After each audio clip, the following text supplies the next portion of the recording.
Did we lose the doctor? He's in the restroom, Your Honor. We should have him in a minute. Okay.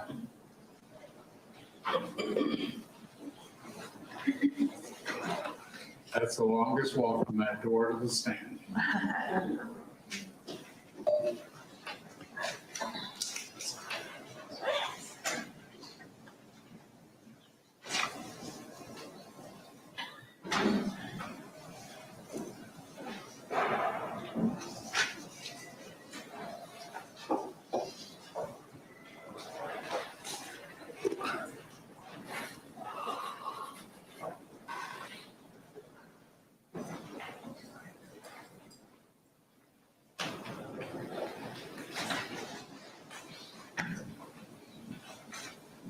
Come on down, Doc.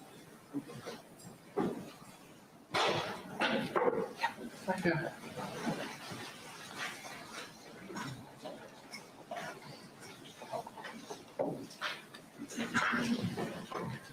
Doctor, remember, you're still under oath. Go ahead and get yourself comfortable.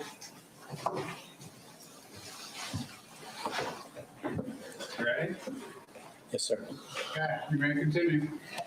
Dr. Ely, were you asked to look at the medical records of the 14 victims in this case? Yes, I was. And did you in fact look at those medical records? Yes, I did. From there, did you draw up a report, your report regarding this? Yes, I did. And Your Honor, if I may approach the witness? You may. Dr. Ely, I think you would offer an indication as states exhibit 30. Could you identify that for us? I believe it's in 2 parts. Yes, in this binder, the first one says CV, that's my curriculum vitae. And the second part? The second part is my report on the patients, which I believe was redacted from 2014 that you're quoting today. And is that your copy of your report Yes, it is. that you prepared in response to this case? Yes.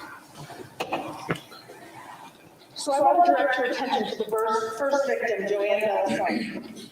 And states exhibit 1. Not too much. Hey, you know, you texted me earlier, or you got me on hold on Telegram, and I didn't hear from you, so I was just like checking to see what's up. CV is curriculum vitae, which is a resume. Okay, yeah. Those will be the medical records of sure you're Joanne good? Belisari That's no that you joke, examined man. in response to this case. Is that a yes or no, sir? Yes, it is. And I'm going to direct your attention. You can look at your, either the binder or what's on the screen. Can you tell us what this is, sir? These are some summaries of my thoughts, my observations about her medical records. All right, and what did you find important in looking at Joanne Belisari's medical records? Well, this woman had she had a disease which is dangerous for the body, which is chronic obstructive lung disease and kidney failure. She also had a big problem with blood pressure, and that when the blood pressure goes too high, it can cause your brain to not work well. So her brain wasn't working well from the blood pressure. She had underlying lung disease, and she also had kidney problems. So those were the underlying issues that she suffered from. And she did not have any cancer, as diagnosed by looking down at her lungs. And the main thing that occurred was that at the bottom of the screen, it shows that at 23:32 that evening, she was given 1,000 micrograms of fentanyl at the time that she was extubated, and she died 8 minutes later. All right, and she was admitted first to the hospital on April 22nd of 2015, Correct. and her death occurred on May 10th of 2015? Correct. Now, why is that amount of fentanyl important to us? Well, she didn't, it's unclear from looking at these medical records how long she would live. She could live for days, she could live for maybe weeks. We don't know that. And when she was given 1,000 micrograms of fentanyl, she only lived for 8 minutes. And I think it's because her brain was completely shut off from delivering any more breathing by this, what I deem a lethal dose of the medication. All right, and did you draw conclusions then based upon your review of those medical records? Yes. And were those conclusions made to a reasonable degree of medical certainty? I think they are made to a reasonable degree of medical certainty. And I think it was unethical to give her 1,000 micrograms of fentanyl when we did not know how long her natural life would lead. And I think that we assured that she would not live by giving that dose, which to me is the cause of her death. All right, and that's essentially, if I'm correct, the first paragraph here that you're talking about? Correct. What were your specific findings regarding that dose? The specific findings are that there was no indication to give that dose, that if a desire for making sure that she wasn't suffering because of her chronic obstructive lung disease was present, she could have received 50 micrograms of fentanyl, 1/5 of the dose. I mean, what would that, 1/10, yeah, 5% of the dose. She could have been given 5% of that dose. And 2 times 10, 20, or I guess that's right, yeah. And done and achieved a good for her. She could have been safely escorted off of a life support device and then allow her life to go on, but instead her life was stopped. Now, I note that you make a specific finding that the procedure of palliative extubation is not painful or uncomfortable. What do you base that on, sir? We have studied thousands of patients who have undergone extubation and discussed with them if the extubation itself was painful. And patients don't describe that to me, that taking the tube out is causing them pain. What can cause them suffering, of course, is the shortness of breath. But as I said, 1,000 micrograms of fentanyl is not what you use to take care of that problem. Was there any evidence that you saw of opiate tolerance within Ms. Belisari? I do not think she had opiate tolerance. So I think that this medication was given to essentially a person who could not have tolerated it under any circumstances at all. She had received a few doses for breakthrough pain before, but very low doses. And what's interesting is that the cross tolerance from hydromorphone and morphine to fentanyl is not very good. In other words, if I get given morphine and hydromorphone, which is dilaudid, for multiple days in a row, I don't develop as much tolerance for fentanyl. Fentanyl is a unique beast. It doesn't have when you develop tolerance to morphine, you don't automatically have tolerance to fentanyl, which is why we are so cautious about that one specific drug, fentanyl. What about whether these type of medications, the 1,000 micrograms of fentanyl, how would that affect Ms. Belisari's body? Well, she'd be unable to keep living with that drug. And is that based upon a reasonable degree of medical certainty? Yes. What specifically with her and her illnesses would have helped to contribute to that? She has kidney problems, so she can't metabolize the drug. So it's going to come into her and stay built up. But even if she didn't have the kidney problems, I think that would be a lethal dose. You cannot keep breathing when you're given 1,000 micrograms of fentanyl. All of you would stop breathing. And I'm going to go to page 2 of your report regarding Ms. Belisari.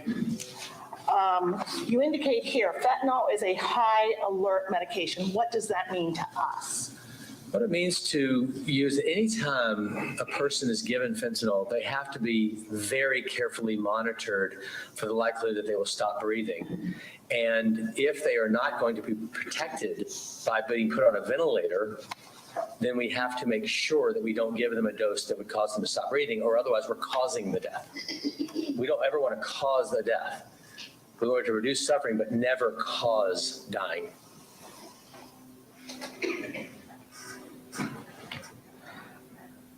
And in addition to her kidney failure and organs, her age, did that have an impact on how quickly this affected her? Anybody of advanced age will be less likely to be able to tolerate this. And don't forget that her lungs were severely damaged. So she is that group of person that I was talking about earlier at the beginning of the day is, how will I care for the most vulnerable members of society? and she falls into that category. So this is, I think, a reckless approach of giving medication to a vulnerable human being. And what do you base that upon, sir? 30 years of medical experience and the summation of the medical literature and the science. And that's also to a reasonable degree of medical certainty that at the least it's a reckless Yes. approach? In that report, true and accurate copy kept in the normal course of your business? Yes. The next patient, sir, would be Ryan Hayes. And did you examine State's Exhibit 2, which is the medical records of Ryan Hayes? Yes, I did. Based upon that examination of those medical records, did you author a report regarding the death of Ryan Hayes? Yes, I did. And did you make findings based upon the medical records? Yes. Those findings to a reasonable degree of medical certainty? Yes. What did you find significant regarding Ryan Hayes's medical background on or about April 3rd of 2017? Sure. This is a person who had polysubstance abuse. So he had an addiction. He had the disease of addiction. And unfortunately, he overdosed as an outpatient and was brought into the emergency department as a result of this overdose. And he was evaluated in the hospital and found to have severe swelling of his brain. So what that means is that when he overdosed at home, he already stopped breathing. And when he stopped breathing, he didn't get enough oxygen to his brain. And so his brain, the neurons in his brain were dying. Millions and millions of those neurons were dying. Now, what the long-term outcome of that is at this point in this man's life, we don't know. We don't know how much recovery he's going to get. He's a 39-year-old man. So he's a very young person. And even though there's that much damage, we have had people come back from that. There are people who live through that. And I don't know, since I'm not God, what his outcome will be. But what happened with him was this.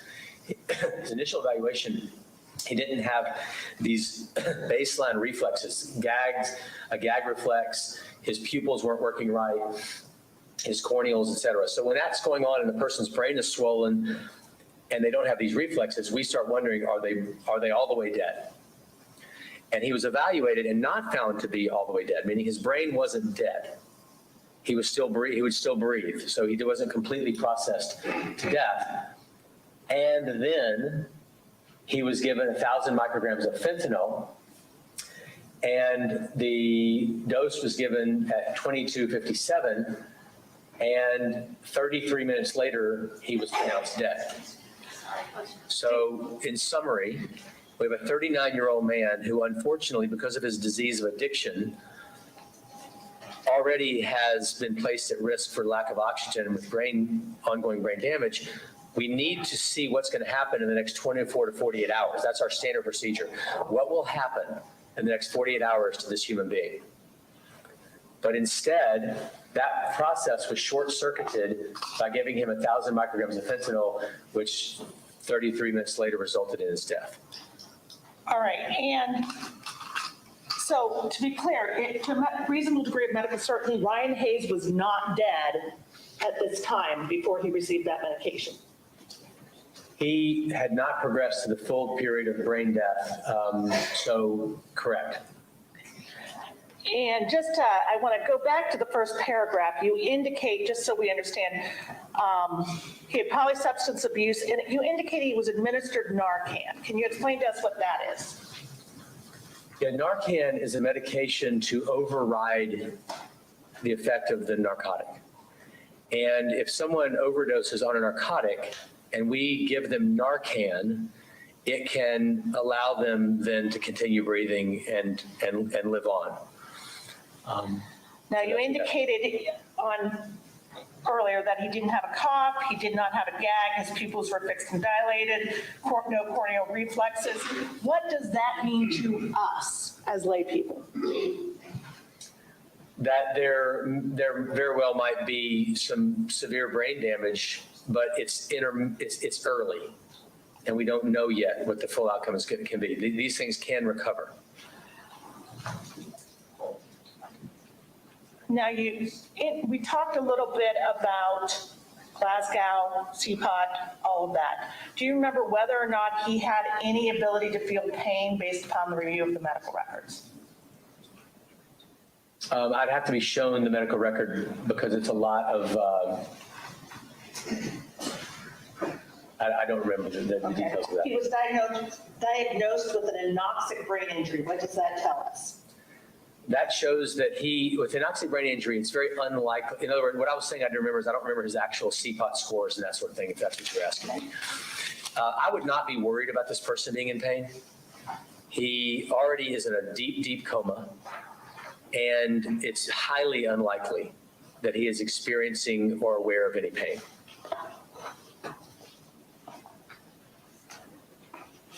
All right, then you went on to talk about the fact that at 2257, he received 1,000 micrograms of fentanyl. Did he receive any other medication at that time at 2257? He also received 10 milligrams of hydromorphone, and 10 milligrams of midazolam. This is an astounding amount of medication. This is so far out of the norm of what we would do for somebody. It would essentially be like, if I was going to transport this human being safely through suffering, I was thinking about this morning. Maybe it would be like, I've never said this out loud to anybody before, but if I'm allowed to offer an example, it would be like if I wanted to get somebody safely through a school zone, to keep a child safe, I might drive 10 miles an hour in the car, go very slowly, and make sure that the people crossing weren't hit. This is like driving 250 miles an hour through a school zone with people walking across the street. It's that kind of it's that out there. To get any one of these medications might not be necessary, but to give all three in that high of a dose, it's mind-boggling to me why anybody would do that.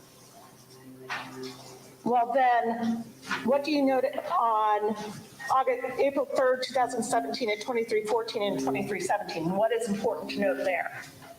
He wasn't breathing at all. And then what He had happened? been breathing earlier. Earlier, he was put on the ventilator at 4, and he breathed 6 to 8, meaning that his body was saying, keep breathing, keep breathing, keep breathing. And so he was breathing above the breathing machine earlier, which was at 8 o'clock that evening. But at this time, he has no breathing whatsoever after those medications, which is not at all surprising. There's no way the body's going to keep breathing after receiving 1,000 micrograms of fentanyl, 10 milligrams of hydromorphone, and 10 milligrams of midazolam. What happens at 2316 then? He received more. And what specifically did he receive as far as medication at this point? He received 1,000 micrograms of fentanyl, 10 milligrams of hydromorphone, 10 milligrams of IV midazolam. Hypothetically, Dr. Ely, if his pain scores is 0 throughout his stay at the hospital, what would be the purpose of administering this type of medication to him? There's no purpose other than to end his life. Did you, based upon this information that you found relevant, draw conclusions regarding Ryan Hayes? I think that these drugs were given to intentionally cause him to die. And is that to a reasonable degree of medical certainty? I think yes. Was there anything that you found in the record to show that he needed this type of medication and level of dosing? There's no medical indication for these 3 medications in the doses they're given at all. The patient was already in a deep coma. He was not exhibiting any signs of ongoing suffering. And again, palliative extubation, is it painful based upon your experience? Not painful, and even if it was, you might give 1 dose of 1 drug of 50 micrograms of fentanyl, which would be fine. 1 dose of 50 milligrams of fentanyl, but to give 2 doses of 1,000 each, and the hydromorphone and the benzodiazepine, there's just absolutely nobody would do that in medicine. What about his history of ongoing substance abuse? How would that affect those dosages? No amount of tolerance to those medications would justify these doses of these medications. And going to the second page of your report regarding Ryan Hayes, anything else regarding Was there any sign of symptoms of withdrawal that would account for these types of doses? No, he did not show any signs of withdrawal at all. And so I also saw no support for the medication use with regard to that either. All right, now you mentioned Narcan here. Why did you mention it at this point? Well, because you might think, oh, if there's Narcan in the body and I think he's suffering, let me give more of a dose of this drug. But there's no Narcan in his body at this point. It would already have washed out. So that also is just, it's kind of not that big of a point, but it's just, there's no support for these drugs at this point. And the Narcan, I think you said previously, would also wash out anything else he had taken as far as the illegal substances from his system? That's the goal. Okay. You comment at this page about the pain score. And Your Honor, if I may approach, I think I found what he was looking for.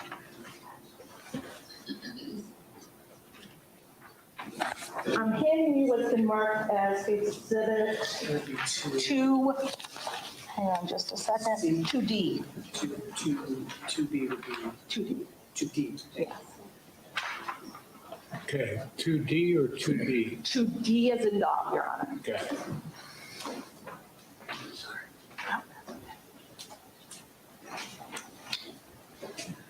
And actually, Diane, okay if I just publish this? Okay. I'm just going to put it up here for you, Doctor. Okay. This is regarding, first off, 2D, you see the number at the bottom? Yes, I did. All right. And this is regarding what patient, Dr. Ely? Oh, I'm sorry. This is regarding Mr. Hayes, Mr. Ryan Hayes. All right. And this is what you're referring to pain score. Is that accurate? Correct. And what do we have as the history of the pain score at this time? Yeah, so what you see here is that on April the 2nd, throughout the day, as you're going through the evening, the pain scores are rated 0 all the way down until suddenly somebody puts down 4 10s. All right, and I want to direct your attention. The first 2 10s are 2257 on April 3rd, Correct. and the second 2 10s are at 2316. Correct. All right, going back to the first page that you had talked about regarding Mr. Hayes. What time, how do I get rid of this? You gotta go to the mechanism at the bottom and hit clear. Look at that. All right, what time was the first dosage of fentanyl, hydromorphone, and midazolam given in paragraph 7 of your report? 2257. And what about the second dose of those medications? Was it 2316? Patient in Mr. Hayes' condition able to feel 10 on pain? No, and is that yes, or is that just a single word Yep. answer you want? That is perfectly acceptable, sir. You also note on the second page of your findings an issue with that 10 on pain. What is that, sir? Yeah, if you remember earlier, I was telling you that the CPOT score goes from 0 to 8, so there's no 10. And what I think happened here, Objection, Your Honor. okay, As to speculation. there's no 10. Okay, You can't have a 10. stop, we have an objection. I can re-ask the question, Your Honor. Ask the question. that- What is wrong with this? Okay, I'm sorry. I'm sorry? But Objection sustained. We ask the question, Thank you, Judge. a new question. What is wrong with a pain scale of 10 using the CPOT? It's not an accurate representation of the scale, so somebody wrote that down, made a mistake, or did something out of context from medical practice. And based upon your review of Mr. Hayes' medical records, based upon that, would he be capable of feeling a pain score of 10? ask and answer. Objection. I will permit it. Go ahead. You can answer that. No, And is that to a reasonable degree of medical certainty? yes, You also indicate in your report that Mr. Hayes had not yet appreciated the full effect of the medication administered to him at 22:57. Explain that to us, please, sir. Yeah, he was given doses just 20 minutes earlier that would take down an elephant, and they had not had the full effect because the drugs are still increasing in their effect on the body at that time. So the amount of impact of stopping breathing is growing inside his body at the time that he's then given a double dose even more. We would have wanted to see that drug go play out for 3-4 hours at high doses before ever touching him with any more medication. But instead, only 20 minutes later, he's given the same amount again, which just completely ensures that he cannot breathe. And based upon your review of the records, do you have an opinion as to a degree of medical certainty as to what caused Mr. Hayes' death? Absolutely. And what is that, sir? He received lethal doses of fentanyl, hydromorphone, and benzodiazepine.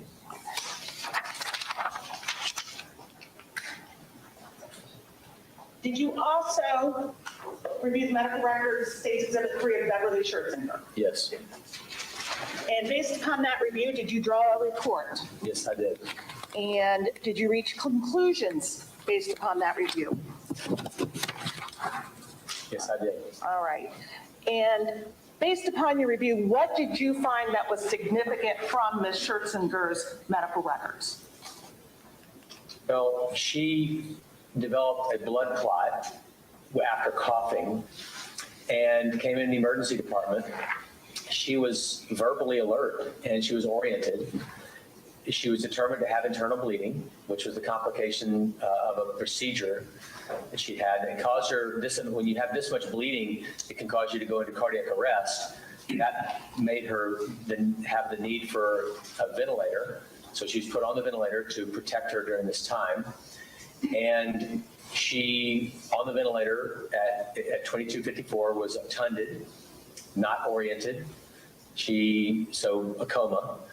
And at 23:20, she was palliatively extubated with PRN sedatives, but the amount of sedative she was given was extremely high, 500 micrograms straight out of the gate, and 4 milligrams of midazolam. And then she was off the ventilator at that point. So she'd already had trouble breathing earlier. She's now taken off the ventilator and then given those medications, and she died 14 minutes later. And that occurred on October 9th of 2017, her death? Correct. And she first came into the hospital on October 2nd, 2017. That's right. You used the word on October 9th, 2017 of obtunded. What does that mean to us, sir? Obtunded means that if I press your chest or if I press your fingernail beds and cause pain, that you don't react. So you're in a coma. Now, you also comment after her death, did the biopsy come back regarding Ms. Scherzinger's liver biopsy? She had lung cancer, and it was believed that the amount of lung cancer she had, the severity of it, that she would live for years. Based upon your review of the medical records, did you draw conclusions to a reasonable degree of medical certainty? Yes, I did. And what were those conclusions, sir? I think that in a patient like this who has a type of lung cancer who can live for years, that the medication that she was given caused her death. She did not die of lung cancer, and she did not die of the complication from the procedure. She died of the medication she was given, which stopped her from breathing. Was there anything that you saw within the medical records to support this level of dosage of fentanyl and midazolam for her? No. What other issues did you see within those medical records?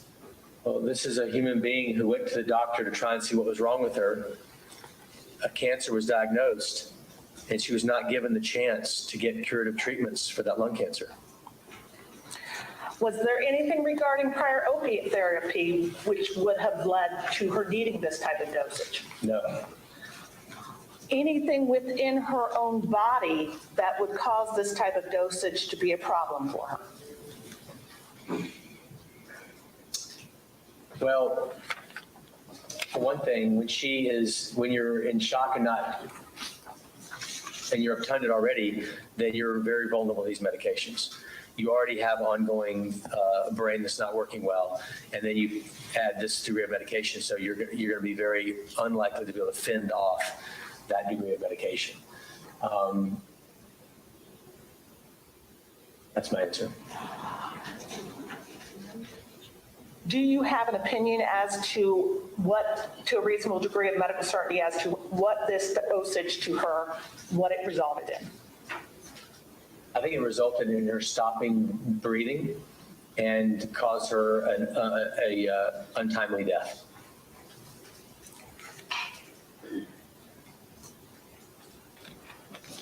So I'm next going to direct your attention to Danny Millette.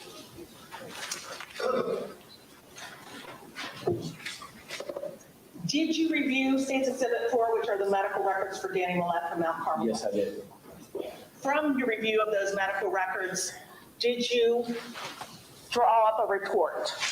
Yes, I did. And did you reach a conclusion to a reasonable degree of medical certainty based upon that report? Yes. What information to you was relevant in reviewing Danny Millette's medical records, sir? This was a sick man. He had a lot of underlying medical problems. He had diabetes, blood pressure problems, lung disease, and he came in with a gangrenous right toe, which meant that his blood vessels in his body were already damaged from the diabetes and hardening of the arteries. So he was a very vulnerable person at the time that he came into the emergency department. He was found unresponsive by his family, by his wife, and he had been living in an extended care facility. So you are already getting the idea this is a frail human being. He's not thriving in life at this time. But people live in frail circumstances with these diseases for many years. We just have to be careful with them. What about when he finally did come into the hospital, was he ultimately on a ventilator? Yes, he was a full code. He had advanced life support. He was given vasopressors, as we discussed earlier, and he regained his circulation. He responded to that life support, and he had shock, kidney problems, liver problems. He had anemia, and on the 5th of, sorry, I'll stop. All right. December 5th, 2017, did you review what his Glasgow scores were at that time? Yeah, so this sick gentleman had Glasgow scores of 3, which is the lowest you can go on the Glasgow coma scale, meaning that he was in a deep, deep, deep coma.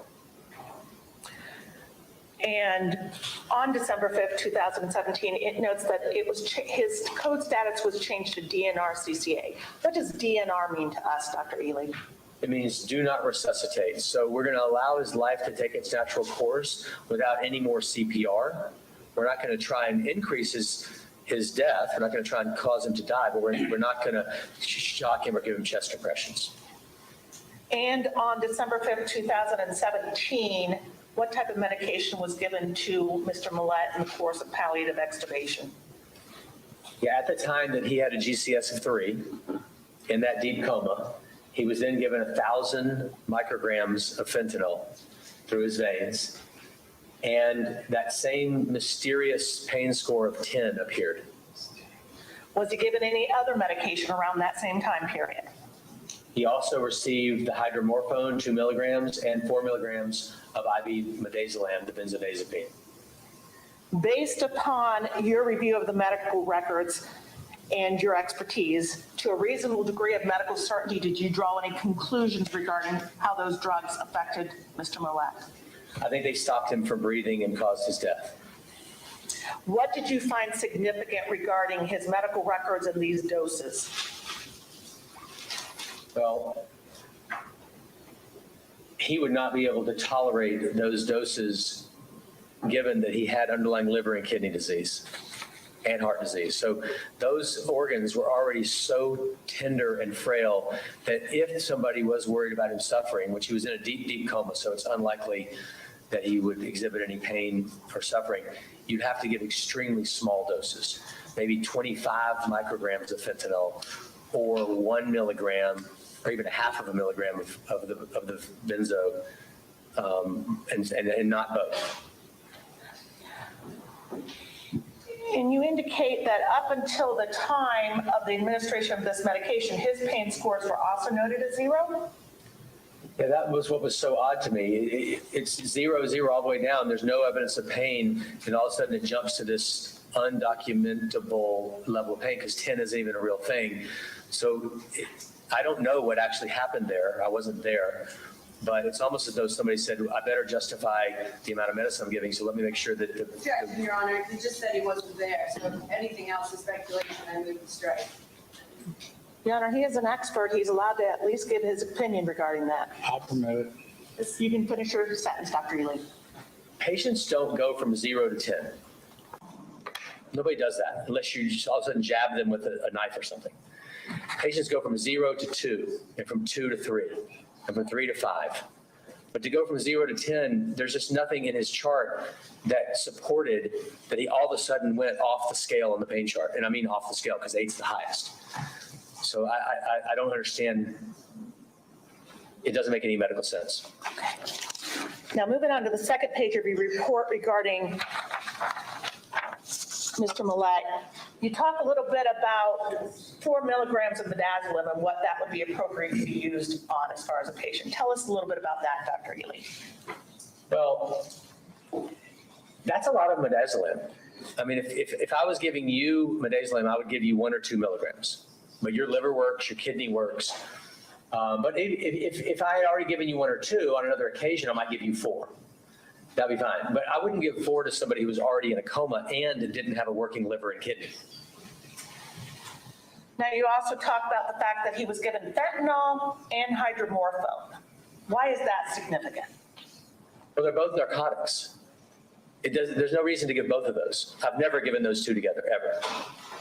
Absolutely no reason. It'd be like giving 2 different types of blood thinners, heparin and Coumadin. And your blood is already thin on one, and I add another one, which can only cause you harm at that time. And did you draw a conclusion based to a reasonable degree of medical certainty as to what effect the medication administered to Danny Millett had on Mr. Millett? I think those medications ended his life, killed him. Dr. Ely, I'm next going to direct your attention to Brandy Mcdonald. And showing you States Exhibit 5, the medical records of Brandy Mcdonald, did you examine those in the course of your review of this case, Dr. Ely? Yes, I did. Based upon that review, did you draw up a report regarding Ms. Mcdonald? Yes, I did. Can you tell us what you found significant regarding Brandy Mcdonald from her medical records? Yes, Brandy Mcdonald was a very unfortunate 37-year-old who had ovarian cancer. So she had ovarian cancer, which we know had already spread throughout her body. And she was undergoing chemotherapy to try and control the spread of this cancer so that she could have as much time with her loved ones as possible.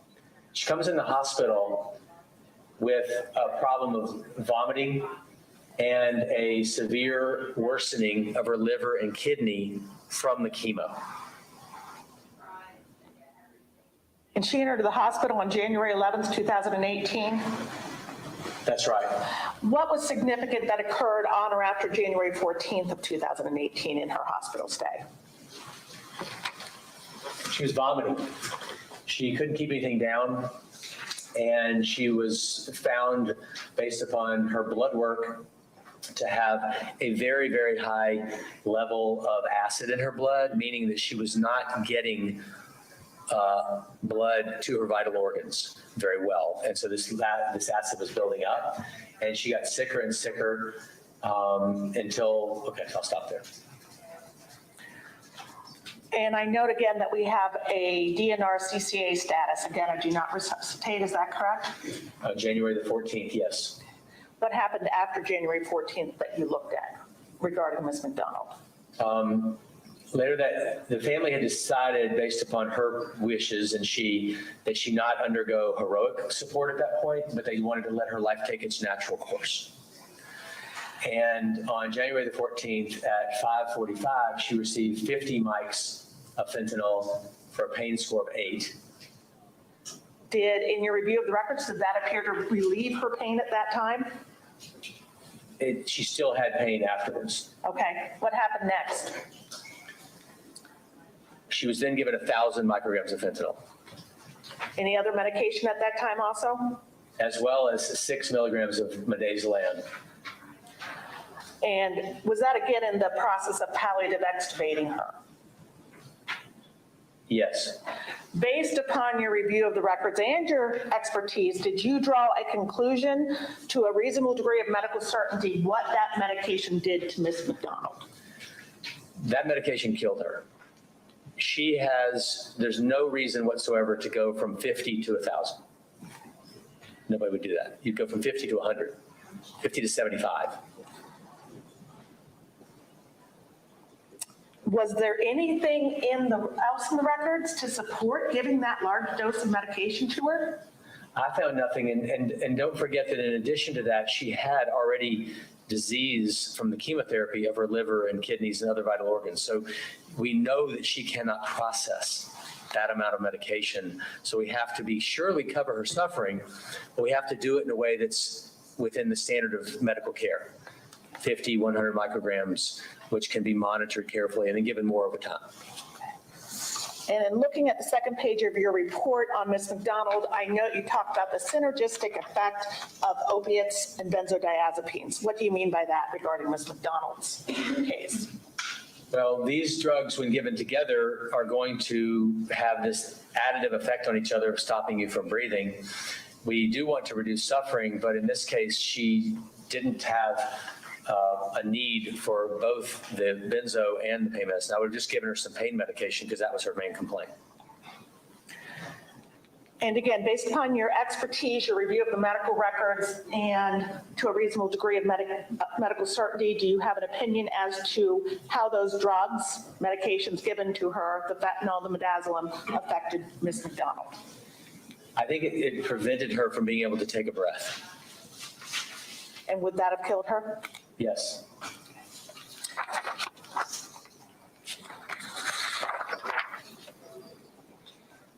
Dr. Ely, did you next look at the medical records of Frances Burke, which is marked as State's Exhibit 6? Yes, I did. Based upon your review of Ms. Burke's medical records, did you draw up a report? Yes, I did. And based upon your review of the medical records, what did you find significant regarding Frances Burke's medical stay at Mount Carmel West, which began on January 13th, 2018? This is a 73-year-old woman who came in the hospital with a large bleed inside of her head. It was in the left side of her brain, and she had swelling inside of her head, which was shifting the brain over to some degree, which was very dire. No question. And neurosurgery was consulted, and they didn't think they could fix it. What else did you find significant? She had a pain score documented again of 10. I don't know why people are documenting a pain score of 10 when that's not actually a thing. They'd have to put 8. But Did you look? The issue was that before that, it was zeros. And so she's got these zeros, and all of a sudden it shifts to 10. And I said earlier, that doesn't make any clinical sense when somebody's already in a coma. Okay. What about other medication that was prescribed to her prior to the fatal doses? She was given a reasonable dose of fentanyl, 100 micrograms of fentanyl at 1648, which is fine. There's no problem with that. You can monitor what that does to the person and see how they're able to tolerate that. Okay. And according to your review of the records, did she tolerate that? It seems as though she did. What happened next that was significant in your point of view? The decision was made to change her code status to DNR.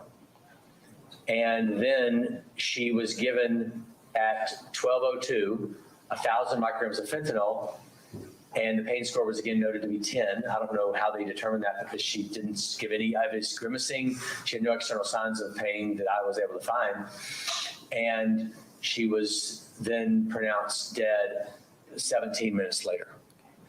And did you draw a conclusion based upon your experience and your review of those medical records to a reasonable degree of medical certainty as to what happened to Ms. Burke? Yes, I did. And what was that, sir?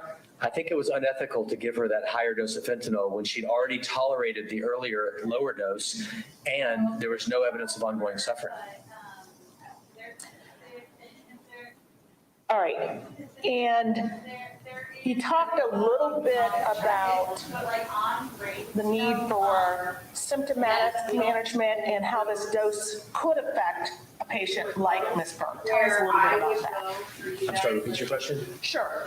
Let's focus on how this type of dosage could affect Ms. Burke.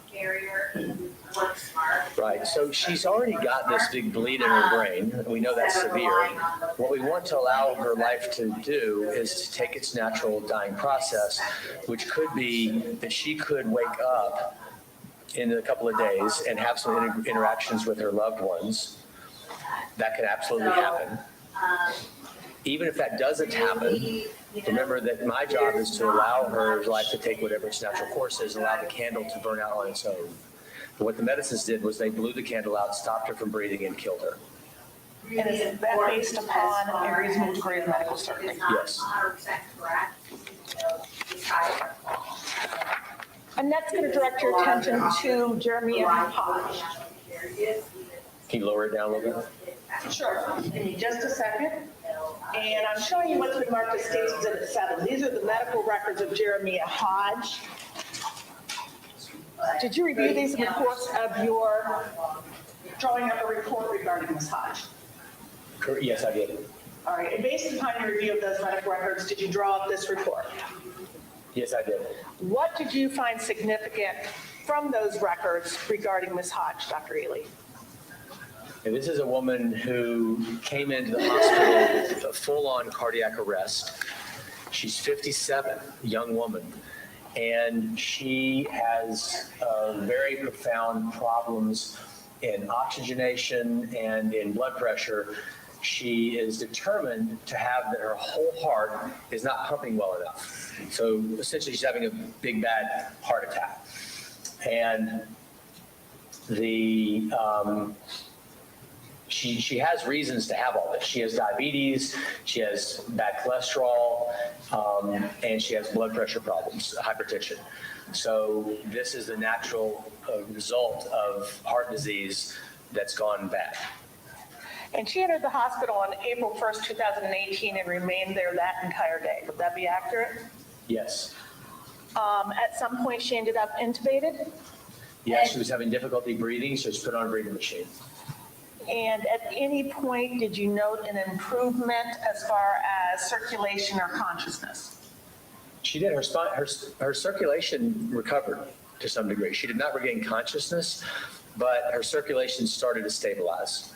So what it would make me want to do as a doctor is say, okay, well, she's blood flow is going again. Let's see where this goes. Over the next 24 to 48 hours, family, we don't know. This is scary for you, I know, but let's see how she does over the next 2 days. During the time period that you looked at the medical records, did you note what her pain score was? Her pain scores, I can't recall. You can point to me. I'm going to refer you to number 3, paragraph 3 of your report, doctor. She wasn't exhibiting pain. What ultimately ended up happening as far as drugs in conjunction with palliative extubation, sir? Yeah, there's this seemingly rapid movement within 15 minutes of moving her towards a high dose of fentanyl, 800 micrograms of fentanyl, 6 milligrams of midazolam, and there weren't any pain or anxiety records to document why she would need those medications, especially in those doses. And in fact, you note that this was the only pain and anti-anxiety medication she received during her stay at the hospital? Correct. Based upon your expertise, your review of the medical records, do you have an opinion to a reasonable degree of medical certainty as to what caused Ms. Hodge's death? I think the fentanyl and the midazolam caused her death. And if you look at the time of administration and the time of death, there's only 6 minutes between the drug given and the death. So she died 6 minutes after the administration of those medications. And you don't die that quickly when your circulation has regained. Her circulation was back. So I would expect her to keep going. Let's see how she does, but this ended her life. And you indicate that a patient who presents unresponsive with continuous coding, as the case is here with Ms. Burke, is unable to have a response to pain stimulation. Explain that to us, please. Well, she would not be able to exhibit pain in that circumstance just because of the degree of medication she was given after getting the medicines. But before that, she was not exhibiting suffering either by the records. So to a reasonable degree of medical certainty, what would be the purpose of giving her 800 micrograms of fentanyl and 6 milligrams of midazolam? There's no palliative reason to give those doses of those drugs because she wasn't exhibiting the suffering. So the only thing I could understand would be that you'd be trying to end her life, shorten her life. All right, next I want to talk to you about James Allen.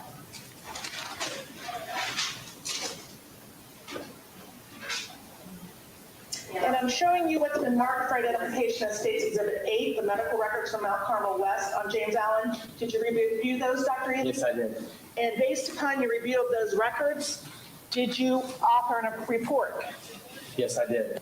What did you find significant about Mr. Allen from those medical records in this case, sir? He had a severe infection. We call it cholangitis. You know, you have a gallbladder, and there are tubes taking the bile from your gallbladder down into your GI tract. And when those get blocked up by stones, you get this problem of cholangitis.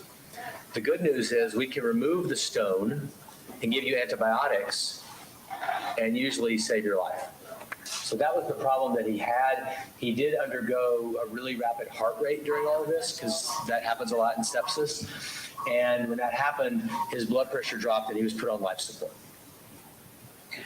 And he entered the hospital on May 24th of 2018 Yes, and remained there until May 28th, 2018 upon his death. right. You note in, and I'm going to, I believe you just to refer you to, it's number 3. He went into atrial fibrillation with rapid ventricular rate, became hypotensive, experienced dark bloody secretions on suction. Explain that to us so we understand, sir. A large number of people who get infected like this, their heart starts to quiver to some degree, a little bit in one of the chambers, and that's called atrial fibrillation. It doesn't usually kill you. It's something we can control with heart medicines. There are millions of people in the hospital with atrial fibrillation right now, and all we need to do is slow your heart rate down. So that's not a lethal problem. What did you note regarding his pain scores and the Glasgow coma scores during the time period, Mr. Oh, it was very, very encouraging.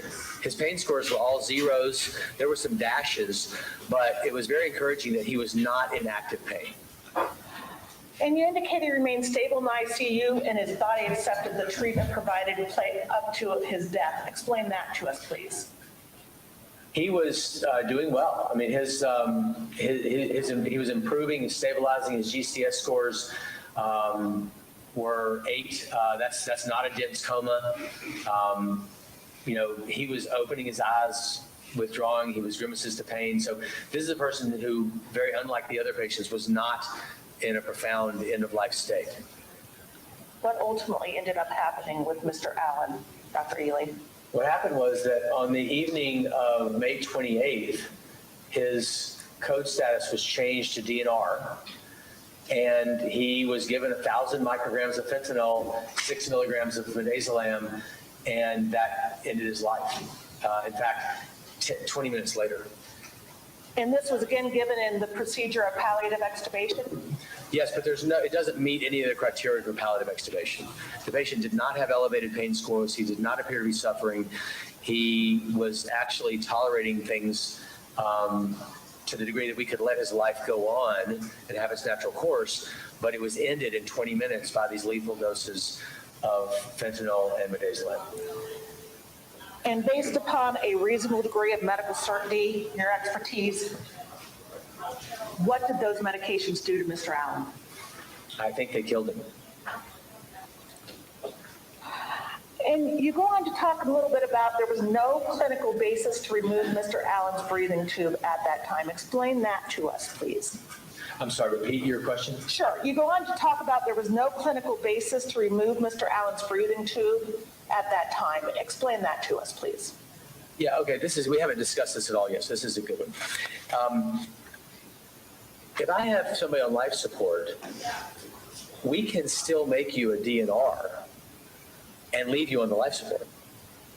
Just because I don't want to get chest compressions or get shocked doesn't mean that I don't want my full chance at living.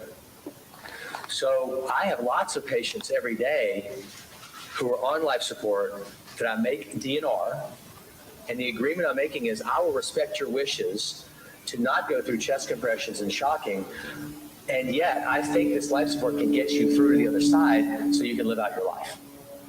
And this particular patient is the first one we've gone over yet that really seems a great candidate for that. That I don't think there was any, I don't know why he was taken off the breathing machine. I'm going to the second page of that report. You again talk about fentanyl being a high alert medication and how that would affect this patient, Mr. Allen specifically. Can you explain that to us?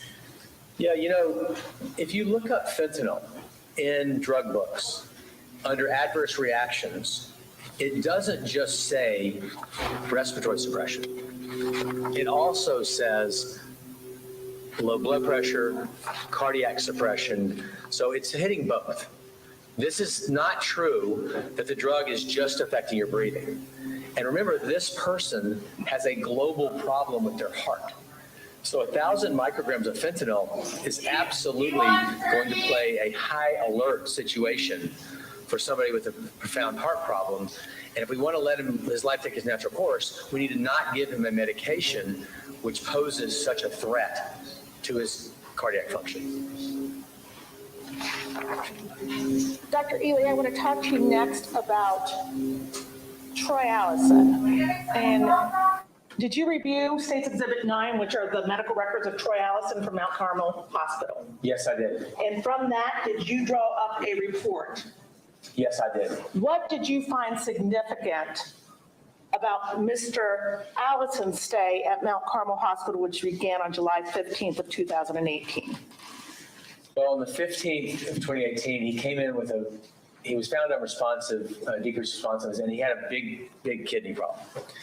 His kidneys were acutely failing. We measured they measured his kidney function, and he was in outright kidney failure. They did an upper GI to look and figure out what was going on, and one of the things that they found was the swelling of his food pipe, his esophagus. His kidney function, which is referred to there as AKI, which stands for acute kidney injury, his kidney function resolved, and he was discharged home on antibiotics to take care of that swelling of the food pipe. He did have diabetes, so that puts him at high risk, but he had no history of alcohol or other drug use. And then he comes back to the hospital in the emergency department with respiratory distress, elevated blood sugars, and this kidney insufficiency. And so he gets a CT scan, which is fairly unremarkable. And you want to stop talking? Is that enough? No, what else? Okay. So the supervising physician is looking over him, and they figure out, they project what they should do for him. And he gets further assessments and sent to the ICU because he's not doing very well. And they get a blood gas, which reveals a lot of acid having built up in his blood and a really, really high sugar level. So his diabetes has gone through the roof.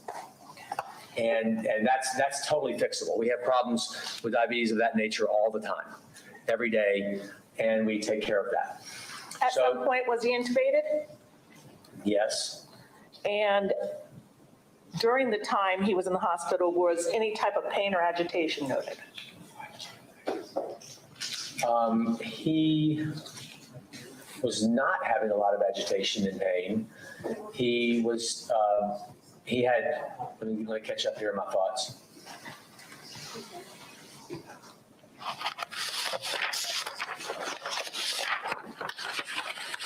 He was basically, on the life support, not doing well. They were trying to get him back from this big lactic acid level that he built up, and trying to stabilize him, but they were having a difficult time stabilizing. And then he did not have any signs of pain or suffering, but they were still having a lot of trouble getting him stabilized on the life support. And then he was given this dose at 1:25 in the morning of 1,000 micrograms of fentanyl with nothing else, and he died 3 minutes later. And how much did he receive as far as fentanyl? 1,000 micrograms. And do you recall whether or not they did have to perform CPR on him at some point? They had already done CPR on him earlier. Okay. Based upon the medical records, your review of them, and your expertise in this area, did you reach a conclusion to a reasonable degree of medical certainty regarding that dosage of medication, 1,000 micrograms of fentanyl, and how it affected Mr. Allison? Yes, I did. I think that this medicine, again, ended his life. I think it caused a death. And what doesn't make sense about it is that if you're having problems from diabetes and you're on life support and we're trying to stabilize you, let's keep going. This is something that we can get you back from. And I need more time. I'm thinking as a doctor, I need more time. I need 6 more hours. I need 12 more hours to get this all under wraps. But instead, we give a lethal dose of fentanyl and stop his life. And it goes counter to anything that I would understand was the goal. And his kidney injury, how would that affect his ability to assimilate this drug, fentanyl? That's the other problem, is that you can't process fentanyl when you have kidney failure like this. That's how you get rid of the fentanyl. So it's going to ensure he gets a drug in his body that he can't reduce. And so the full brunt of the fentanyl is going to get there and stay there and keep you from breathing. Dr. Ely, I next want to direct your attention to Bonnie Austin. And showing you State's Exhibit 10, which are Bonnie Austin's medical records from Mount Carmel. Did you review those in the course of drawing up this report? Yes. And from there, you did draw up this report? Yes. What did you find significant about Ms. Austin's stay at Mount Carmel West, which began on September 30th, 2018? She came in unresponsive and was found to have a collapse of her lung. So she was given a chest tube to allow that lung to re-expand. And in evaluating her further, she was found to have pneumonia in both of her lungs. She already had a history of lung disease and high blood pressure and kidney disease. She was, she was very, very sick with pneumonia and was going to be given antibiotics to come back from that. That's the hope at that point. And on the same day that she came in, that night, she was given 600 micrograms of fentanyl, 6 milligrams of midazolam, and she died a mere 21 minutes later. And prior to receiving that medication, what did you find significant regarding her pain and Glasgow coma score? She didn't have evidence for giving these high doses of drugs. She was unresponsive.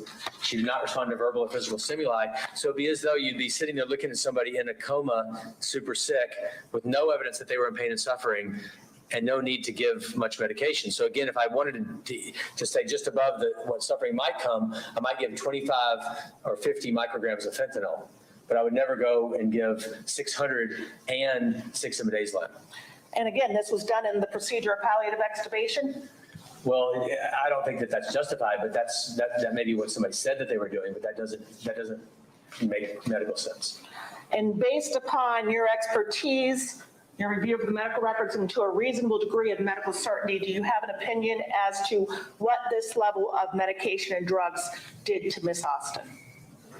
I think it killed her.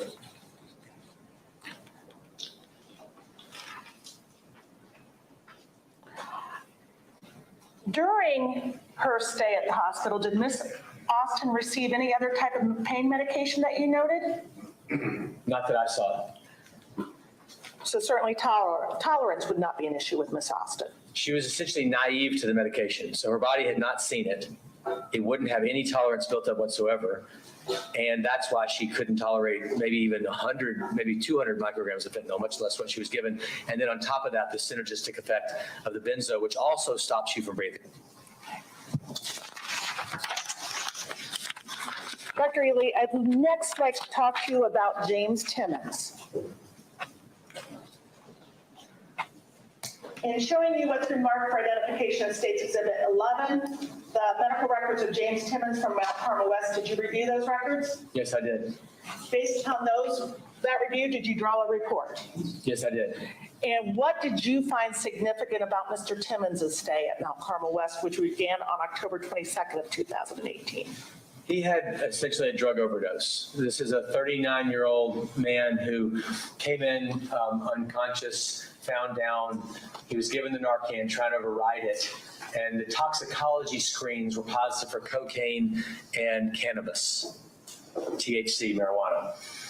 So it was determined that this was the cause of these problems. But when you're down, you can develop damage to your body. And he developed what they thought was a compartment syndrome. So he underwent a procedure to relieve that. It was successful. He was alert and doing okay. He was interacting with his brother after the surgery and no longer reported pain. He was not complaining of pain at that time, although I would have kept him on some low doses of pain medication because he had this surgical procedure. And after the procedure, he dropped his blood pressure, and the attempts at recovering from that were not continued, and a conversation ensued that made people decide that this 39-year-old did not warrant any further care, support, so support was withdrawn. And at 3 a.m., on the day after he was admitted, he was given 1,000 micrograms of fentanyl, 10 milligrams of midazolam, and he died just 13 minutes later. Now, first off, what is compartment syndrome? Can you explain that to us? Compartment syndrome is if you get unconscious and lie on the ground too long, your body's own weight will damage part of your muscles. And that's what happened to him. I don't know how long he was down, but he was down too long. And so you might think of like the anterior portion of your calf. If you were on your stomach, lying on your stomach, that anterior portion of your calf all that muscle would get damaged. And then when we get you up, get you to the hospital, it starts swelling like this. And it's surrounded by a tissue, a very tight connective tissue that only has so much room to move. And so if you fill that it'd be like this water bottle, but now all of a sudden I try and shove 3 times too much water in this, and that's gonna get tighter and tighter and tighter. And then when it gets tight like that, no blood can get into that part of your leg. So we call that a compartment syndrome. It's a syndrome where that compartment is too tight now and no blood can get in there. So it actually is a medical emergency, a surgical emergency. Now, you noted that on October 24th, 2018 at 3 a.m., he received 1,000 micrograms of fentanyl, 10 milligrams of midazolam. Did he receive additional medication shortly after that? Yes. 5 minutes later, he also received hydromorphone, 10 milligrams, and another 10 milligrams of midazolam. And how long after that was it before he was pronounced dead, sir? 8 minutes. Based upon your review of the records, your expertise, do you have an opinion to a reasonable degree of medical certainty as to what caused Mr. Timmons' death? Yes, the medications that he was given at 3 o'clock and then again at 3:05 caused his death. Did you also believe, or do you believe, that there was nothing left to do for Mr. Timmons? There was a lot left to do for Mr. Timmons. Explain that to us, please, sir. This was a patient who was suffering from addiction who could go into rehab. he could get his leg, his compartment healed up, and he could recover from that and find and live a life of recovery, like thousands, millions of people do all over the world. And I don't understand why, he couldn't be given that chance. Now, because he was a street drug user, how would that affect the idea of opiate tolerance on him? It would make him, he would have tolerance in his body for sure. He would have built up that tolerance, but we don't develop tolerance so well to fentanyl. And he wouldn't also have tolerance to the benzodiazepine because he probably wasn't taking those. So I told you earlier that cross tolerance from street drugs doesn't work so well for fentanyl. And I don't know that he was chronically taking benzodiazepines. So the double types of narcotics he got and the double doses of benzos, a person can't live through that. Now, how would the opiate tolerance affect Mr. Timmons if hypothetically he received 14,000 micrograms of fentanyl during the surgery for his compartment syndrome? Well, if you're on a ventilator on life support, you can tolerate it because we're going to breathe for you anyway. But it still would, we would need more medicine to control his pain, but not anything in that realm. This is so far beyond Thunderdome at that point. What about the use of midazolam or fentanyl and hydromorphine together in regards to Mr. Timmons? Those drugs are synergistic. They're going to both work to stop the brain from sending a message to the body to breathe. So you're shutting it down, the ability for the body to breathe. And to a reasonable degree of medical certainty, what do you believe killed Mr. Timmons? I think the combination of benzodiazepines and double narcotics that he received stopped him from breathing, stopped his heart from working, and killed him. All right, I would like to next talk to you about Sandra Castle. Did you review what's marked as State's Exhibit 12, Sandra Castle's medical records from Mount Carmel West in regards to this case? And from that, did you draw up this report? Yes, I did. What did you find significant about Ms. Castle from her medical records?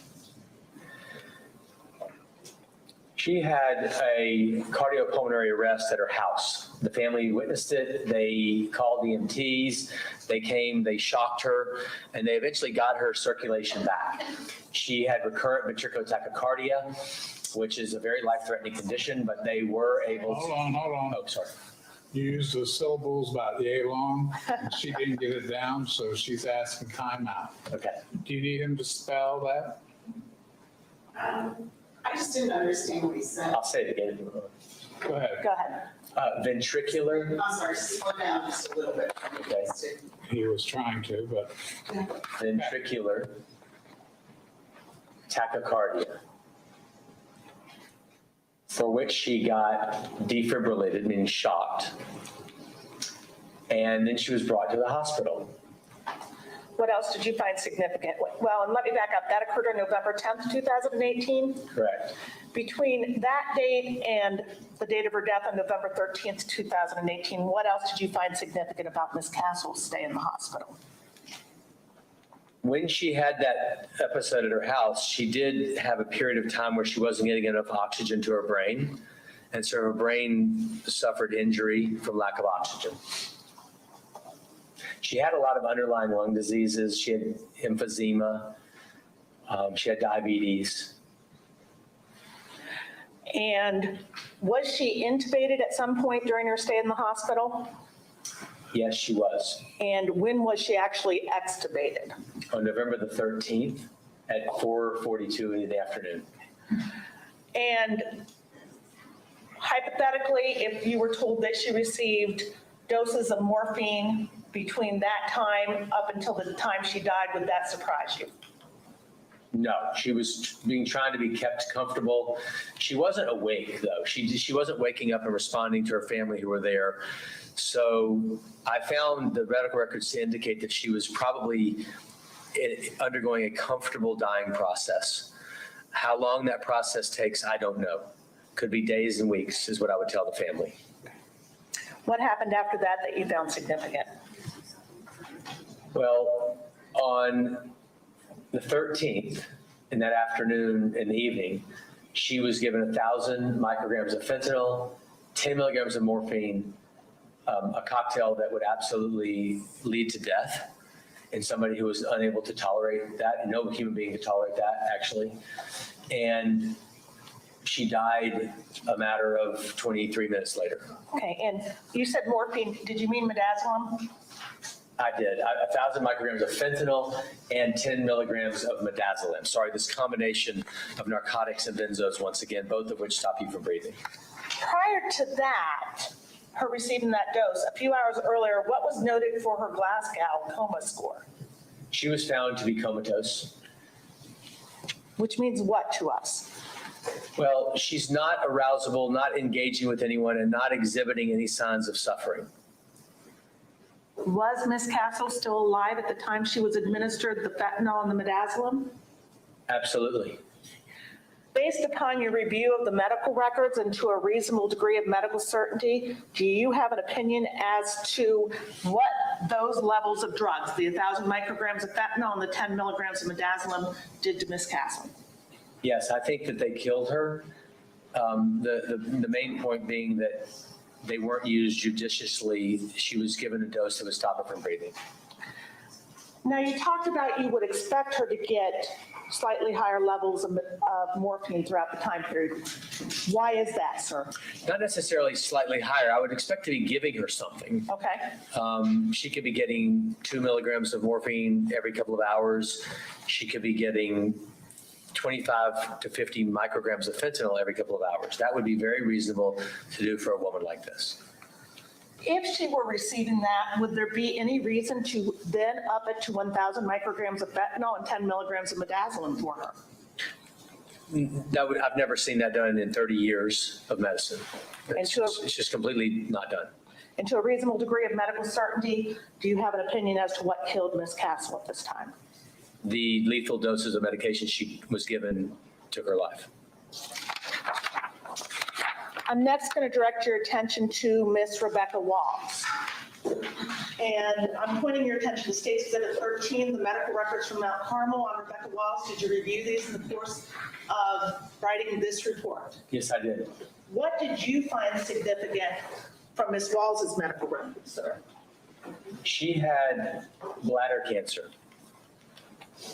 This is a woman who had bladder cancer, and she came to the emergency department responsive. She wanted to be evaluated for complaints of nausea and non-bloody vomit. She had belly pain. So at that time, they reviewed her thoroughly, and she did not have a fever. Her heart rate was fine. Her breathing seemed fine. Her oxygen levels were fine. But they thought that based on her x-ray and her physical exam, that she had water in her lungs, some swelling in her lungs. So that's a very common problem. We treat that all the time just by giving you fluid pills to get the fluid out of your body, which then leaves your lungs too. So she was giving a very standard course, but with an echo, we were wondering, why does she have this fluid in her lungs? And it was found that she had disease of one of her heart valves, the aortic valve, and that her heart was, these valve problems were causing her to build up the water in her lungs. So that's what I found in the chart. All right, and she was admitted to the hospital on November 13th, 2009, or I think it should be 18. Am I correct? That's just a typographical error? Yes. All right, and then until she died on November 19th, 2018? Correct. Was there anything else regarding her medical stay up until the procedure of palliative withdrawal and extubation was done that you found significant? She did have some pain, and she was given she was given pain medications. They were giving them to her through an IV, and she was able to tell us how much pain she had. So this is a good situation because we could actually ask her and she could communicate how much pain she had, which means that I can give a dose, see how it works, give another dose, and increase it if I need to. And you note that it was done via continuous infusion. What is that to us? That means that instead of me giving you a shot of the drug every 2 or 3 hours, I'm just going to let the drug dribble in continuously throughout the day. What happened after that? Well, at 127, she got 1,000 micrograms of fentanyl and 10 milligrams of midazolam. And she also had the sedatives going through the infusion as well. I don't remember the exact dose of what those were, but these boluses were giving on top of what she was already receiving, and she died 5 minutes later. And based upon your review of the records, your expertise in the area, do you have an opinion as to a reasonable degree of medical certainty as to what caused Ms. Walls's death? Yes, I think that the receipt of the fentanyl and the midazolam killed her. She had no sign at that time whatsoever that she was dying. She had a valve problem, which millions of people have. She had some fluid in her lungs, which I can get rid of with a fluid pill. We can take care of these problems, but these medicines stopped her life. And lastly, Dr. Ely, I'd like to talk to you about Melissa Penix. And I'm showing you what's been marked for identification of States Exhibit 14, the Mount Carmel medical records for Melissa Penix. Did you review those in the course of drawing up this? Yes. What did you find significant from those medical records, sir? This is an 82-year-old woman. She had a problem with coughing up blood, and it was making her short of breath. She was on several blood thinners. She was on aspirin, Plavix, and Eliquis, which are multiple different types of blood thinners. And she came in coughing up this blood, and on the CT scan, she had evidence throughout both of her lungs of what looks like pneumonia, but if you're coughing up blood, you think this is bleeding in your lungs. So it looks like she was bleeding inside of her chest. She also was having problems with her kidneys, and she had a problem with blood pressure and some anemia already. And the reason she was on those blood thinners was for her heart.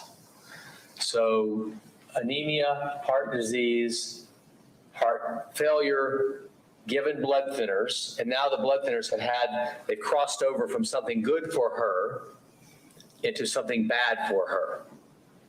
We said earlier we want to give medicines that cause goodness, don't cause badness. Now we're out of whack now. The medicines are causing more harm than good. She's bleeding throughout her lungs, and that's what brings her to the hospital. All right, and her hospital stay started on November 15th, 2018, and ended with her death on November 20th, 2018? Correct. What else did you find significant regarding her stay in the hospital, maybe any pain medication she received? She was put on the breathing machine, and over the course of the 19th and 20th, she was given the right approach to her suffering. She was given some doses of morphine. She had some pain scores monitored. When the pain scores went up to 5, she was given some more morphine. These are all very reasonable things to do. It's what you'd want anyone to do for your mother or your father. Let's keep her pain controlled. Let's see how she does with this bleeding in her lungs. Hopefully that blood can clear out and we can get her on the other side of this. That's what the approach that was taken on the 19th and 20th. And actually on the 20th, she is noted to have a pain score of 9. What did she receive as far as medication to treat that? She initially received 1 milligram of hydromorphone, which is Dilaudid. Then what happened when she was palliative extubated later that day on November 20th? So from those reasonable doses of morphine and Dilaudid, which as I said were, 1 milligram of hydromorphone, 15 milligrams of morphine, she was then escalated in a bolus to receive 2,000 micrograms of fentanyl and 10 milligrams of midazolam at 22:49. She was extubated 1 minute earlier, and then she died 4 minutes later. Based upon your review of the medical records and to a reasonable degree of medical certainty, did you draw a conclusion as to what that medication did to Ms. Penix? No doubt that medicine killed her.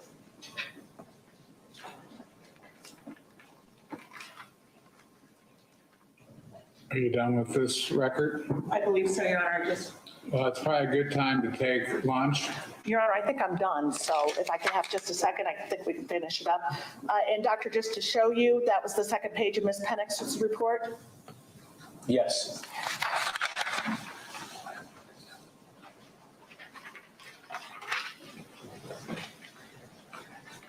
Okay.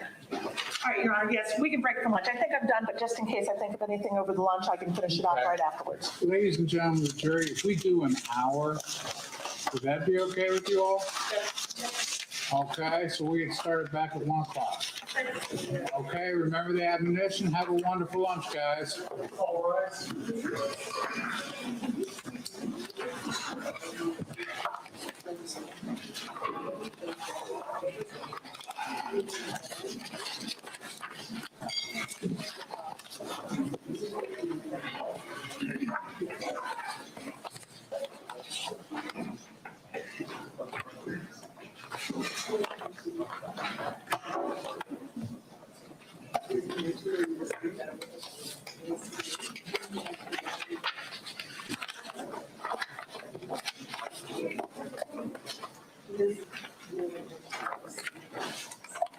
Okay. Doctor, remember the admonition earlier? You're gonna do the same thing. We'll see you at 1 o'clock. Okay, thank you. Go to the restroom at 12:45. Yeah. Ms. Swan, sorry. Ms. Sawyer, Nothing for the record, Your Honor. Ms. Menashe, No, Your Honor. okay? Just that, Your Honor, I just want to confirm the scheduling, because as I heard the witness say, he didn't have to be in the ICU until next week. And I was told that we were under some kind of time pressure with respect to him only being available today. And I want to make sure that our cross-examination is done in person. Okay. He has a Down syndrome adult brother he needs to be back to take care of tonight, which is why he's only available one day. Yeah, I'm the primary caregiver for my Down syndrome brother-in-law, but in addition to that, I have multiple meetings with patients tomorrow. Okay. What time is your flight? I believe it's at 5. At 5? I can look and see. 5:59, I believe, so he'd need to be out of here probably 4:45, 5 o'clock. We can get him there. We have a squad car available to rush him. Okay. We'll do our best. Okay, thank you. Okay, we're down for the break.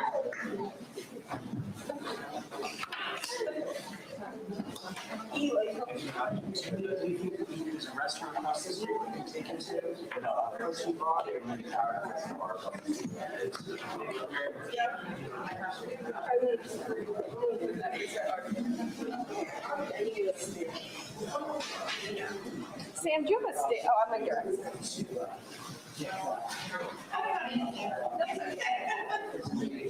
I do it right now. Here we go, right here. I did it right here. All right, let's do this. Okay. You guys are gonna be Yeah, it was, well, we could, this is, I've got extra. Do you have an extra one? Yes.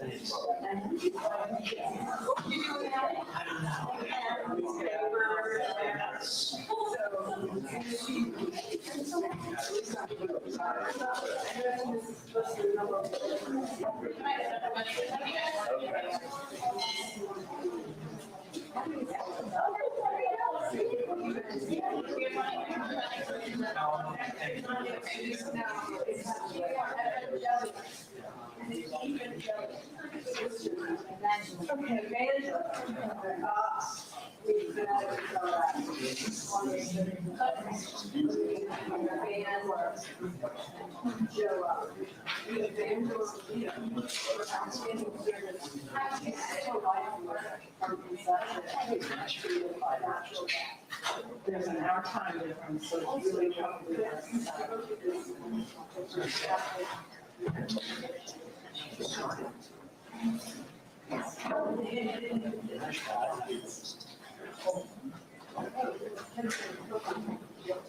I'm just saying.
Hey guys, I apologize for being away, taking care of some business.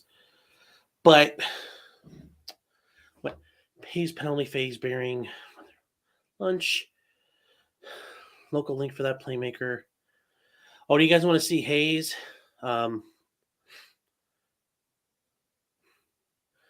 are we? Hold on here, guys. I'm trying to read up on what everybody said. He's a big prosecution witness. He's a doctor who says there's no reason for this. But that's what he's supposed to come out and say. Otherwise, they wouldn't have hired him. If he said, well, it could have gone either way, they wouldn't have hired this guy. So they're finding an expert that says what they want. This is no different than, in like a civil case, if an expert saying, oh, this definitely was a faulty piece of equipment. He's going to come out and say that, but now Jose gets his turn, and we'll find out what happens. What I will tell you is, based upon the way the defense has done everything else so far, I'm sure they're going to open up some holes. Usually when you're an expert and you talk that authoritatively, either you're completely bulletproof or he's gonna have to walk back a lot of things. And I think he's gonna walk back a lot of stuff because everybody else has been. I kind of get that's the vibe that's gonna happen here. Yeah, Eric, he was these people who were terminally ill. No, these people were fairly sick and dying, or they were they weren't long for this world. So he wasn't just killing normal patients. Yeah,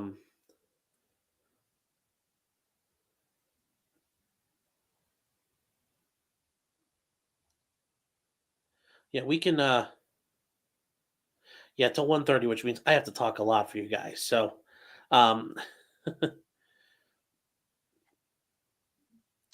so let me work on a couple of things real quick.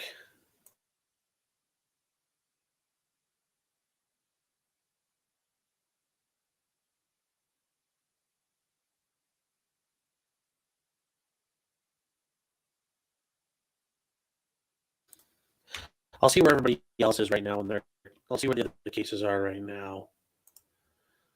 Oh, how's everybody doing today?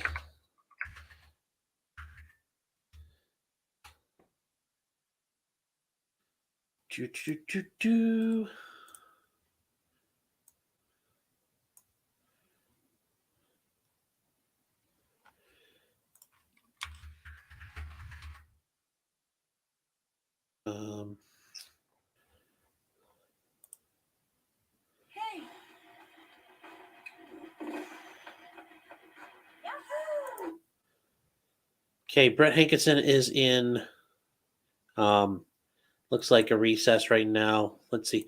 Oh, yes, Florida Robert Hayes. They are on recess too.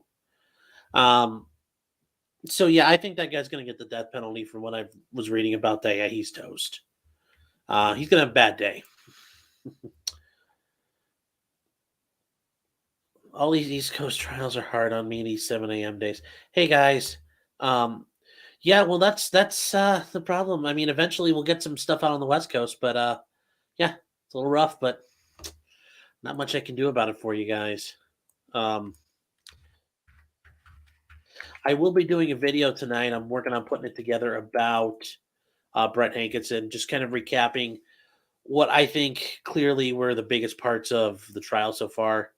And really the biggest part was the picture of the wall where he literally just shot all over the place. For a guy trying to return fire to protect somebody, he was shooting bullets all over that kitchen. So I think he's I don't think it's looking good for him. In other news, Curtis Reeves was not convicted. I'm surprised the jury came back as fast as they did, but they did come back.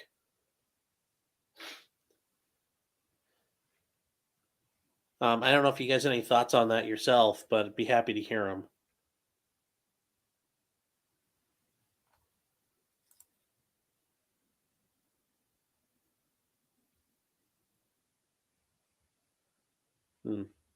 So,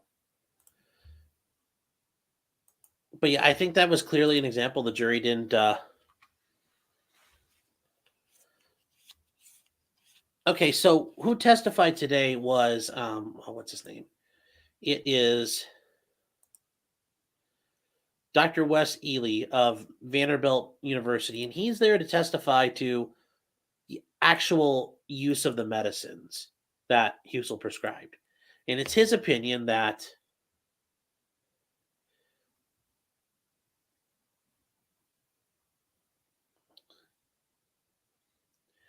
Sandy, I'll get to that in a second, but with Ely's job is his job is to come in and say, I'm an expert, I'm a doctor, I do this all the time. There's no reason this should have happened. And based upon my experience, this stuff kills people, and that's why these people were killed, and it was needlessly. His saying that all these people still had life left in them, their life was not completely lost. So that's what he was brought in to be. His job as the expert is to say there was no justification for any of this.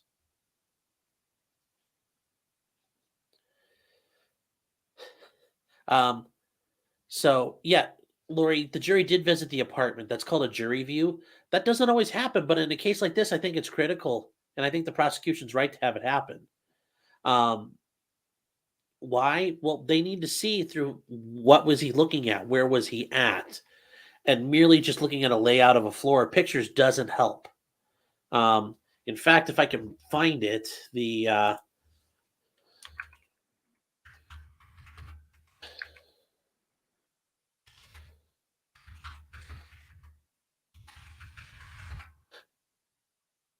Breonna Taylor's apartment layout, you need to see a little bit to understand how things are set up in a way you can understand what happened. And I'm trying to find it.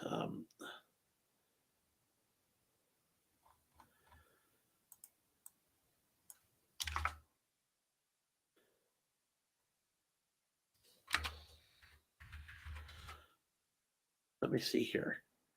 That's okay. Okay, I've got it. This will be helpful. Okay. So I'm going to try to.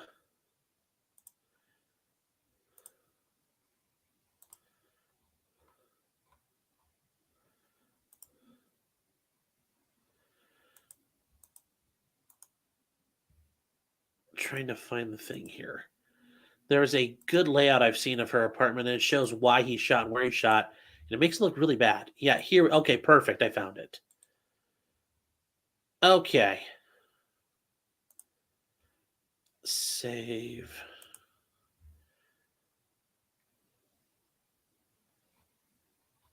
All right. I'm going to try to open this up. Give me 1 second, you guys.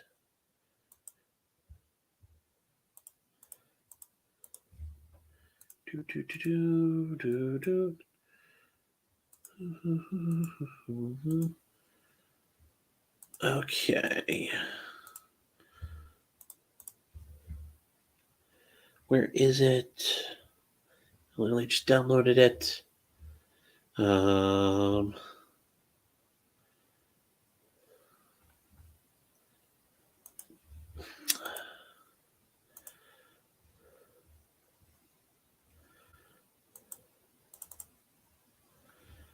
Okay, got it now. We're going to talk about this. So when you see what happened with Breonna Taylor, hold on here. Yeah, he did do a great job at stressing doubt to the jury, and I think that's the stuff you have to look at after a while. What was focused on, but I still think if you had to guess or make a decision, it wasn't. They didn't do the best job possible. Okay, so if you guys can see this, what I'm trying to show you is Breonna Taylor's apartment, and why is this not working? Crap.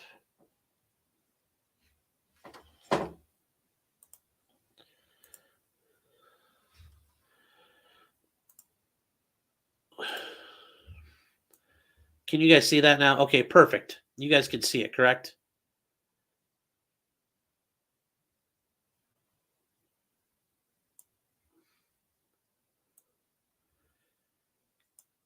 Can you guys see this footage I'm trying to put up here?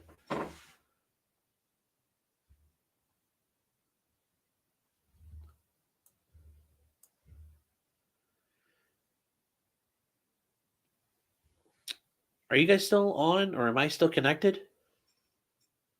Okay, sure. I sorry, nobody was typing, so I couldn't tell. All right, so this is the layout of her apartment. Okay, good. I just want to make sure because nobody said anything for a while. Okay, so this spot right here is where Breonna Taylor and her boyfriend were. This is the front door. This is where the shot went through, and then this is where all the officers returned fire and they shot through the door, and then Breonna Taylor was struck and killed. These two spots down here are the shots that Brett Hankinson took. Now, I don't recall the order of these, but either way, the way I understood it is these are the first shots that Brett Hankinson took. He heard a gunshot and then he saw all these flashes, so he started shooting. Now, he claims he saw somebody with an AR-15, but there was nobody there with one. And I think it's safe to say he had no idea and he panicked. So he shot, and those shots went through the wall into the other apartment. He then came over here and shot a couple of times. That's why when we go back, and I'll show it tonight, there's a bullet that got stuck in the bathroom that was just sitting there by itself, and that's because it passed through enough things that it ran out of energy. He did not kill Breonna Taylor, and that's something they can say for sure. It's one of these officers here, and it may have been the officer who himself got shot in the leg and bled out. I think his name was Mattingly. He was the one likely to have killed her. But since he didn't shoot her, he's not being on trial for that. He's putting these people in this room at risk. So let's see here. Oh, yeah, Little Miss, I'm not going to stop this trial. We're going to keep going on it. Hankinson is an idiot. Yeah, like I said, if you watch that video, he's no different than the guys in Syria just shooting over the top of a wall. So that's where we are with it, and we'll talk about that more when I do my video tonight. But I just wanted you guys to see it now. All right. I just think it's very descriptive, and it helps clear up what some of the people were looking at and how things came about. On the Reeves verdict, you watched everything, and okay, hold on, Sandy, you said something before. I wanted to go back. The sentencing phase, okay, yes. So your question is, it occurred to me, if we're supposed to decide cases strictly on evidence and law, not sentiment, why are impact statements allowed? Well, impact statements are allowed at sentencing for really any type of case. And that's because as a victim, you do have the right to say what happened to you. It's one thing if your car gets stolen, you come into court and say, hey, my car got stolen. That wasn't fun. Yeah, you could say that, and that's fine. But, you stole my car and I lost my job because I couldn't get to work. Or you stole my car and my grandma needed to go to the hospital because she was having an asthma attack and she died. Or you stole my car and I wasn't able to go see my grandma before she died. You stole my car and I can't do anything I've wanted to do and go hang out with my friends because I can't get to them.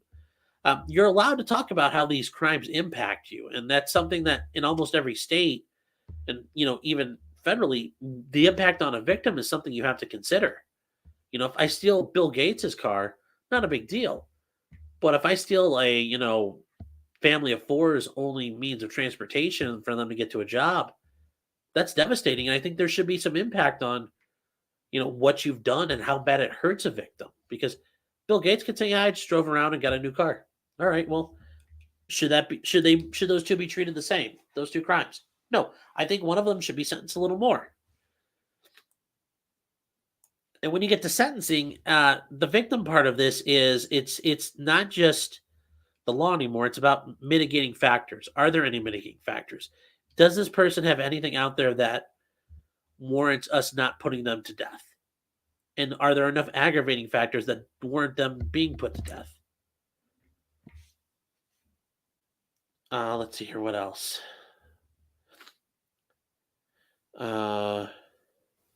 Yes, Rennie, yes. If you watch with educated lawyers, yes. Well, you just need a lawyer. You don't need two. You do the work of many lawyers at once. And the neat thing is, Sandy, you don't have to believe him or his wife. You have to look at, remember, with self-defense, the state has to disprove it. So did the state disprove it? I don't think they did. And you can look at that video that got refined and enhanced. Who hit who in what order? If it's not clear, well, then you have to, who are you gonna believe? Who's got the credibility? Remember, the state has to clear that burden. They can't. There is no getting close or near enough. They have to clear it. So, like I said, I'm still not convinced that he's was the righteous man here, but that's what happens.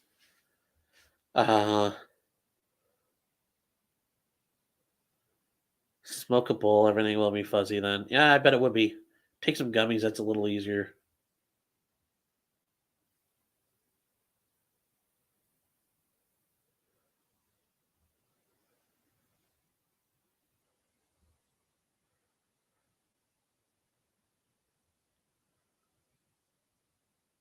Hi, Critter. How you doing? Yeah, everybody here, thanks for coming by. If you're new, hello. If you're new and you like it, please like and subscribe. If you have questions, throw them in there. There's no such thing as dumb question either. Wow, I think I kind of blew through all that stuff catching up to you guys. So let's see.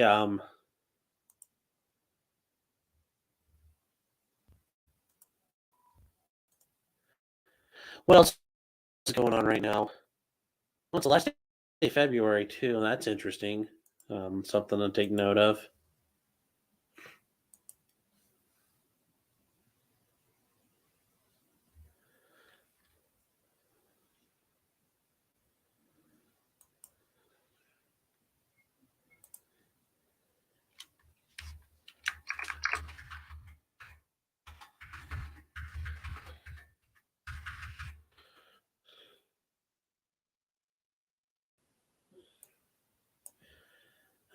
Shoot, what was I gonna say? Oh, I will say, I know you guys notice I don't really have a whole lot of rules regarding what you can say and can't say on here.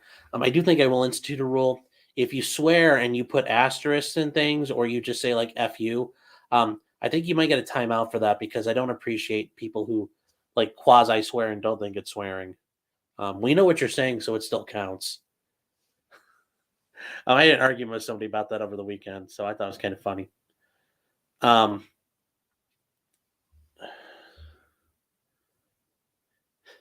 Sandy, I'm going to be watching this one all the way through. I mean, God, I hope this doesn't take like 3 weeks, but it might. Ethics question.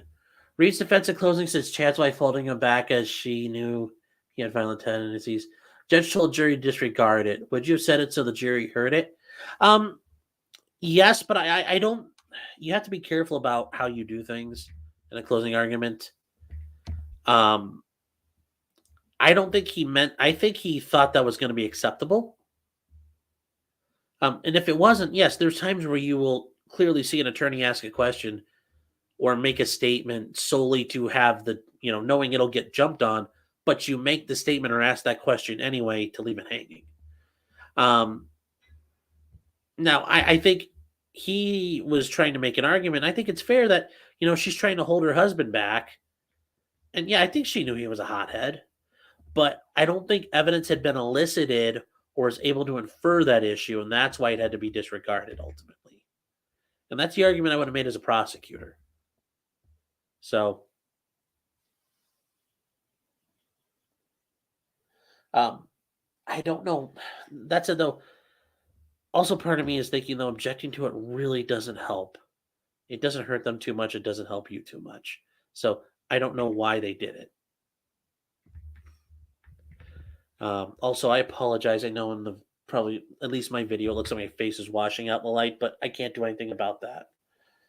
I hope that answers the question, Matthew, because yeah, I think he meant to keep using that in his arguments.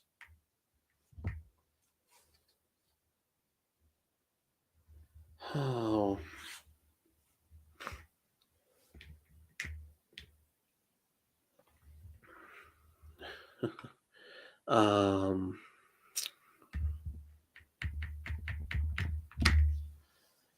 so.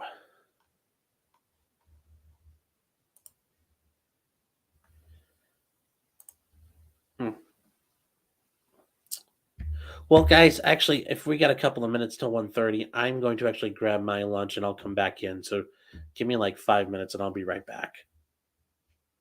Oh, hi, Gabby.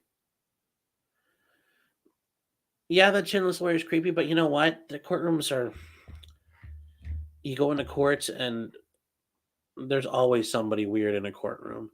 Might be one of the lawyers. Usually it's one of the jurors is creepy. So um, it's not a very uncommon. It's a very common thing.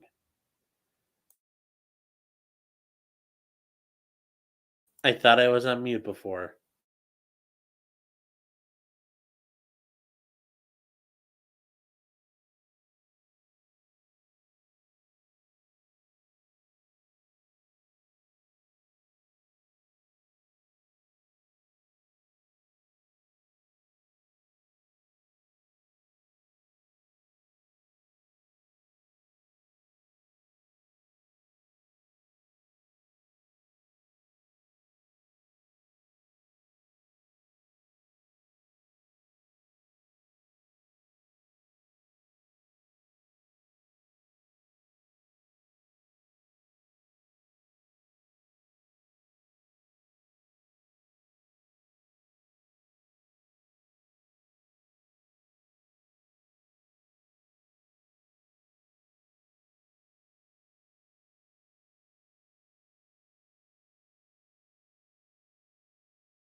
So what did I miss? No, I'm not having turkey. I'm having spaghetti. But nice try. Let's see.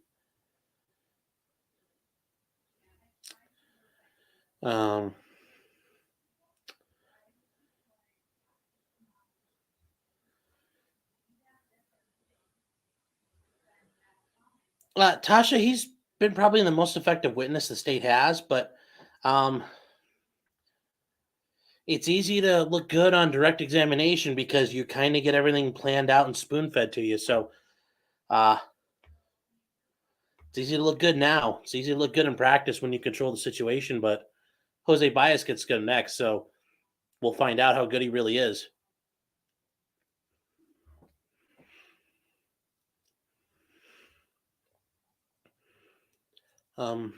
Let's see here.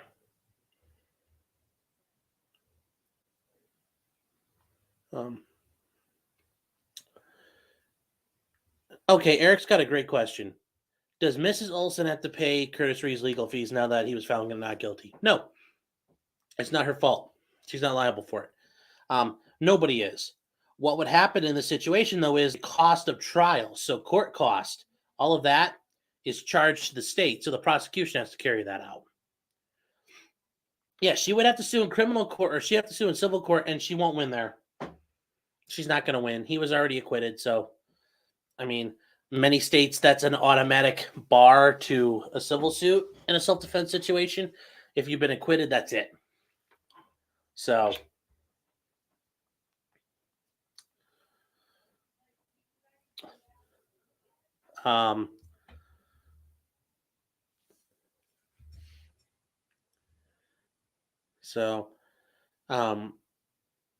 yeah, Sarah, that's also important. The state charged him, not the state of Florida went after Reeves, not the Olsons. Eric, winners paying the losers' fees is generally a civil situation. So, and even then, you have to ask for it, and you have to meet certain hurdles. You may have a valid civil case, and you may lose, and you aren't automatically going to be forced to pay the winner's fees. Generally, you have to show it wasn't right. It shouldn't have been brought in the first place. Now, there are places that are trying to invoke Kyle's law where if you win and there's a finding and you win in a self-defense case, you get all your money back that you had to pay. But that's not here. I do think in Washington state there is a provision from what I was told a while back.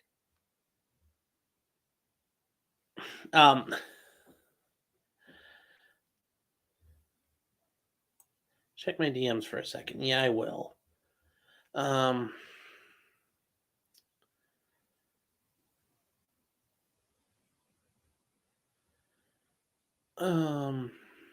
Let me hold on here.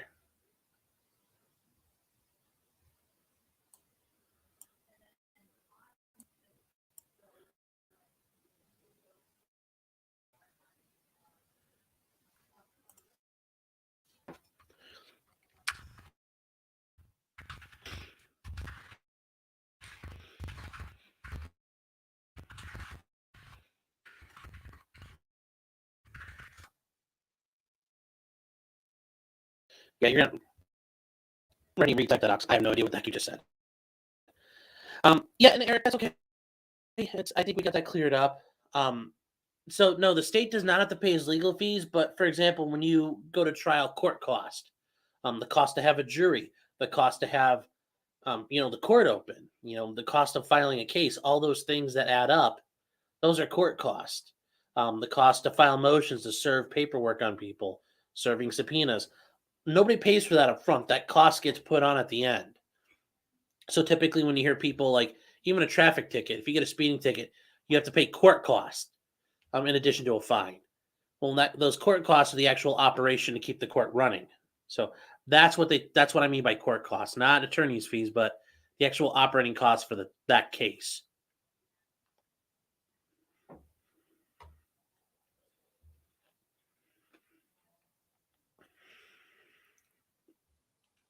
Well, Tasha, this witness is claiming he's got to go back and do stuff, and the defense was just told this. Yeah, but it's part of shit happens and you have to adapt. Now, could that create an issue? Should he be convicted? Could that be an appellate issue that he was denied his right to confront his accuser properly? Sure, but maybe his attorney can knock it out of the park and get done when he needs to be done. That also means he might go later in the day. Instead of having 2 days of testimony, they might plow through for a little while to give him a chance. So, something to think about. I don't know how the court's going to handle it. We'll see.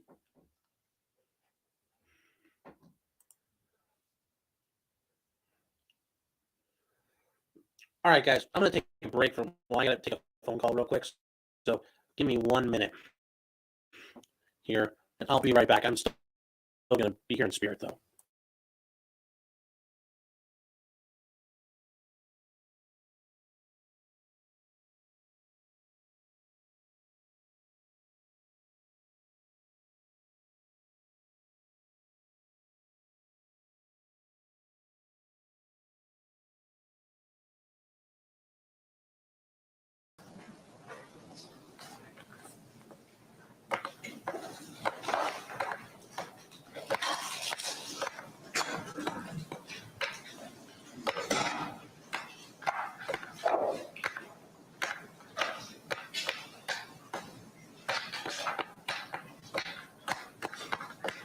I guess we're back. That's interesting.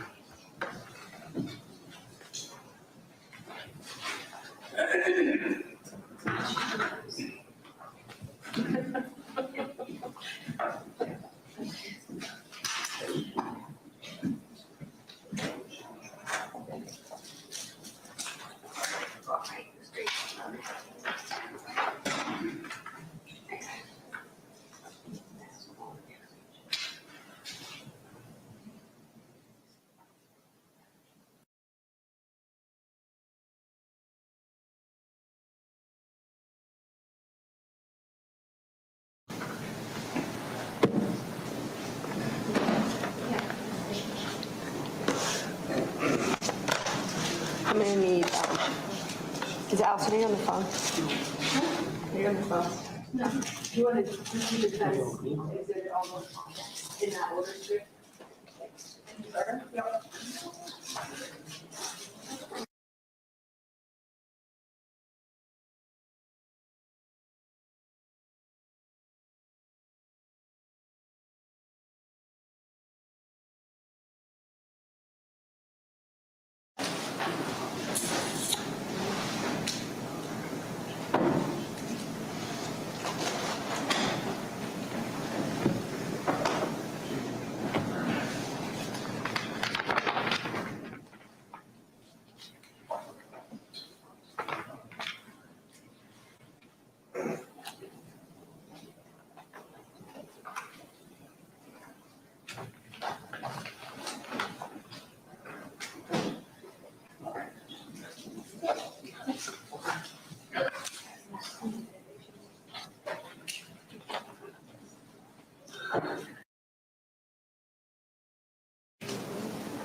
Did you just get it out of the dry cleaner?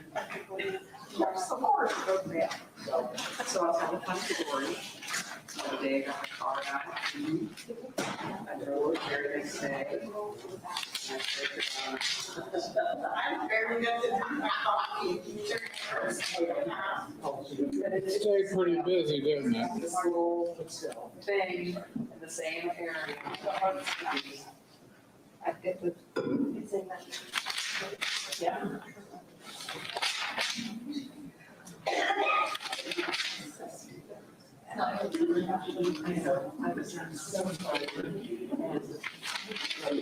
There were 2 cars.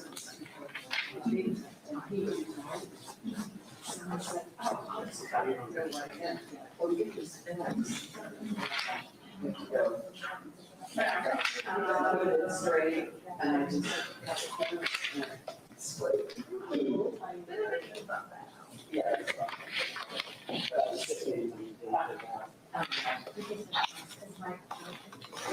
Two separate.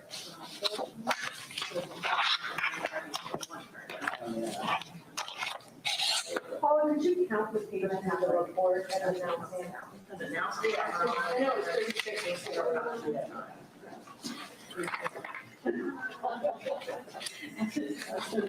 Well, this is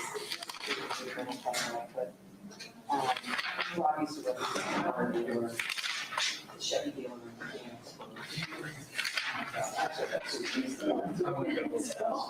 I guess they've got a bunch of artists.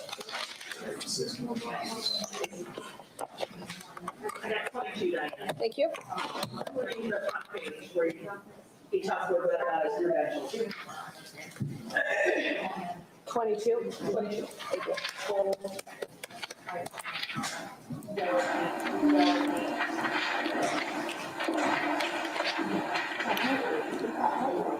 So yeah, I'm not sure what we're doing here because it's I thought we were done till 1:30, but I guess that guy's got to go. We're going to start up soon. Try to make the most of it. Huh. Be right back. I don't know the number of certified.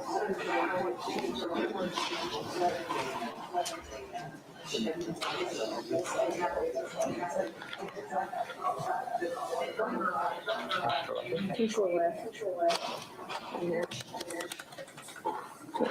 No, but this is the loan.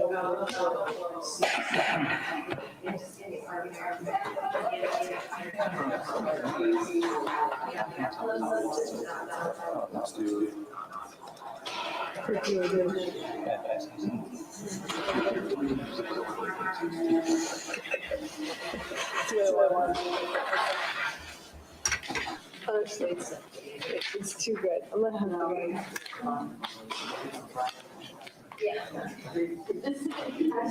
All right, guys. I'm going to stay on mute for a couple more minutes to work on some things until we start.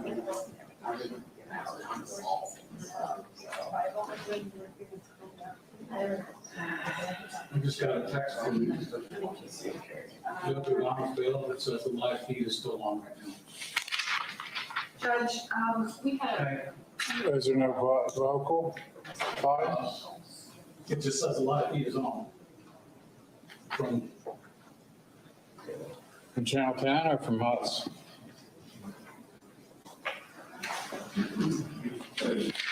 Judge, we had a close encounter with a juror at lunch, and we'd like to put it on the record what happened.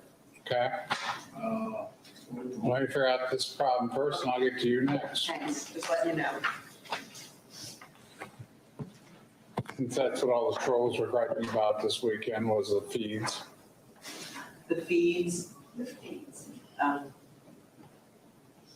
Something about we didn't know the difference between a green light and a red light. It is.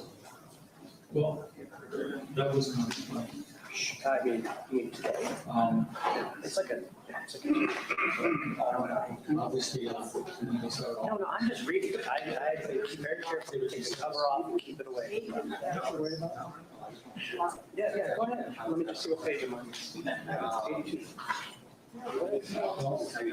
can we call the camera?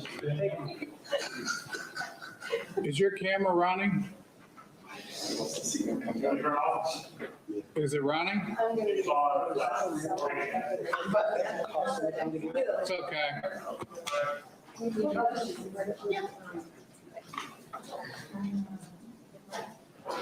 Church this week. Did a good happen.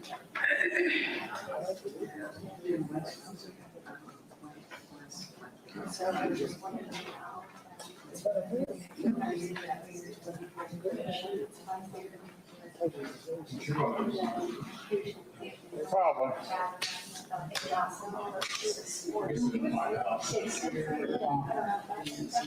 I'm not gonna worry about it. Can we go on the record here whenever you get ready there, Sam?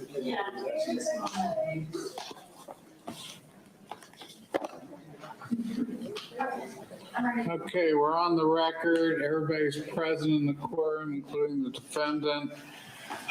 There were some issues about the stream being on. We're still investigating that. I don't think anything was said on the stream. If there was, or they watched me eat lunch, It's about the extent of it. Okay.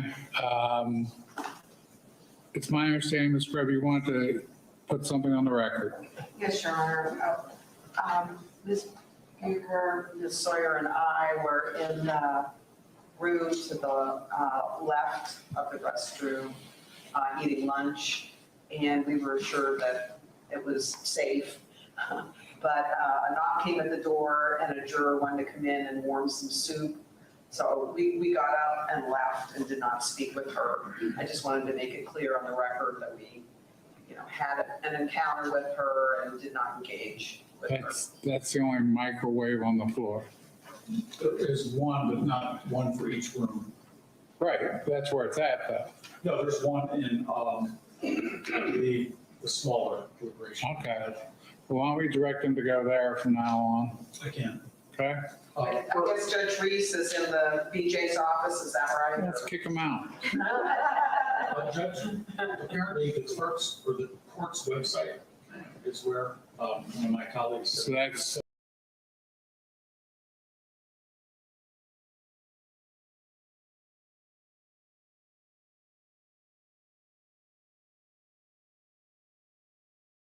a Paul problem. Yes, I was able to hear discussions until about 5 or 10 minutes ago per one of my esteemed colleagues. I just turned the microphone off like when I came back in because it wasn't, so it might not be on. Okay. That would make sense.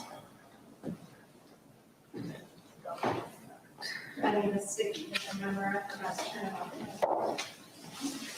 It's okay. Anything else for the record?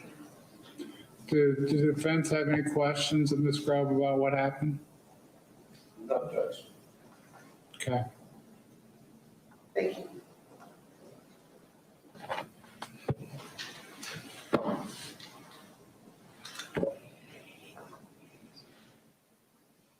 I guess you can turn that back on there.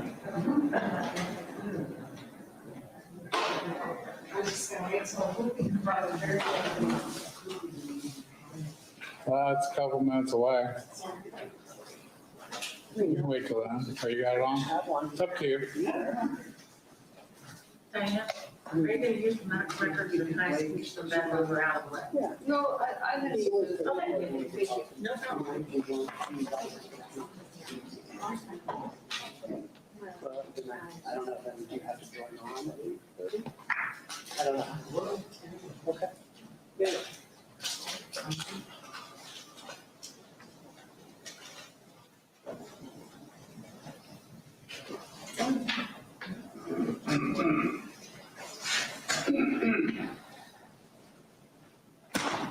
I'll send you what she had sent. Copy. Okay. Screenshot. It's on the messaging if you're logging in. It's just like the messenger.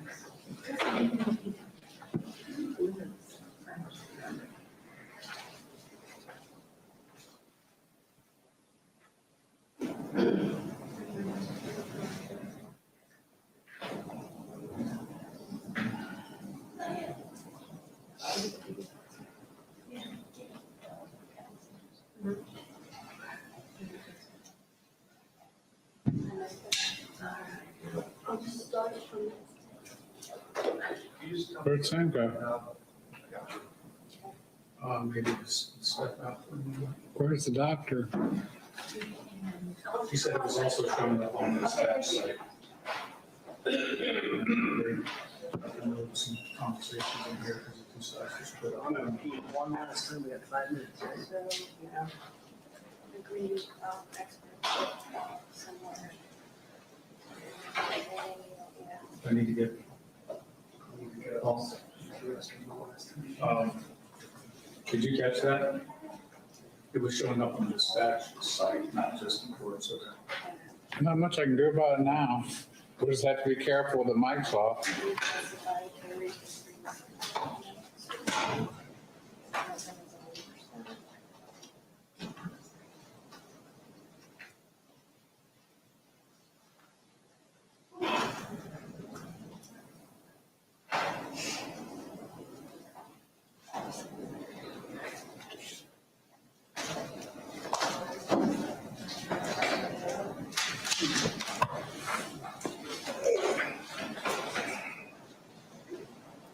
Okay, guys.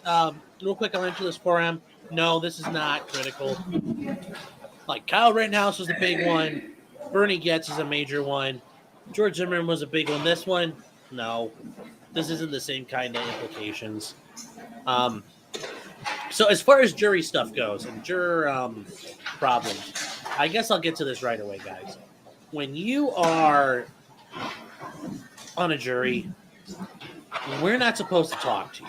We're not supposed to say hello. We're not supposed to smile or nod. You get in the elevator, good morning. No, I mean, treat you guys like you're dead to us. And it's critical because we don't want to ever seem like one side's favoring the jurors more than the others, or the jurors are favorable to one side or another. Judges have to worry about this too. When a judge walks in, they won't even look at you if they know you're on a jury. They think you're on a jury, especially on a case they're handling. It sounds like there was some juror contact. Well, when that happens, if you think there's a potential issue, you bring it up to the court. I've been in the hallway before, and I've been talking on the phone, or I was talking to somebody, and the juror comes around the corner and actually bumps into me. I'll bring it up on the record, say, Your Honor, I believe we may have had contact with the juror. Nothing critical, but you bring it up, you discuss it. Every side decides what's going on, and then you might put it on the record. You might bring that juror in and say, hey, look, what anybody said to you was not meant for you. You're not supposed to think about it. Don't regard it. And we all go on about our day. So.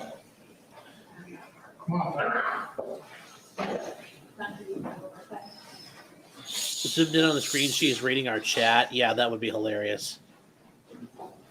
Reeves has to do more media manipulation. Yeah, but I think Reeves is just an example of how long this can actually go and what this can do in your life. Yes, Dr. Ely is a prosecution expert. So defense is still not presenting their case and probably won't for a while. But yeah, they're going to disclose the jury issue and try to put it on the record and sort it out. But yeah, you'll run into jurors all the time. That's not at all rare. I mean, You didn't tell me about You you. guys haven't even seen the beginning. it happens all the time. That's my book. You guys are on a live feed. Usually it's not a big idea. I'm sorry. Well, I mean, come on. Judges warning them that they're being goofy on camera. I didn't intend for it to be taken from you to admit it's evidence. Okay. All right. I'm not done with it yet. That's my only problem.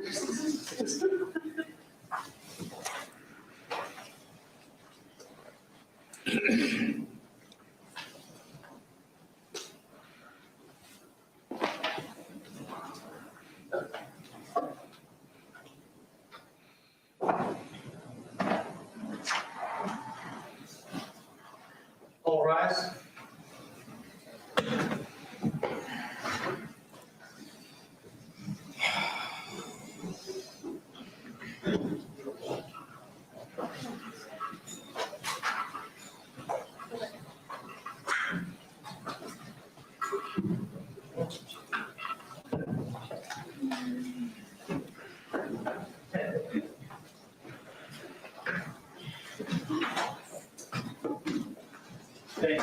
Shorter seat.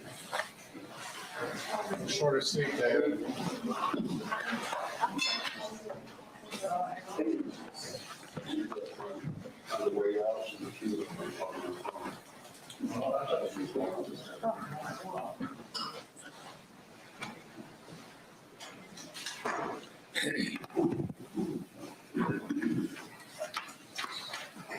This one's on you guys.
Okay.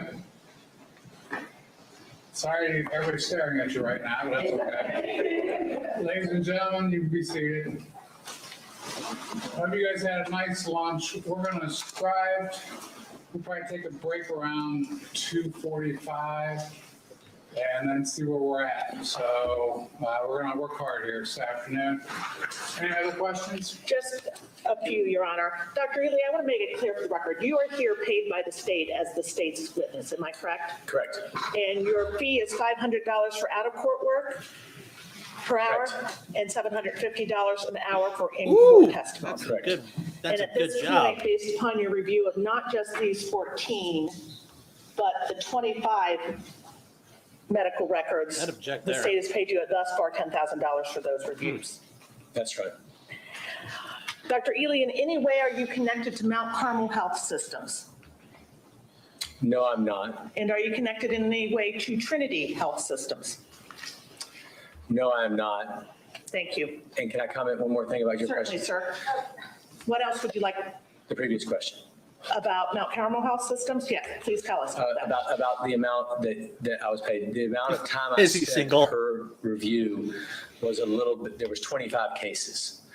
And at $500 an hour, it takes a long time to review these cases. So I recognize that $10,000 might sound like a lot of money, but it's very labor intensive to go over all these records. Thank you, sir. I have no further questions, Your Honor. You probably read every page. Thank you.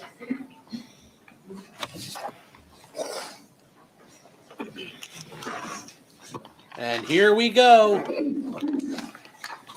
Could we turn this on, the Elmo? Yep, give me a second.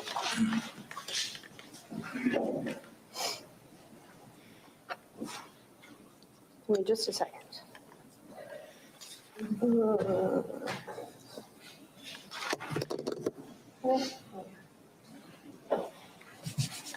I don't. Switch over to this? Yeah. Oh, maybe it's because my computer. Let's go this way.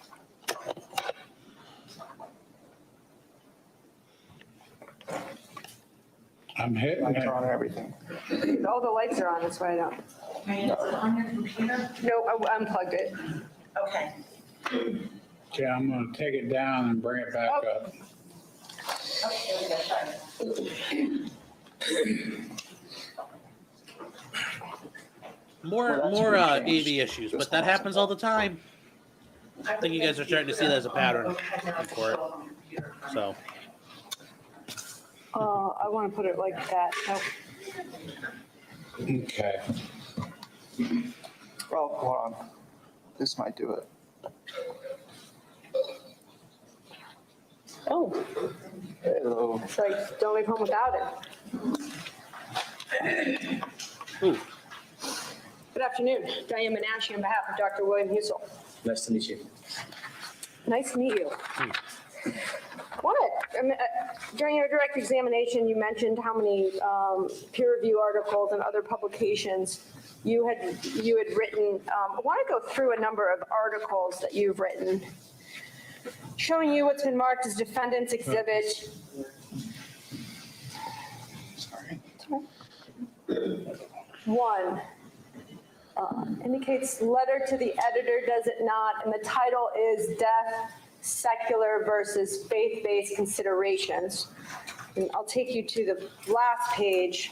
Does it appear that you authored that letter to the editor? Yes. Okay. I want to draw your attention here to this paragraph if we could. And again, this is a letter to the editor that you wrote, correct? Correct. ooh. And you state, do you not, as a practicing intensivist, ICU physician, and a Catholic, my opinions are based on the teachings of the church, especially Pope John Paul II's encyclical, how do you say that word? Encyclical? Evangelium Vitae? Angela Vitae, and my anecdotal experience in caring for thousands of dying patients. Those are your words, correct? Yes, And you go on to say, do you not, I would preface this by saying that I consider myself a student, not a teacher, of this masterful moment in life, the transition from earthly life into death and the hereafter. That makes it sound like a Those are fucking your serial words again, killer. correct? Jesus. yes, Showing the witness what has previously been marked as Defendant's Exhibit Eli 2. Does this picture and article look familiar to you, called A Swimming Pool in the ICU? yes, I wrote it.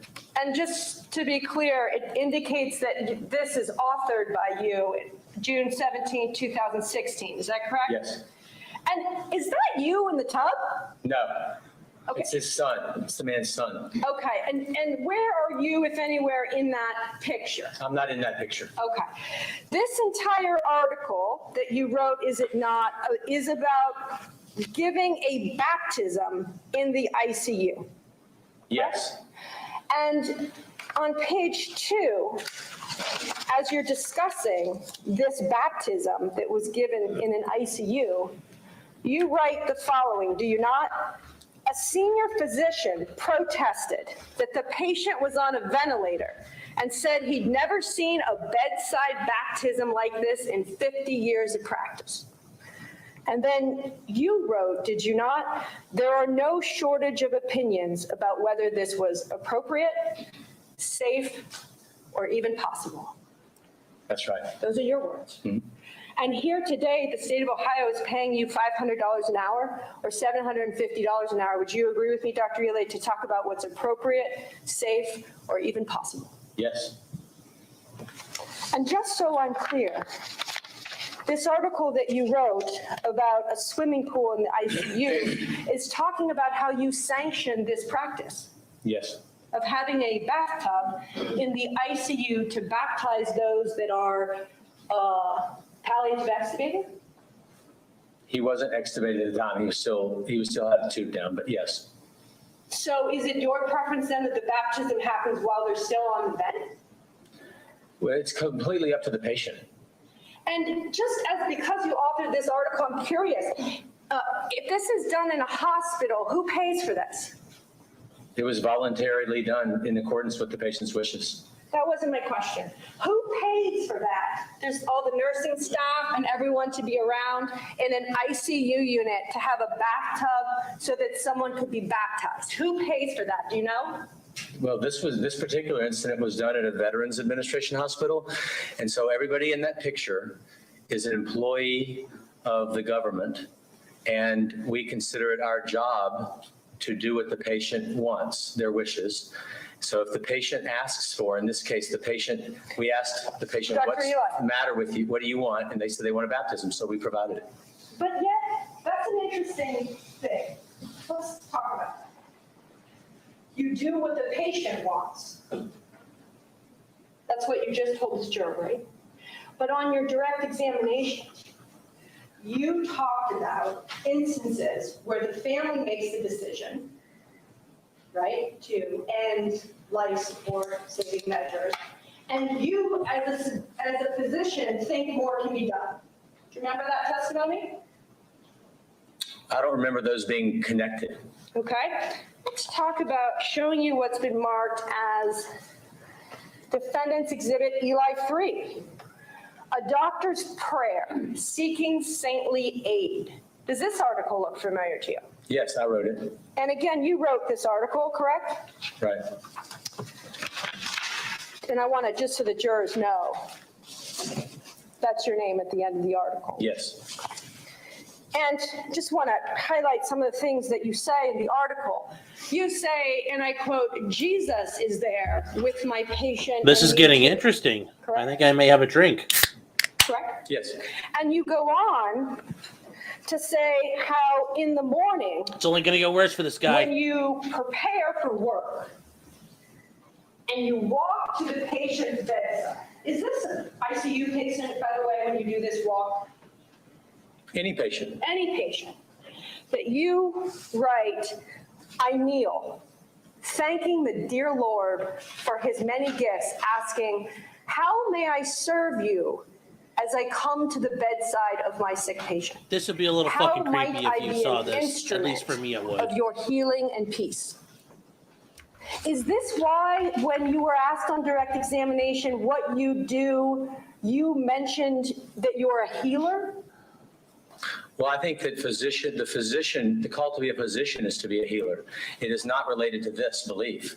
People are healers if they chose to be a physician, regardless of their spiritual path.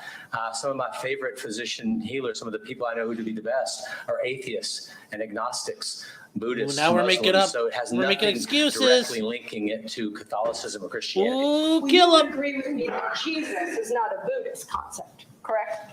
Well, I love many things about Buddhism. One of my favorite, Tao Te Ching 65 is one of my favorite Buddhist concepts. She got him. So, Answer her question. yes, thank you. Jesus was not a Buddhist. Okay, so, and then I He want might to be a go on Buddhist, continued in but this not a conversation. So, About them these are dump your trucks. words. So also, do I engage the spiritual counsel of my quote-unquote colleagues on high who have already walked the paths I currently trod? And then do you And not I'm in this religious last and it's creepy. paragraph note, I have learned that this sacred journey is much more direct, quick, and sure if I walk it consciously beside the Blessed Virgin. He's like Gandalf. Those are your words too, right? Yes. And she keeps me staring at Jesus, guiding me along a more peaceful path than I would otherwise choose. And the name of this article is A Doctor's Prayer Seeking Saintly Aid, correct? Yes. And you wrote this article in your current capacity as a Yes. physician. I didn't write it underneath the cloak of being a physician. I wrote it as just a person expressing spiritual values. Sorry, let me go back to this then, since you made that mention.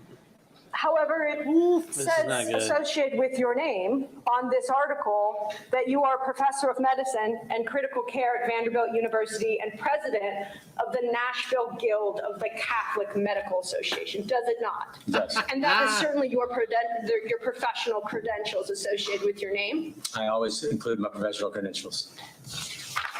Even when it's not And necessarily related to similarly, your you professional included your issue. professional credentials when you wrote Defendant's Exhibit Eli Fuller, correct? Correct. And this article is called His Enduring Gift. What do we make of the Eucharist and transubstantiation, correct?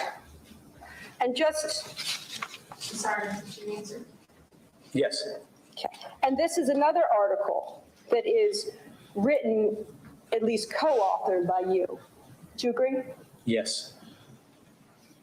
I want to go back to this back page, the second page of this.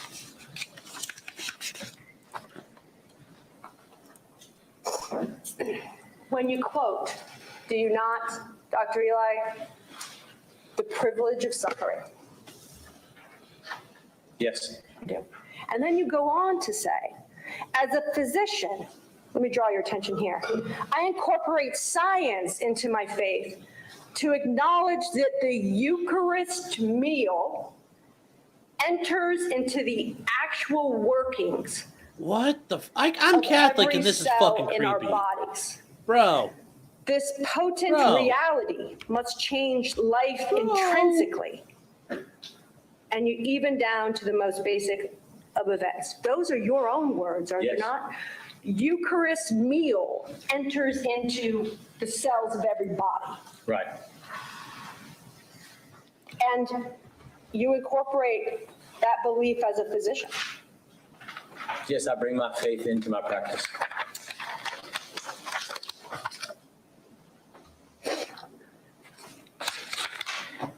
It was mentioned about the Nashville Guild,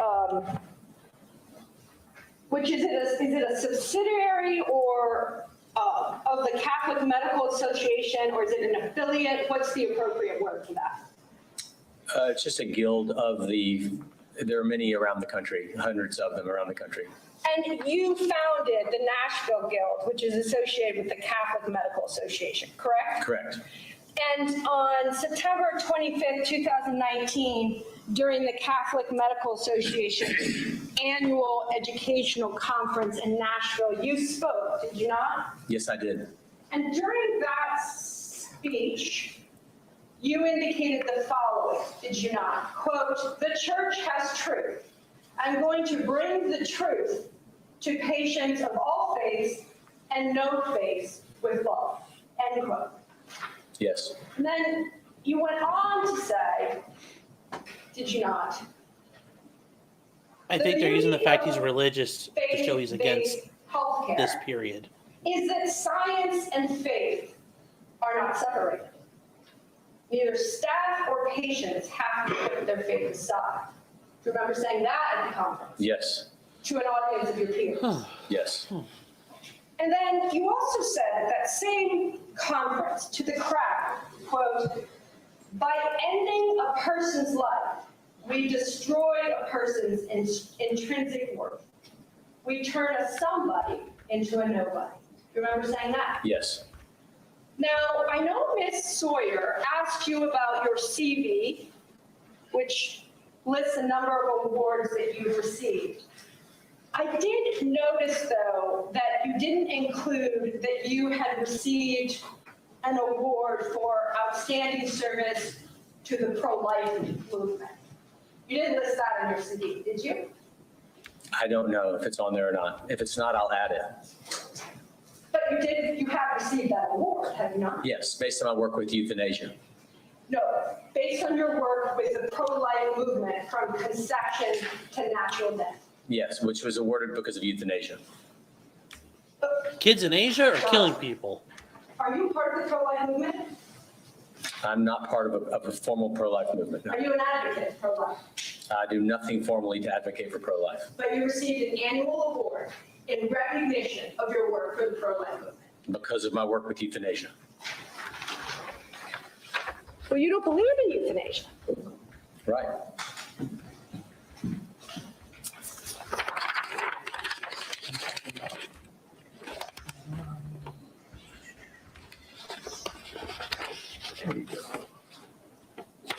Critter, when I was a kid, our And then I priest, want to go to his this, cousin was an exorcist. showing We you got what's to meet been him. marked as Defendant's Exhibit Eli 6. Now, admittedly, this is an article from the Dispatch, which is not authored by you, correct? Correct. But it is attached to your CV. I don't know. You don't know that you have actually attached this to your curriculum vitae? It's in my CV. Yes. If I was interviewed for the article, I would have included it in there. Okay. And so so when you're interviewed. Their experts spoke and to the put in press? media, you then Oof. attach that interview to your curriculum. That's vitae? not good. Yeah, there's a section in this curriculum He vitae, shouldn't the be. CV, which it has for media. So if I'm involved in media in some way, then I put those media links into the CV. And so you're using those media links as a way to bolster or a way to somehow raise your profile. Would you agree with me on that? Objection Yes. as to the word bolster, Your Honor. Okay.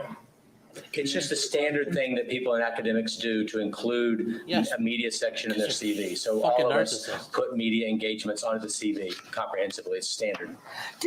When you say all of us, who's all of us? One of People us. who are in a professorial role at academic medical centers keep a CV. And the way that we do that is there are certain sections on the CVs that are, for example, at Vanderbilt, there's a usual profile for your Dr. CV. Eli, my question though is not about your CV. My question was, when you say we do that, who is we? I'll try and keep my questions more succinct. People who are in academic medicine. People who are in academic medicine and hired as experts. He's got gray hair, so I respect giving that. media interviews. Being another gray Oh, hair yes. guy. As a matter of practice, they Yes. are. And I assume that if you attach this interview to your CV for others to see, that you would stand by the article's representations of what you said. Not true. No. No. So you would attach to your CV something that is actually inaccurate. I would attach to, that's not what you asked. You said that I would stand by it.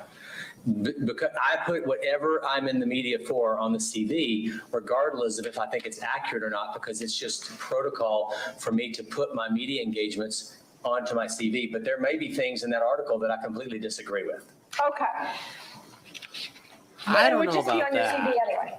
Correct. In other words, I don't pick and choose. Not a question. Showing you I'm what's smelling a been little marked bullshit as there. Defendant's Exhibit Eli 7. Do you recognize this? Yes, And right there, see Yes. that you authored this? I did. Is it Sonnet 30? Nope, you guys XXX? don't need to see me, Yes. sorry. Love, dignity, and dying. Yes. And in this article, do you not talk about a particular patient named Jessa? Yes. And when you talk about Jessa in He this knows where that's published going. article, do you not talk about how some team members continue to view her quality of life as unacceptable and even, quote, hellish? Correct? Yes. But despite your colleagues saying that she's suffering and she's in what could be described as hell, you go on to indicate that you begin to read her Psalms after asking Zach if she might like that. Well, what happened was that her No, husband. doctor, I'm just curious. Oh, I'm sorry. I'll just keep it Zach. You asked Zach, do you not, if Jessa would enjoy being read to, correct? Her husband. And then, is that correct? Yes, Yes. you do. And this is in your role as an ICU intensivist. You asked if she'd like to be read to? Yes. And then as an intensivist in an ICU unit, you read her Psalms. He told me what her favorite readings were, and he wanted me to read to her, so I did. And so you did. And then as time went on, you indicated that Jessa had lifted us above the physical realities of our existence into something mystical. Mystical isn't a medical word, is it? No. And then you go on to say, do you not, I cannot explain it, and I almost do not even want to try. Let's just say that she gave us a private treasure, one I will always savor as a gift I never expected or deserved. And this is a woman that your team members in the ICU had described her situation as hellish. Correct? Yes or no?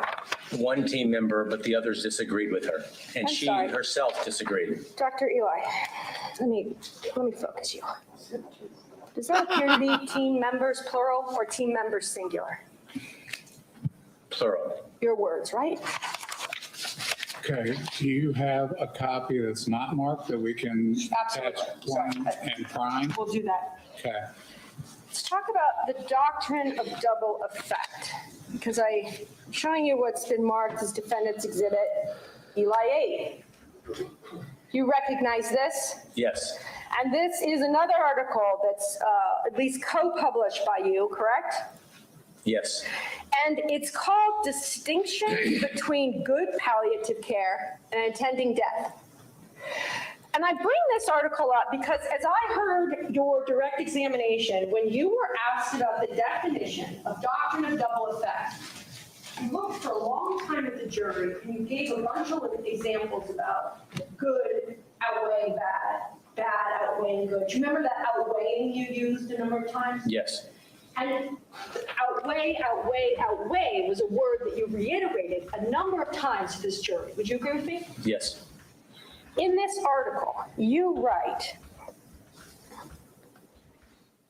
do you not? We must always ask yourselves, quote, is everything we are providing, such as sedatives and narcotics, intended to comfort and ease suffering?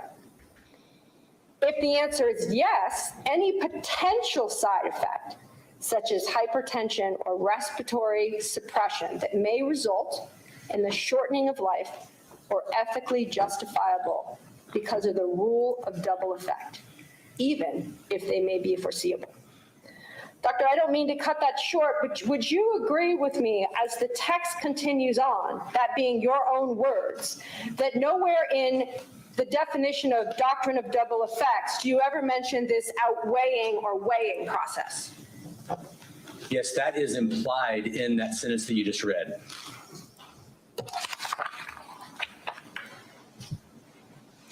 I remember on your direct examination, you mentioned a number of times that you were a member of the Society of Critical Care Medicine. Is that right? Right. And that you have been regularly, repeatedly, a number of times throughout the world, been part of committees through that organization to work on guidelines. Do you remember that testimony? Yes. Showing you what's previously been marked as defendants exhibit Eli 9. Do you recognize that? Yes.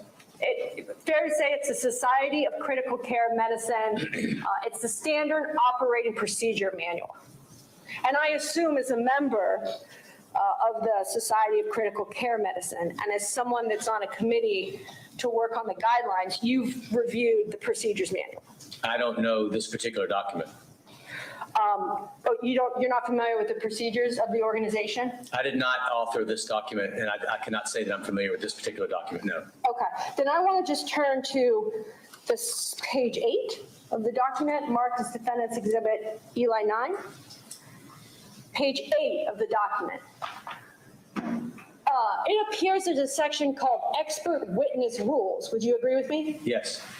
And the acronym for the Society of Critical Care Medicine is SCCM? Yes. Correct? Okay. And would you agree with me, second paragraph highlighted, guidelines panel members are discouraged from serving as expert witnesses in legal proceedings.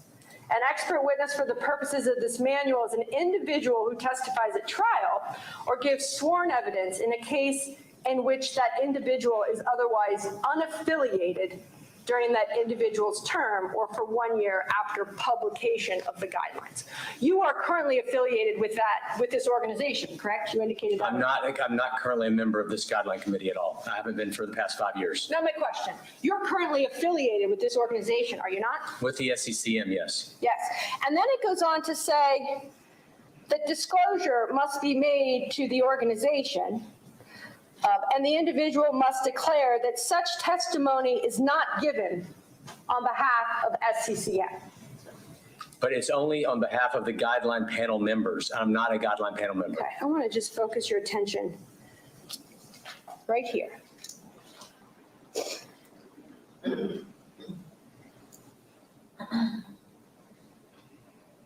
One moment.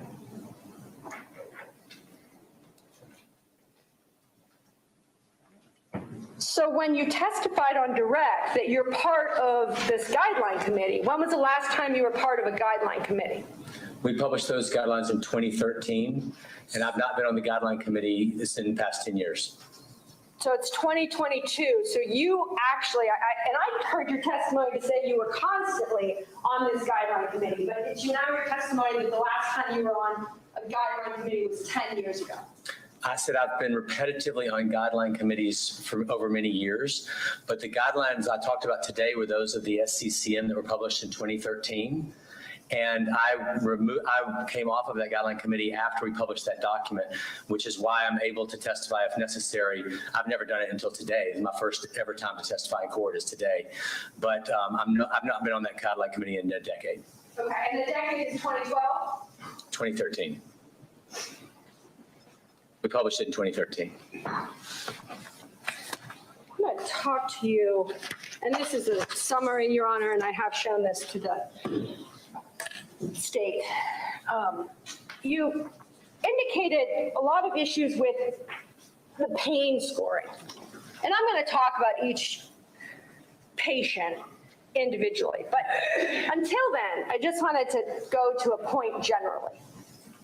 You indicated that pain scales of 10 were not possible. Remember that testimony? For the CPOT. Right. And I just wanted to make sure that we're clear as we are about to enter into discussing these patients, that there are council sidebar. Ladies and gentlemen, entertain yourselves. Your Honor, I moved it up. Well, it's a little late. Okay, well, I just moved it up. Okay, on the break, we will talk about it. Okay. So, thank you, Judge. Sorry about that. So I just want to make sure we're clear, though, that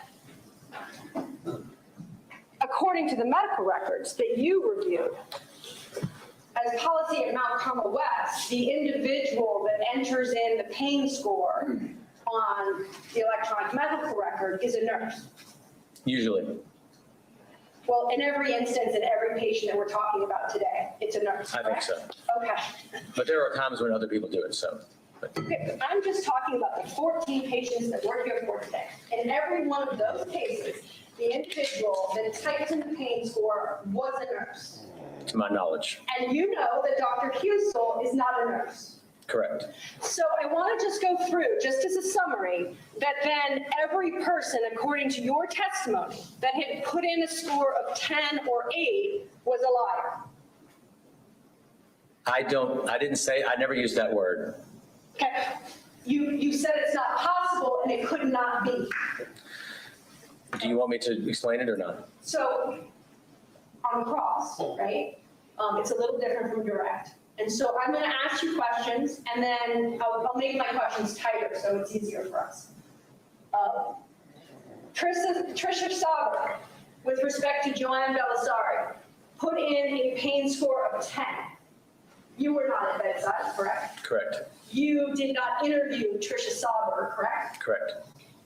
Going to Ryan Hayes, it indicates that the nurses, 2 nurses, Troy Redmond and Tyler Springer, both independently indicated the pain score of 10.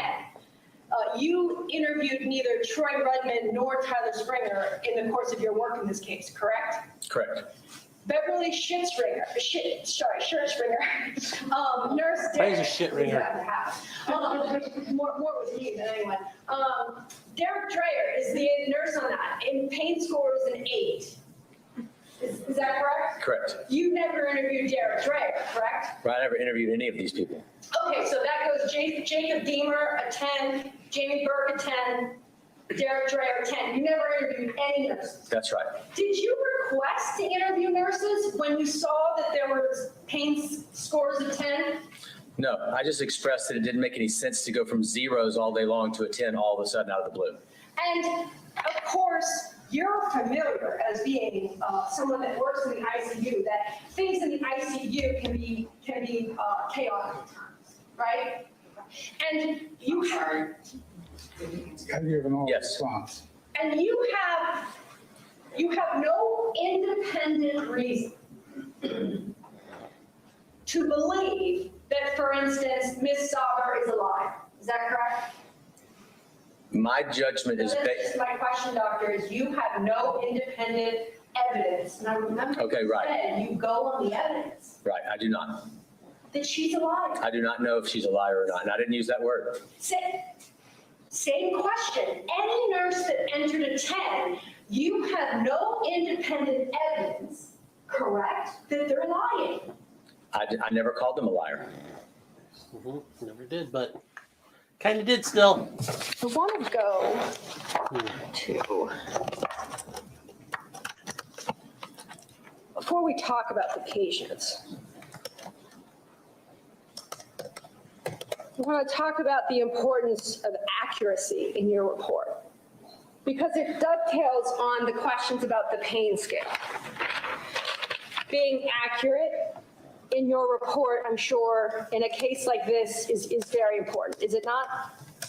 Yes, And do you write your own reports? yes. Do you actually physically type them, or do you have like, I have somebody else type them. you have someone else type them? I'll usually dictate them. Okay. And then, but surely, in advance of No signal. giving a report over,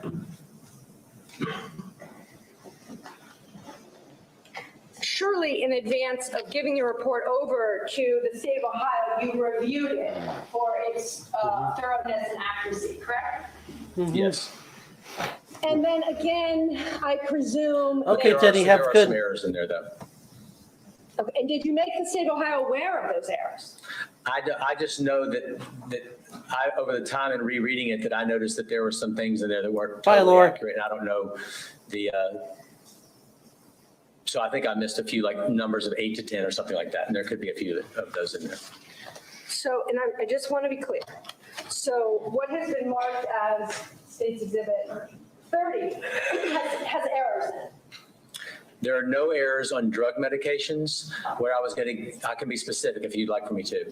I think that there might have been a few times where somebody included a different type of visual analog scale instead of the CPOT.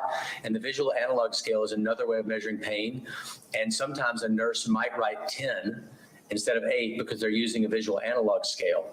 So when there's a discrepancy between an 8 and a 10, if it was the CPOT, that wouldn't have made sense. But if they were using the visual analog scale, it could have been that. It still didn't explain why it went from 0s to 10, but that would clear up the 8 to 10 issue. If that would certainly clear up the 8 to 10 issue and the things that you said about the 8 to 10. But the main point that I was making was that you don't go from 0s to 8 or 10 in a matter of minutes. That's the point I was trying to make. And so I just want to be clear, before you got here today, and you knew that you would testify under oath about this exact report, did you communicate to the state of Ohio that there are errors in your report? When I was reading this last night on the plane over, I thought, Did you communicate to the state of Ohio there were errors in the report? no, I did not. Okay, so I want to talk to you about the difference between an opiate and an opioid. Opiate is O-P-I-O-T-E, correct? But yeah, I don't think you spelled it correctly, but I know what you're getting at. No, you tell me, what's an opiate? How is it spelled? O-P-I-A-T-E. Okay, and what is an opiate? Opiates and opioids are two different words that are used interchangeably for narcotic medications. Doctor, actually opiates and opioids are not used interchangeably, correct? Well, in common parlance in the hospital, lots of doctors and nurses do use those terms interchangeably.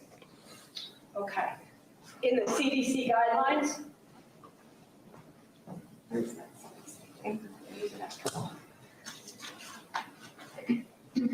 Thank you.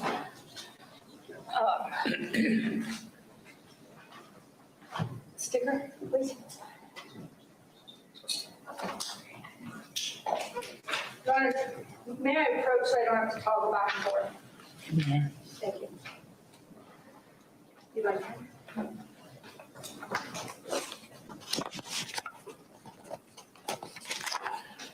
Just want to ask you some questions about your testimony that the words are used interchangeably. If I may approach, showing the witness what's been marked as the evidence exhibit UI 10. Just generally, Doctor, what's the title that appears on defendant's exhibit UI 10?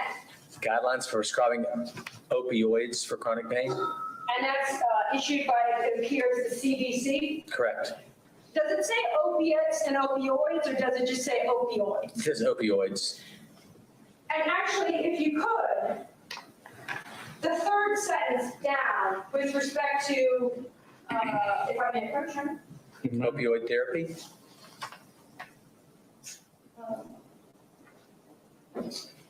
The last sentence. Does it not indicate there that the guideline is not intended, the CDC guidelines are not intended for palliative care? It says the guideline is not intended for patients who are in active cancer treatment, palliative care, or end-of-life care. Also, wouldn't you agree with me that opioids are drugs like heroin, other natural type drugs versus opioids are opiates? But then there's also a synthetic component that makes something an opioid. Yes, but what happens in real life in the hospital, a doctor will say, did she take an opiate? Another person might say, did she take an opioid? So in regular practice at the bedside, people just use either of those words interchangeably on a regular basis. I'm not sure where you're going with this, but I just want to make the distinction that. Okay, Doc, Yeah. it's not your job here today to anticipate the question, okay? You're better off to answer the question, we can move on to the next one. Okay.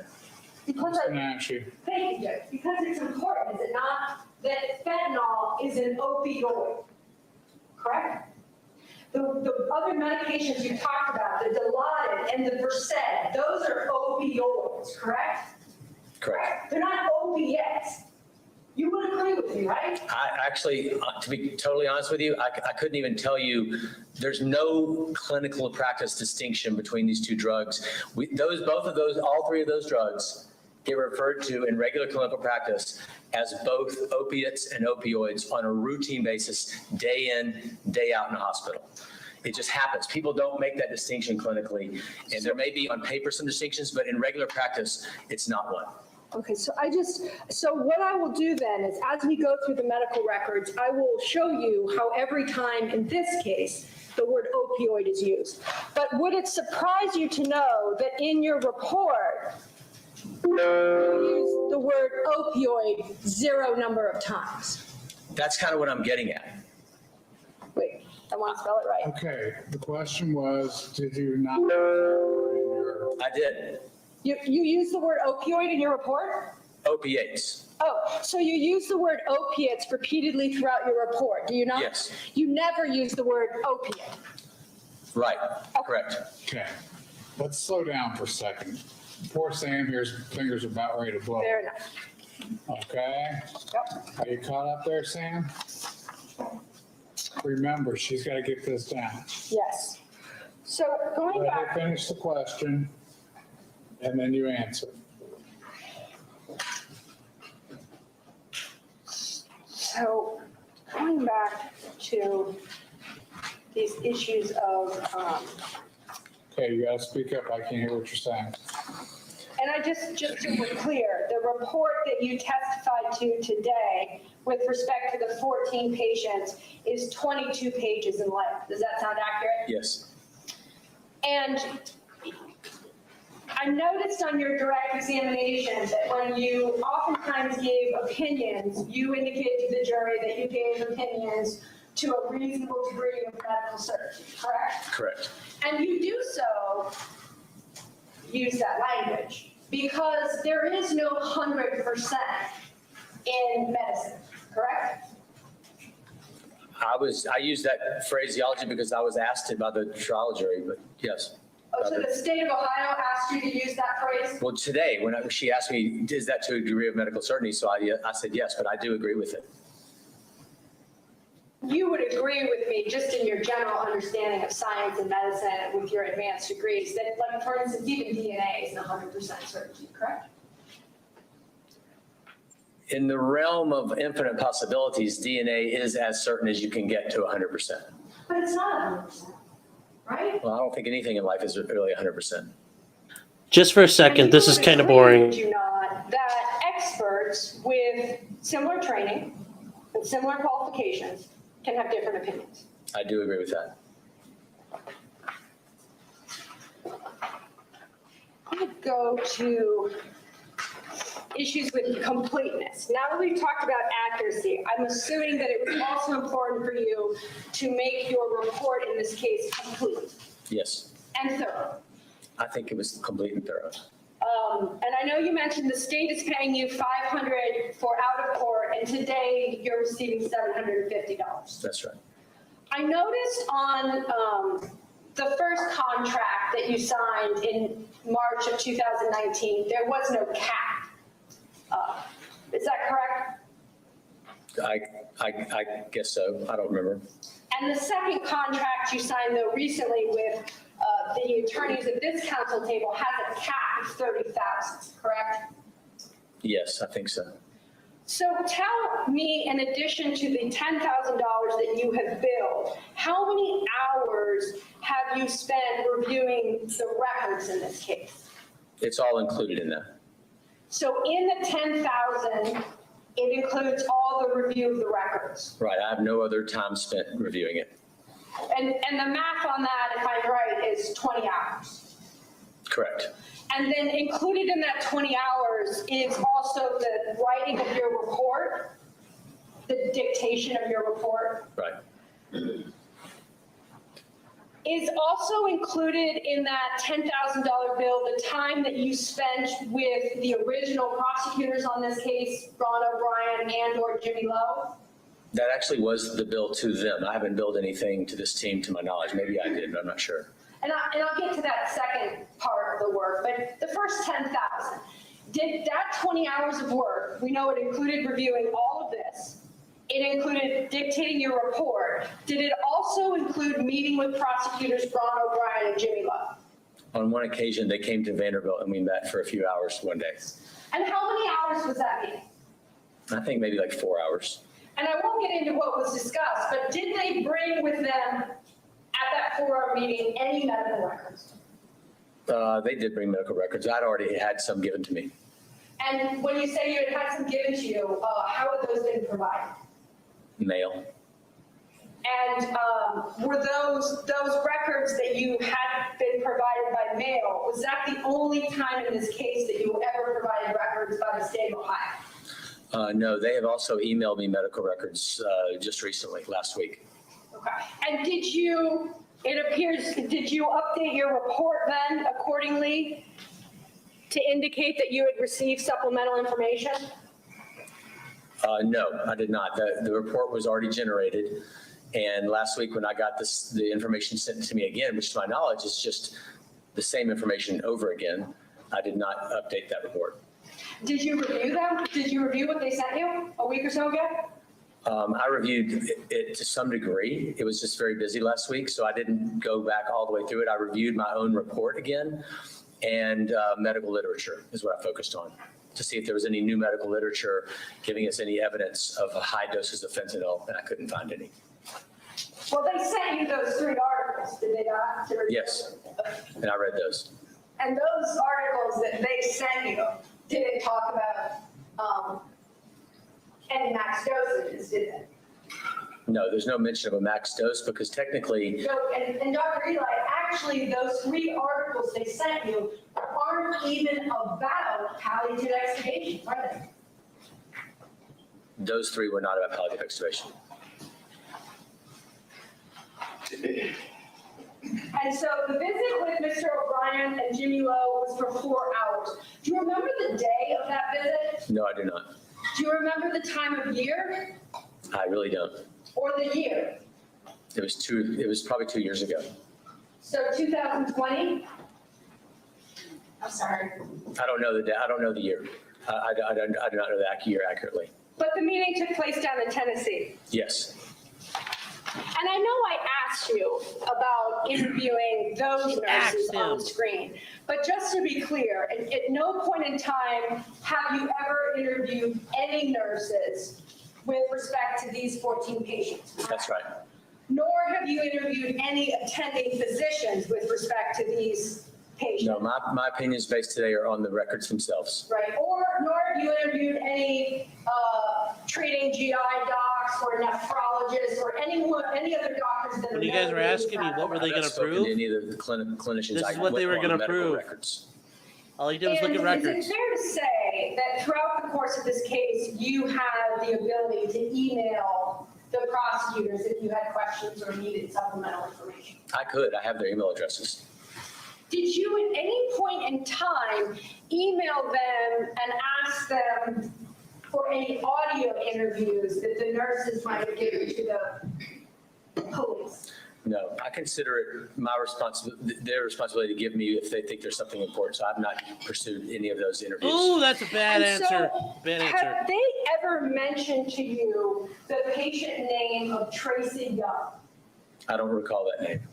Have they ever talked to you about a patient that actually received 2,500 micrograms of fentanyl over the course of time from Dr. Husel and lived for over 9 days? I do not know about that case, but that's not surprising because over a period of time, that happens on a routine basis. So someone could live on a routine basis after a palliative extubation for 9 days after receiving 2,500 micrograms of fentanyl? If the drug is given in multiple smaller doses over time. Let me be clear. Same answer, doctor, if the dosages were 500, 500, 1,000, and 500. Ooh, got him. Got It him. is in the realm of infinite possibilities. It is conceivable. It is highly unlikely, but it is possible. And we know it's conceivable, well, the medical records speak for themselves, right? You would agree with me on that? Yes.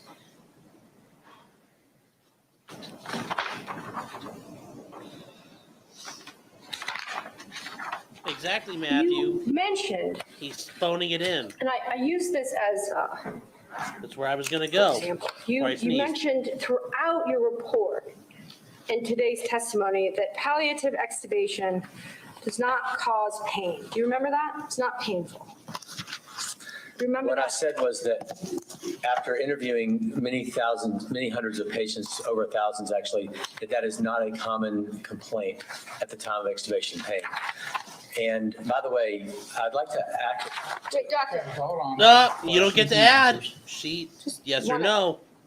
and sometimes I ask questions that state the obvious, but I still have to ask them. okay. You talked about the thousands of interviews that you did. He's pissed he doesn't get the Patients answer. that survived a palliative extubation, right? You would agree with me that, I'm sorry. Did you answer our? Oh, yes. you would agree with me that anyone that died after being palliative extubated couldn't be interviewed. Yes, So we don't know if they suffered pain. we don't. I want to go back to, one moment.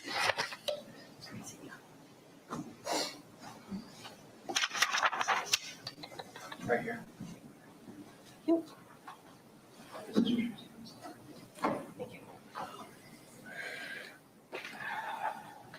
You know, you guys were wondering what You was going to talked happen.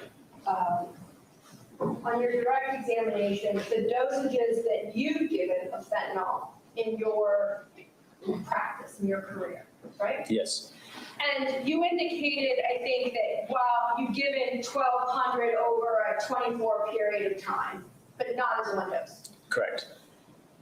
And then you talked about dosages that you have given on an individual basis, like 100 or maybe in a circumstance 200, correct? Correct. But you remember telling these jurors that nothing over those amounts would ever be necessary. Without having had prior doses of fentanyl. In other words, it would only be necessary if the person is receiving multiple doses of fentanyl and working their way up to those doses. It would not be necessary. So it's your testimony then that the first dose of fentanyl that a patient receives, decision to palliatively extubate is made. The first dose of fentanyl, 500 is never necessary. That's your testimony. I know of no cases where anyone has ever given as the first dose 500 of fentanyl unless the person has been already on these narcotic drugs. If they have been on those narcotic drugs, then that is absolutely possible. And there's no technical upper limit if the person had been receiving them over time, which was not the case in these 14 patients to my knowledge. Showing you what's been marked as, Critical words, to my knowledge. there's no option other than counsel-only documents. There's no other availability? No, we asked. Ladies and gentlemen, you disregard those words, counsel only. That's a logistics issue, okay? It's not relevant to you. Thank you. Showing you what's been marked as defendant's exhibit. Counsel only Eli comes from 11. Ohio discovery rules. You can limit disclosure of certain documents. Just drawing you to your attention, since you've reviewed these medical records, does this just generally appear to be similar to other progress notes that you looked at in the Mount Carmel West records? It does. And if I could draw your attention down to this level right here, it indicates that there's a nurse progress note. Do you see that? Yes. And the time on that,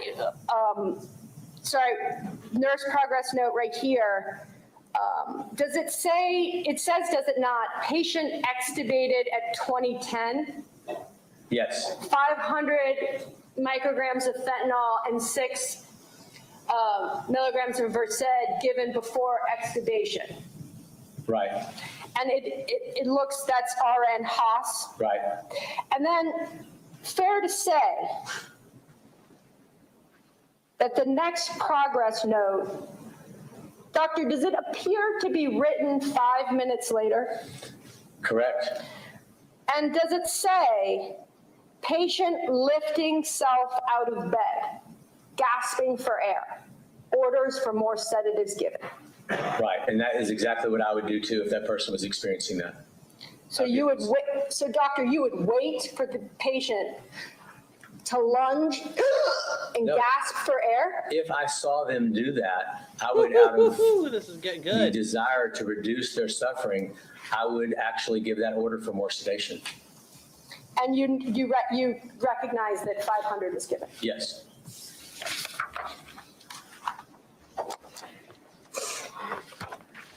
I'm going to go through the patients now.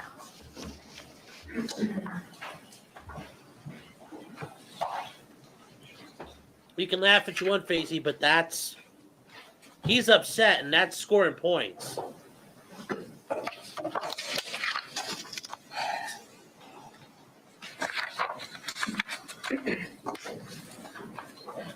Just generally going to have your report up here, just in case there's any questions or you want to refer to it. But I'm going to go through each patient. Okay. Joanne Belisari. She gets to Mount Carmel on the 22nd of April, correct? Correct. And then 9 days later, on May 1st of 2015, she's transferred to the ICU and intubated. Is that right? Correct. And then a full week later, on May 8th, she's still intubated and in the ICU. Correct. Noted in paragraph 3 in your report that you noted the medical record that said she had active fixable respiratory issues. Do you see that? Yes. But isn't it true that not included in your report was page 260 of your medical record that read, quote, patient is on full vent support measures, including vasopressors and mechanical ventilation. Without such measures, she would not survive, end quote. That doesn't sound fixable, does it? The way that person worded that, no. And then let's talk about here that you indicate Ms. Belisari had multi-system organ failure, but continued to receive aggressive support measures. Do you see that in paragraph 3? Yes. I noticed in your report that you didn't list the life support saving measures that she received. Is that fair to say? Well, when you're in multi-organ failure on life support, it's kind of part and parcel. We know that somebody's probably on vasopressors and mechanical ventilation at that time. You would agree with me that as part of your work as an expert witness, that it's important to be objective, would you not? Yes. And certainly fair. Yes, absolutely. And if there's facts that don't coincide with your opinions, or that might even be helpful to Dr. Husel, to maintain objectivity, you would want to include those. Yes, absolutely. And so this is why I mentioned the aggressive support measures. It's because isn't it true that with respect to this patient, there was 14 life-saving measures that Dr. Husel himself gave Ms. Belisari? And that's absolutely fine. But the relevance here is that there was nothing in her clinical story that built up a case that would require 1,000 micrograms of fentanyl at the time of her extubation. So that's the main point. But Dr. Neal, I remember the prosecutor asking you about intent. And we know that the doctrine of double effect is all about what your intention is, right? Right.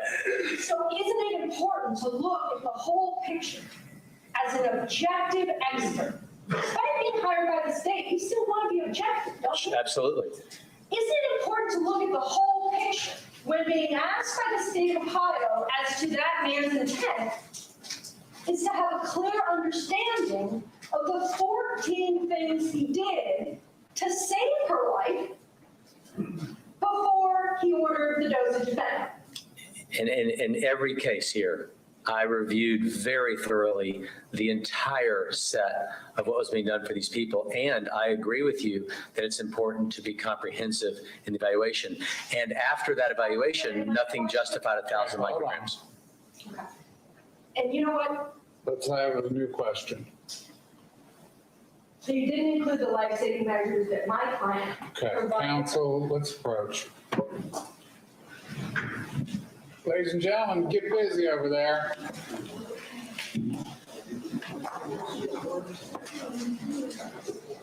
It's getting a wee bit spicy. People are getting fired up, which I think is very interesting. So, yes, as Matthew pointed out, what does this guy sound like now? Yeah, he sounds well-educated, well-trained, everything about him. But what did he do? Well, I didn't ask for all the documents. I only did what they gave me. So he sounds just like Theodore Edgecombe's expert at the end of the day. You can be as smart and as sophisticated as possible, but if you admit you're kind of slack dick in it, yeah, it doesn't look good. The prosecution will look elsewhere for an expert next time. Maybe, maybe not. Sometimes experts kind of trip up and step on their wiener, but yeah, isn't that I know you guys were wondering where they were going to go. I'm telling you, this is this thing they were going on every time. This, what have you really done to investigate? This is a constant theme. I kind of had the feeling they were going to go down this road with this guy. And look what they did. He never talked to anyone. He just looked at documents and he has no idea. Yet they point out, even in the documents he looked at, that person needed 500 and it wasn't enough. So you had to give that person more than 500, which he said, well, you don't ever do that. Notice what he said. Highly unlikely, almost improbable. But what did he have to do as soon as he got across? He has to start taking that backwards. He started here, and now he's got to go all the way back. That's why you have to be careful as an expert. Experts can be very devastating in a good way or bad way.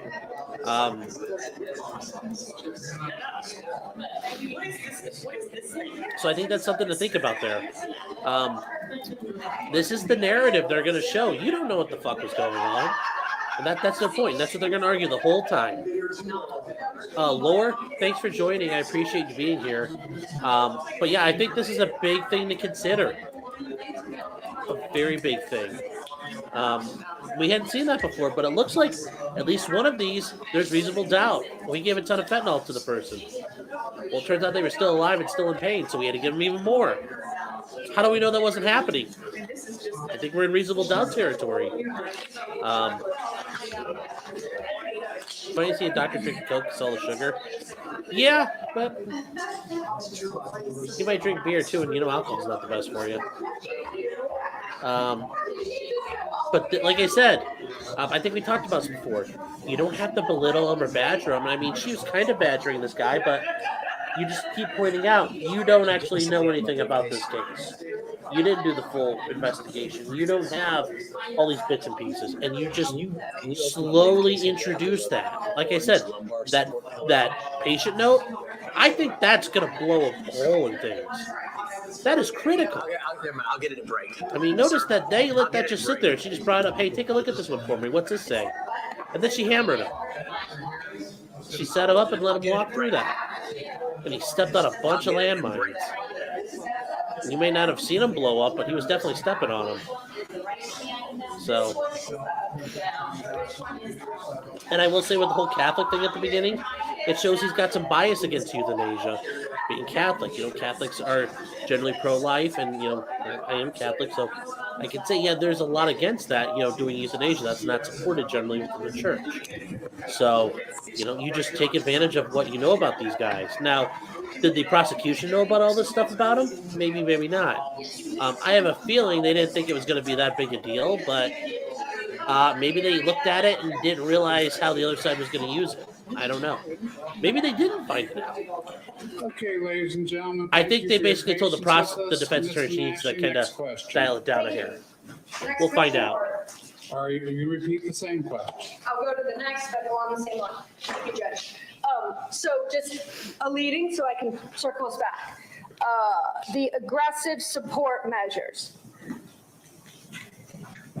Would the aggressive support measures be, would an example of that be giving a blood transfusion to a patient when their hemoglobin is low?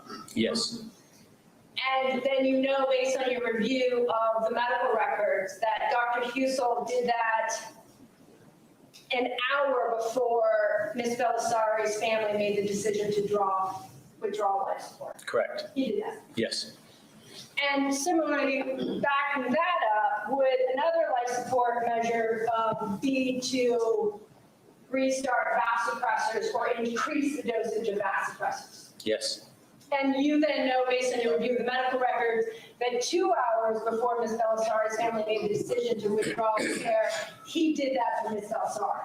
yes, Going to paragraph 4 of your report, you talked a lot about the Glasgow coma score. Did you not on your direct? Yes. And we'll just call it GCS, but I wanted Okay. to yes, restate the acronym on the Okay. cross. It indicates that she was 3, was it not? correct. And I know your testimony, that your preference is is for the nurses to score the GCS along with other scoring metrics. That was what you Correct. testified to on direct, right? Yes, But you know, based on the review of these records, that seems to have not been the general practice at Mount Carmel West. in many cases, it wasn't. They used both tools, but a lot of times they were just using the GCS. And not a significant number of times they're just using the GCS, correct? Yes, So I heard your testimony about what you and best practice is to have the 3 scales and cumulatively look at that. But at Mount Carmel West, and more often than not, they're using the GCS scale. which is fine. I mean, a GCS of 3 is deep coma, so it provides a lot of information in this case. And so, and also the GCS is measured by a nurse, is it not? Yes, And in this case, she's noted a GCS of 3, and we know from your direct that that's the lowest score possible on a Correct. GCS. Like Yes. virtually no chance of surviving at a 3. no, that's not what that means. Because I can make you a GCS 3 by giving you medications and such. So the GCS of 3 doesn't mandate lack of survival or the duration of survival. We've had people with GCS of 3 live for 10 days to a month and then recover. But Dr. Husel, you do the scale so that you have a metric, Right, so that the nurse does the GCS, right? right, So that when someone like Dr. Husel walks in or pulls the electronic medical record up, he understands where he is and where the patient is, Right. correct? So it's important. yeah, absolutely. I'm supporting its use big time because And- it helps you know if you need more medication. In this case, it would indicate you don't. And the 3 is the basic. 3 is the basement. No more meds needed. And the 3 was in existence before the fentanyl was ordered, correct? Correct. The 3 was in existence before her family, as indicated by the medical records, decided to withdraw care, correct? Withdrawal support. Withdraw support, Right. correct? And it's what indicates that she's not suffering to the degree that would require 1,000 micrograms of fentanyl. Just- It tells us where we are. So I'm gonna work again on my question being more succinct, so that I'm sure to ask yes or no. Basically, it's talking about the doctors, not the nurses. We're now going over paragraphs 1 through 4. Let's talk about what isn't in your report with respect to Ms. Belisari. We talked about this opioid naivete or lack thereof. I didn't notice in your report that you indicated that in fact she had received over her 10-day period of stay, the equivalent of 12,000 micrograms of fentanyl. Did you include that in your report, doctor? No, and this report is not, I never intended this report to be comprehensive like that. It's a succinct summary of an incredibly thick amount. So I do not claim that it contains all of those things. But over that many days, that's not that much fentanyl. So it's more than 1,000 micrograms of fentanyl a day. And I heard you just now say that you didn't include all the details in your report, but certainly when a doctor is determining an appropriate dose, that tolerance is an issue to be considered, is it not? It is.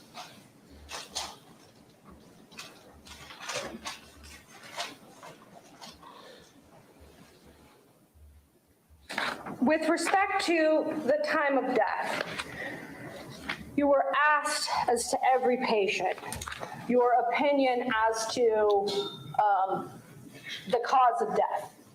Just want to be sure that we understand one another. Based on your entire review of these medical records, right, you do not know, as you sit here, but for the fentanyl, when Ms. Belisari would have died, correct? That's right. You do not know, based on your review of these medical records, the moment in time when her heart stopped beating, correct? Correct. Further, you do not know, correct, if her heart stopped beating first or her breathing stopped first. And nor would it be relevant. To move to the next patient.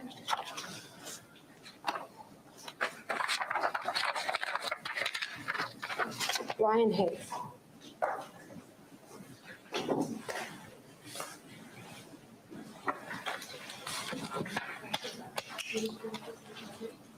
And the code sheet, so here's the sticker.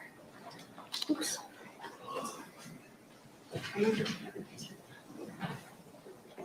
Again, section of your report with respect to Ryan Hayes, just as a courtesy, I have it up there. Are you familiar, based on your review of the records, the code sheets that Mount Carmel used as a matter of practice, what those look like? I have seen them, but not recently. Okay?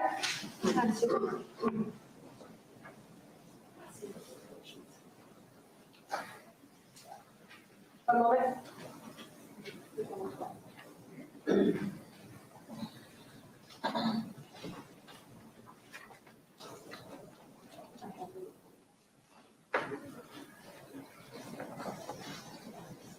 May I approach, Your Honor? You may.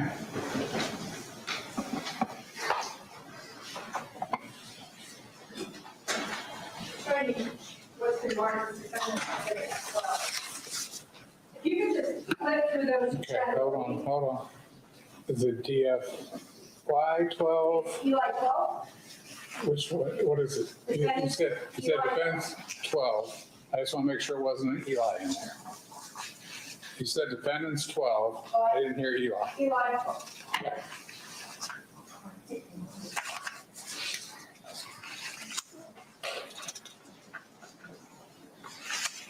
Just clarifying.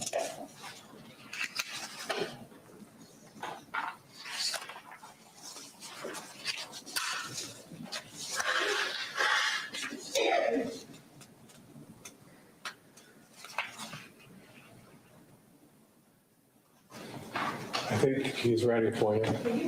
Do those, based on your review of defendants Eli 12, do those appear to be code sheets belonging to Ryan Hayes?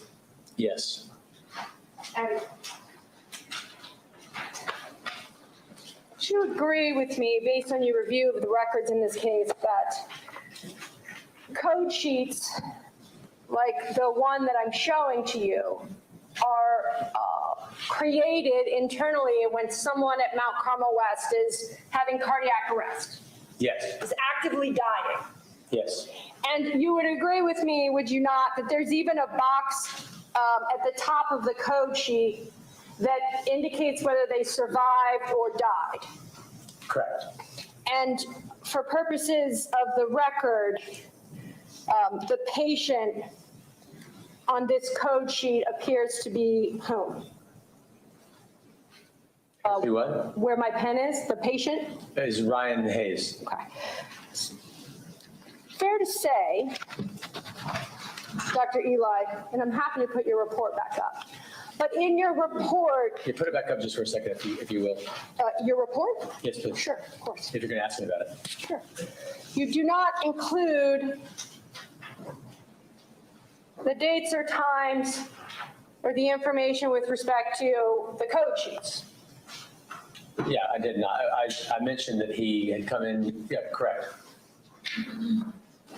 So, but you would agree, would you not, that when you're making statements about which patients can live and which patients can die, it's important to have a better understanding how many times a patient has actually been actively dying and been saved? Do you agree that's important information? Yes, I do. And I absolutely factor that into my thoughts about the cause of death.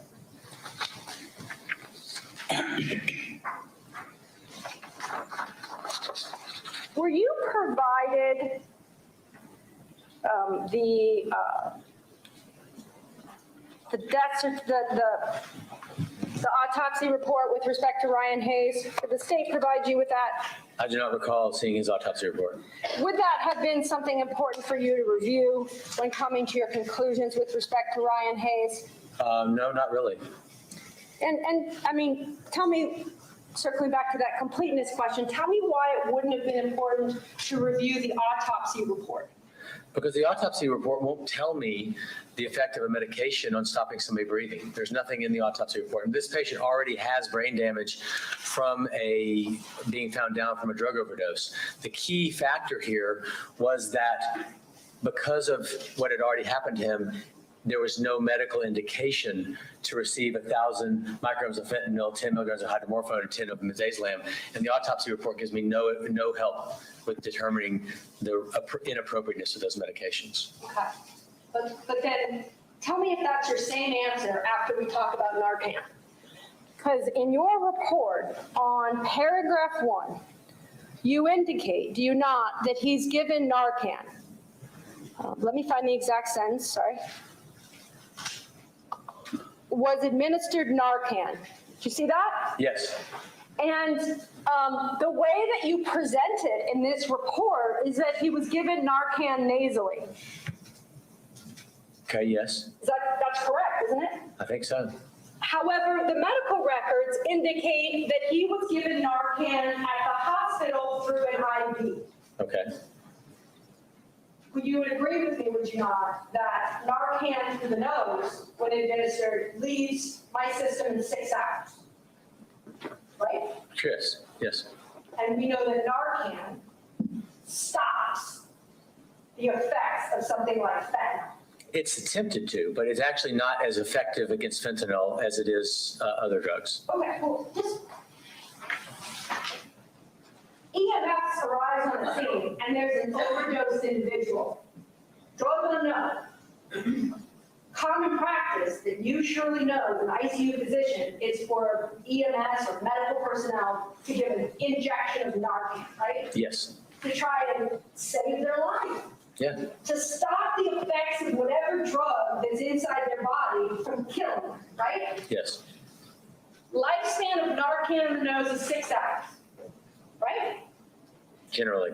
Narcan through an IV, 72 hours. Correct? Correct. And you know from the Ryan Hayes records that he got Narcan through an IV at the hospital. Right? Correct. So when you said on direct that there was no indication from the medical records that the dosage that was given was appropriate, you didn't even take into account that in Ryan Hayes' system, when the fentanyl is being ordered, Narcan is still active in the system. It is, but the reason that there's no indication for the high dose has nothing to do with Narcan. It has to do with his clinical circumstances. He's not exhibiting signs of suffering that would necessitate those drugs. Hold on, stop. Next question. I want to make sure to show you so there's no misunderstanding. Okay.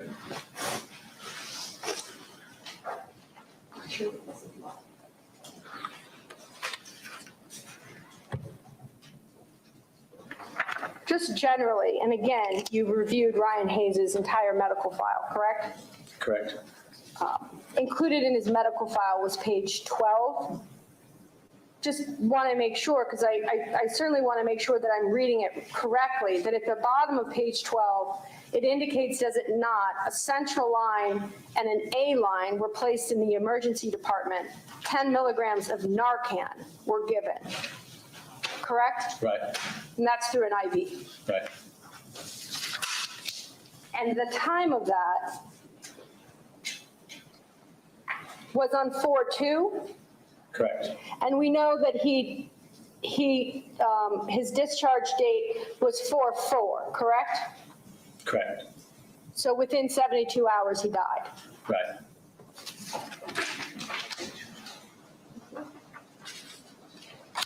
For the record, Sam, what I There will be just, no active ongoing Okay, Narcan. hold on, stop. for the record, Sam, what I've just shown the witness, I'll mark that as joint exhibit 2, page 12. Thank you.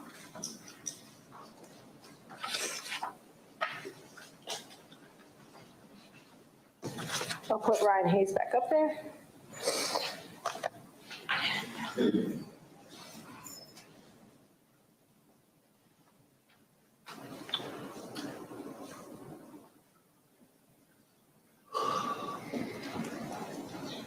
Also just want to indicate that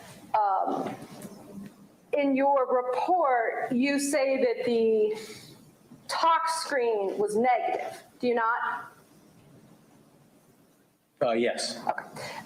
And that's actually not accurate. The urine screen was negative, but the tox screen was positive, correct?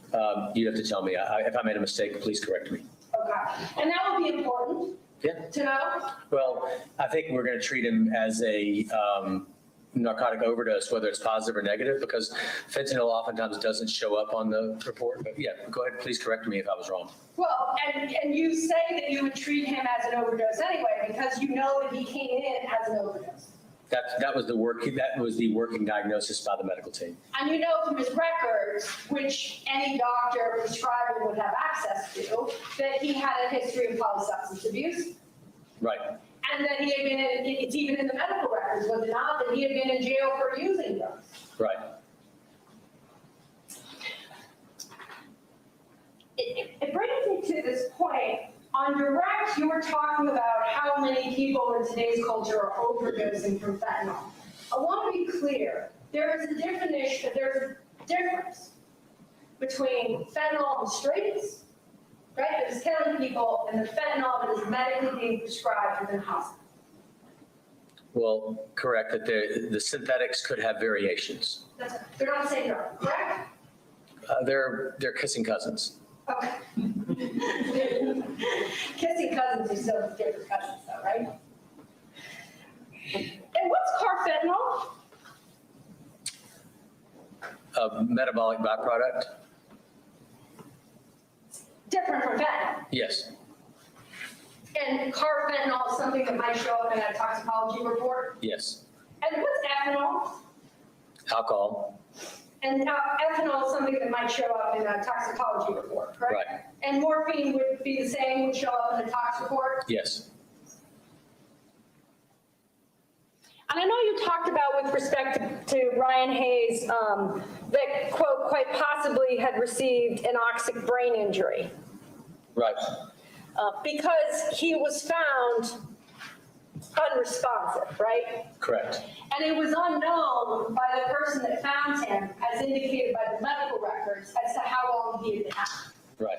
And what do we know about unconsciousness and how it affects the brain after 10 minutes? That doesn't make sense as a question. Can you rephrase that? Sure. How does, if I'm unresponsive and unconscious, and I've been that way, I've used fentanyl, I've been down for 10 minutes, what if any impact would that have on my brain? It doesn't matter the unconsciousness, it matters the degree of time that you didn't get oxygen, but I think that's what you're getting at. 10 minutes without oxygen. 10 minutes without oxygen, big time acute ischemic injury. And that's what was presumed to be going on with him probably. And 15 minutes? But we don't know how long he had low oxygen levels. Teddy, So I this don't is know the answer. good so far. In 15 minutes. Yeah, 15 minutes, even more likelihood of permanent damage. In 20 and 25? If the oxygen levels are low. Okay. I don't know what his Stop, oxygen stop. levels were. Everybody stop. Let's get Sam happy first. Okay? Judge needs to quit interfering. Madam Court Reporter, are you happy yet? I'd be happy if everyone would speak one at a time. Okay, well, let's see if they'll do that. Okay, we'll try to. Okay?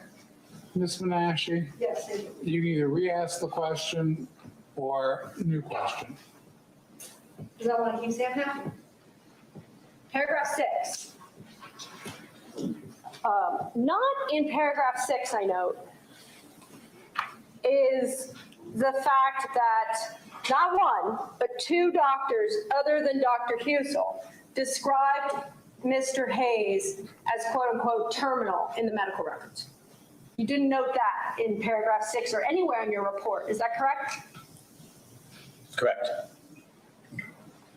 And just for sake of accuracy and completeness, is it relevant to you that doctors other than Dr. Husel would have made a determination as to a patient that they were terminal before the decision was made by the family to withdraw support? Yes, it is, because if multiple doctors agree that his prognosis is bad, it makes me even more certain of how vulnerable he would be to receive high doses of drugs that he didn't have indicated.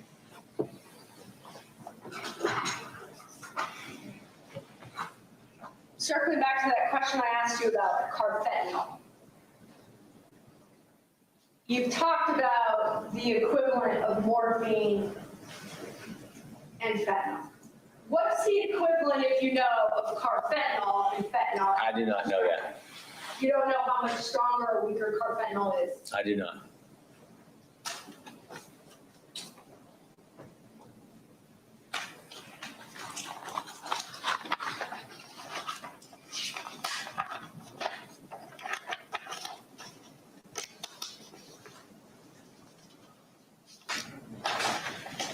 The Mars report on Ryan Gibbons.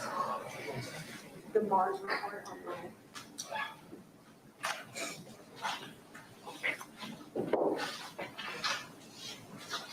During your testimony about Brian Hayes, you talked about the dose amounts, and those are included in your report, are they not? Yes, they are. And I noticed that you included the times that he received the fentanyl that was ordered by Dr. Husel. Is that correct? Yes. Based on your review of the record, you would agree with me that the fentanyl was, how much was administered on the first time? 1,000 micrograms. One moment. Do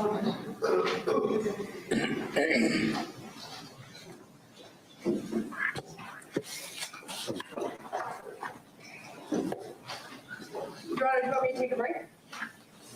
I said it's 45, but we can take a break now. Would you like a break? You guys want a break? They want a break. Okay, we're gonna take 15 minutes. Okay, we're gonna take a break. Remember the admonition, David, call them up. Have a wonderful break, guys. Okay. So this is going very poorly now because now we're seeing there's been a shitload. All this fentanyl you can't have. What are we seeing? Well, apparently it happens all the time, and there are plausible explanations for it. So yeah, it's not looking good for the prosecution right now. This is their big heavy hitter, and he's coming after him. Matthew, I mean, if they take all their time, I think the state's going to be too bad, so sad. I mean, you know, reality, yeah, they can impose a time limit, but the defense is getting to critical That's the things, instructions as before. and they have the right to Okay. confront people accusing them. They have the right to confront witnesses and do proper cross-examination. So to limit their time like this when the other side got a whole warning, I don't think that's going to fly. That's You want to see something out of how it goes. Yeah, you can do that. That's fine. Going back to something where you heard them talking about counsel only on discovery. In Ohio, I'm just going to fill you guys in. And I think other states do this too. In Ohio, you can limit what discovery gets disclosed to a defendant. The attorney gets to see it, but for example, if it's got like a domestic violence case, if I end up seeing a police report and it says the victim's new address, I'm not allowed to give that to my client for him to read or her to read, because then they can find out where their spouse or significant other lives. So I'm sometimes obligated to not disclose that. In Ohio, sometimes it's a big stamp that it's like, stamped on their counsel only in red letters. Some counties that do electronic discovery will do something like this. Hold on, where is it?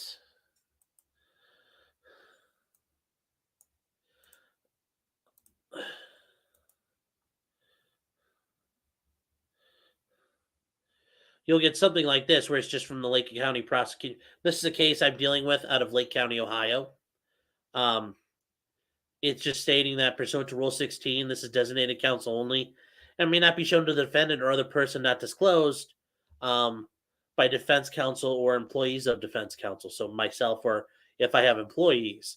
In this case, it's dealing with the LEAD system, which is the law enforcement database. I can tell them about things, but I can't give them everything. So that's what that's meant for. I know it's not really something you guys are caring about, but I thought I'd provide that. But going back to what defense counsel's doing, I mean, guys, this is the narrative of the trial. Now it looks like there's valid reasons for him to be giving this kind of fentanyl because they have other cases where it's popping up. These people getting 12,000 units over a 9-day period. So they got more than 1,000 a day.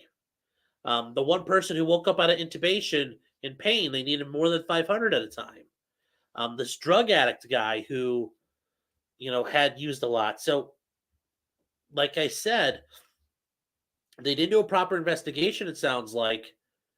But now their own expert who said, oh, there's no reason for it. I mean, look how far he's had to walk it back since I told you he started here and started walking it back. I mean, now we're all the way over here, and he's walking it back. Well, yeah, maybe sometimes. Yeah, I guess you're right. Oh, it looks like that actually goes against what I just said. Oops. That's what's happening here. They are just burying him by pointing out he does not have the right answers. So, yeah, it's they've laid it out. They set their traps, and they knew where to go. And I'd argue this stuff is more critical than the potential bias he may have being a ardent Catholic and being pro-life and against euthanasia. Killing people, not kids in Asia. In case you were confused. In case you live where I grew up and you wonder what euthanasia is.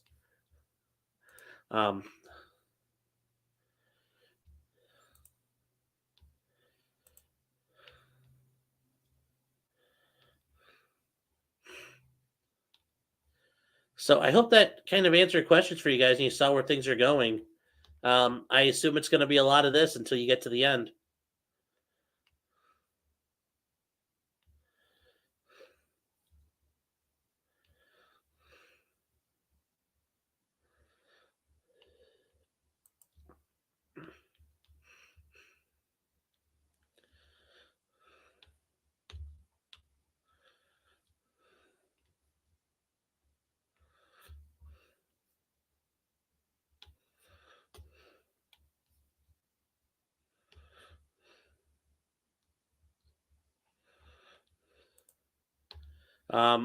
So let's see, what are you guys thinking?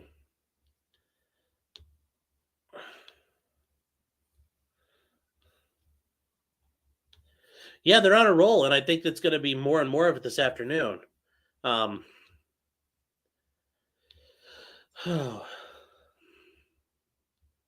Yeah, Facey, you mentioned it, and I just had to jump in when they were talking about it. Yeah, the nurses use a 1 to 10 pain scale, but the doctors, using GCS.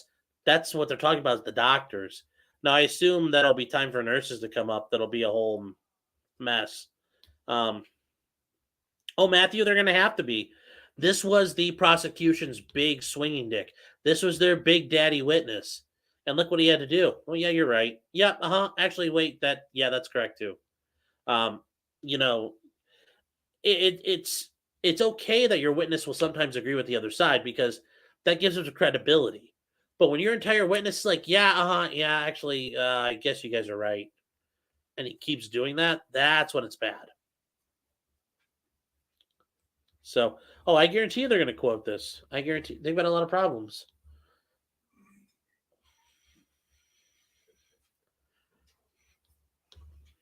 So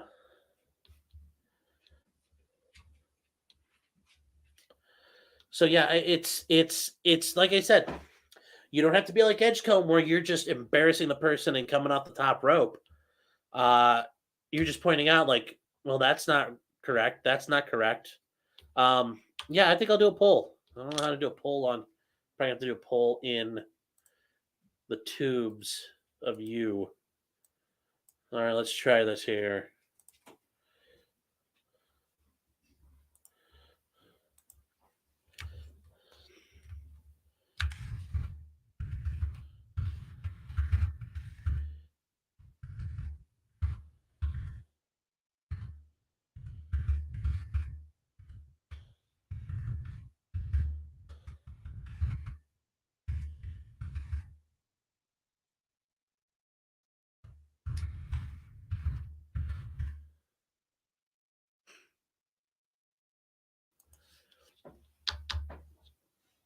I gotta.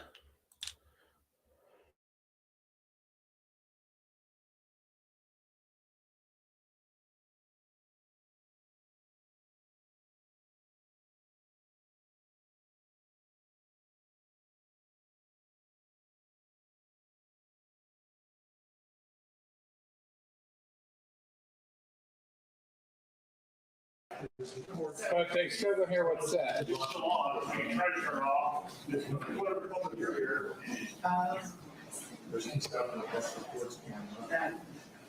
That was where the courts meet. Yeah.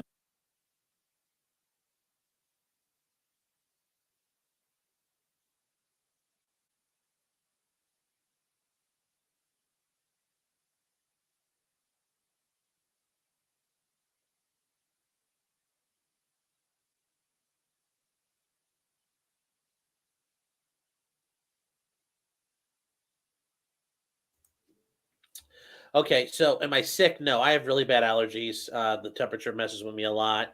In fact, it doesn't take much, and I'm allergic to dander, pollen, mold, seasonal allergies. I'm allergic to a lot of things but food, if you haven't noticed. Sadly, to my demise. So it also doesn't help. My studio is I share it with a cat, 2 cats in their litter box. So, the dust probably doesn't help me there.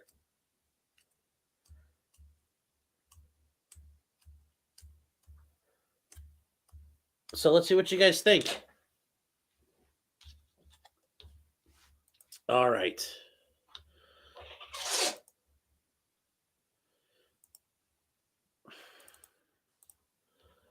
Okay, right now, with 9 votes, that's a decisive vote tally, guys.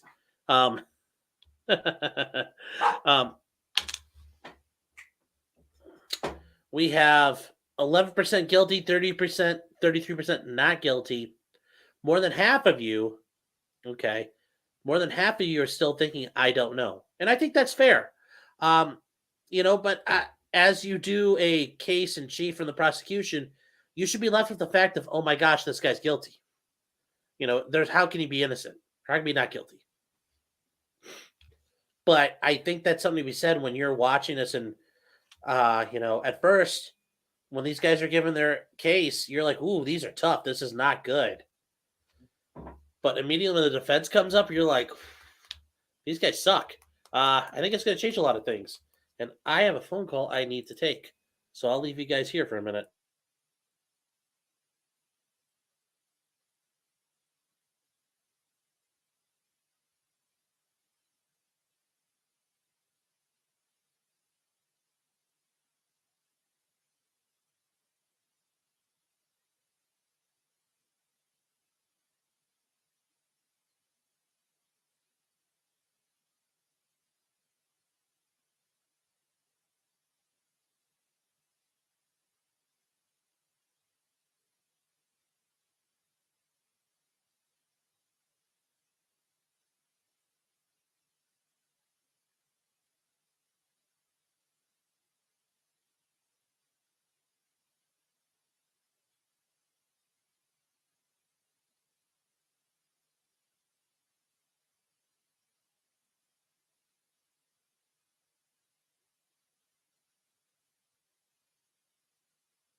So, let's see here.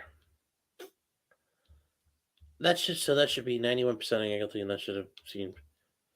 Well, Matthew, I'm not to that point yet. I just think right now, what are you thinking? How are you looking? And then I might. Yeah, you know what? Hold on. That's actually a good idea. Hold on here. I got to work on this. All right. Yeah,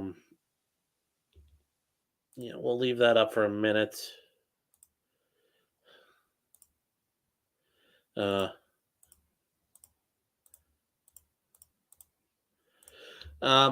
yeah, that's where we are right now, guys. It's and Critter, I think it's fine to hear both sides, but as of right now, the defense is using the state's witnesses against them. I mean, you want to hear both sides. The defense is giving you their side of it right now.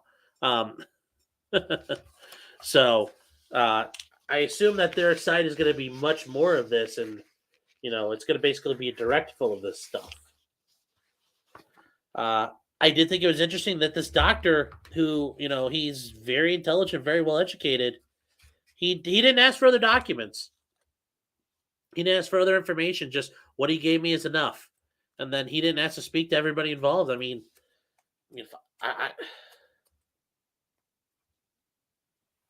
yeah, very likely they will have their own expert, but their own expert is going to echo what they were bringing up on cross, that this was normal.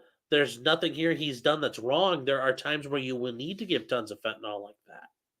And the prosecution is going to be left in the lurch, because if they try to say that's impossible, their own expert admitted, yeah, I kind of need that stuff sometimes. Will he take the stand? It's going to depend on how things are going. I don't know if they need it, because this isn't self-defense. This is a technical case. And Matthew, there's no question that he did it. I think it's how you need to look at this. We all agree he did the action of giving these people tons of fentanyl. Was he doing it with the intent to kill them? And I think it's clear from these witnesses, well, actually, there might be valid reasons for it. So I don't know if he's going to have to take the stand. I don't think he needs to at this point. That'd be very dangerous. For what gain? This isn't self-defense where you need to show it. But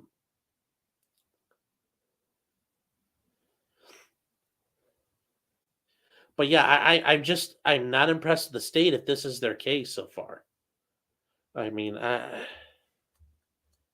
this is not a ramshackle prosecutor's office out in like Pig Knuckle, Ohio. These are the guys working in the state capitol, Franklin County. They're very well oiled, very competent. I'm surprised it's like this.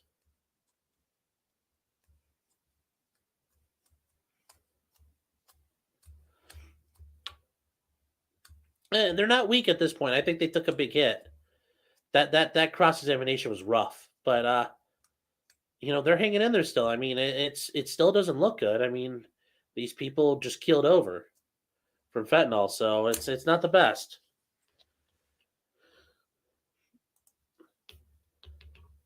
But I think this is really tipping the scales at some point.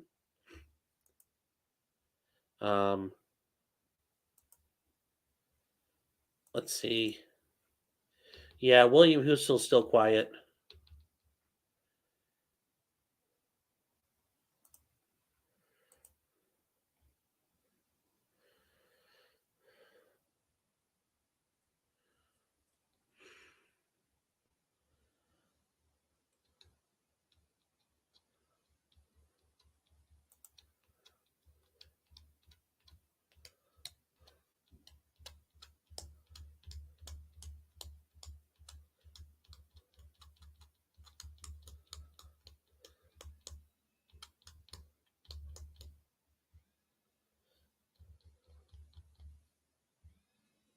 Guys, I do need to take this, I think.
showing you what's been marked as Joint Exhibit 2. Page 9. Is this a Hayes? Yes, And it appears, does it not, that the document is electronically signed by the attending physician, yes, correct? correct. And discharge information is included right here, and it lists the number of physicians that had interactions with the patient. Correct. And if we could, the final, then the final diagnosis is listed, and then a brief summary. Would you agree with me on that? Yes, And the time of when the person expired is included at the very end. right. I know I asked you about whether you had an opportunity to review the autopsy report as to Ryan Hayes. I forgot to mention, an autopsy report is done by a forensic pathologist. Yes, And based on your experience and training, part of a forensic pathologist's job, is it not, is to perform an autopsy and, if possible, determine the cause of death. correct. But Okay, okay. you answered the question. And just so I'm clear, you were never provided the autopsy report with respect to Ryan Hayes in this case from the forensic pathologist. That's right. Different question, were you provided the death certificate with respect to Ryan Hayes as of the cause of death? I believe I was, and I realized that it wouldn't say fentanyl overdose. Okay, let me show you the death certificate.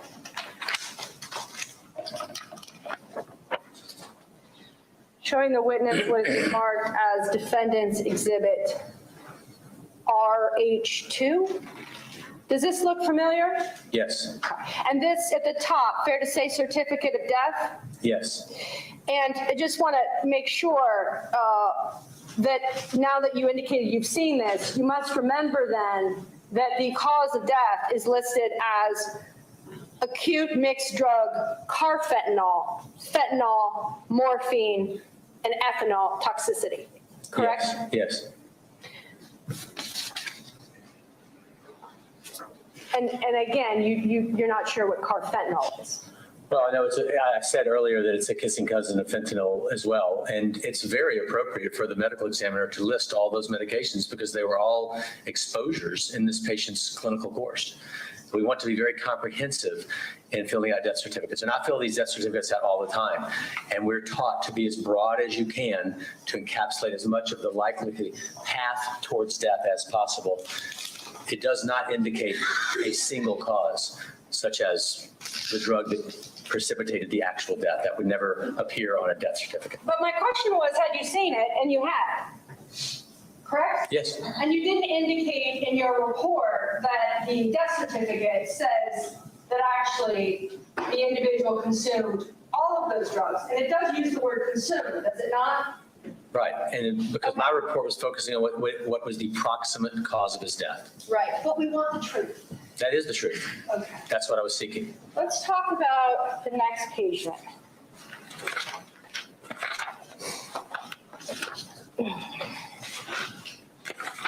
Beverly Schertzringer.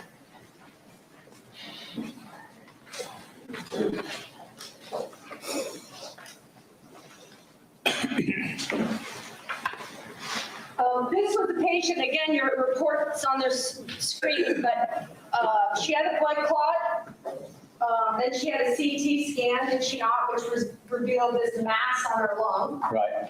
And it turned out. that the Carfentanil is lung actually used in cancer was elephants too. Later assessed to be stage 4. That's some nasty shit. Yep. And then she had this biopsy within Mount Carmel West. And as a result of that operation or that procedure, she had massive internal bleeding. Correct. And that's how we find her to get to the ICU. Yes. Okay. And she's actually intubated before she even gets to the ICU, right? Right. And you would agree that in your your report, you don't really talk about the massive internal bleeding. If you go to paragraph 1, you just indicate until undergoing a biopsy and ultimate transfer to the ICU. I think it's a very accurate representation of what happened. Developed internal bleeding that led to an ICU stay. That's got to be massive. Want to talk about, do you include in Sorry, we're switching to a better stream, guys, here.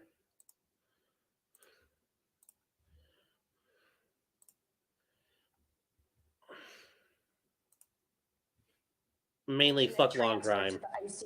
I think it's a very accurate representation of what happened. Developed internal bleeding that led to an ICU stay. That's got to be massive.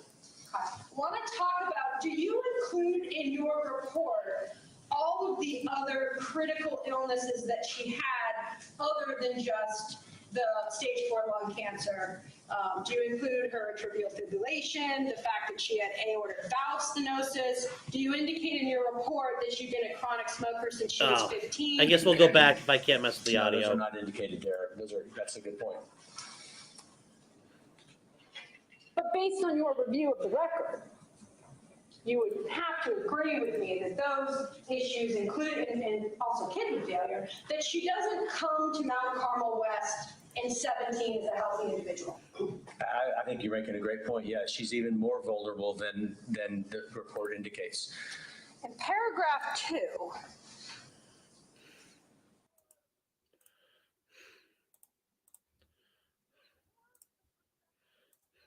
2, you use the term We'll keep the volume up aggressive this way, support guys. measures.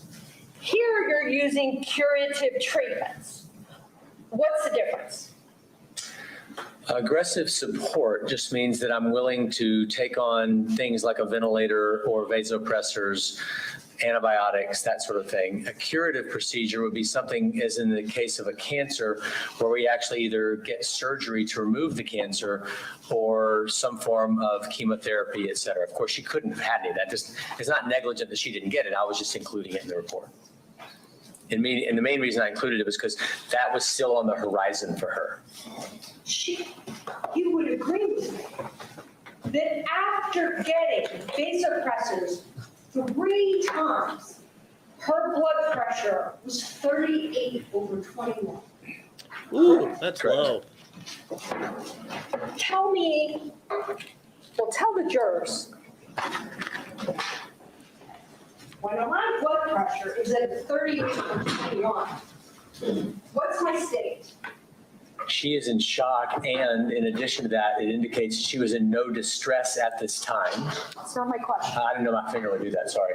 No distress, heart rate, respiratory vitals, not an issue. So she actually was having vital sign issues with the low blood pressure, and I was trying to calculate whether or not she clinically would require those high doses of fentanyl. Okay. Because she was a vulnerable patient. I don't know if you can remove those blue dots, but sorry. I'm going to take ownership of this again. I'm going to just ask you more succinct questions, because my questions are different from those that were asked if you want to go back. Okay. Because I'm asking you, my blood pressure, Diane Menashe, is 38/21. What's my state? You're in shock. Tell me where, and near death.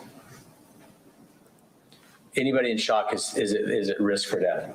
Tell me where in this report do you include 38/21?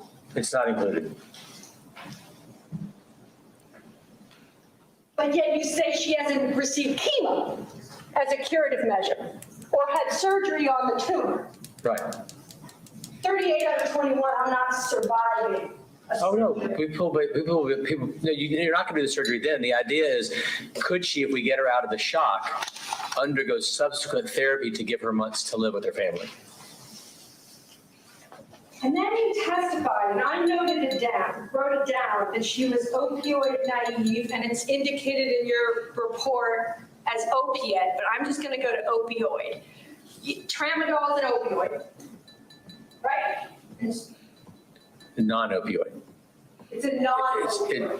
Tramadol is, well, why do you ask? Well, no, you don't get that. Okay, You want to catch your flight? Yeah, good point. Let's answer her question. Because she took, here's my question. He's actually getting And I'll nervous about answer. his flight. You reviewed the records, and so you know that she was regularly taking Trialstream, Yes, right? Yes. But you testified to this jury that she's opiate naive. so stand, corrected, thank you.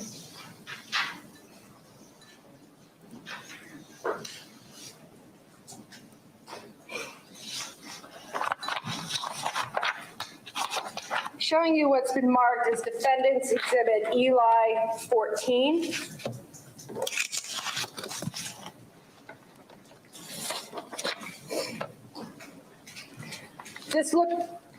Does this look familiar? Let me try and clear that. Touch the bottom left-hand corner, that'll get rid of those, of the screen above you. No, no. No, I got screen. it. Oh, okay, got it. Yep, as we learned. Okay, thank you.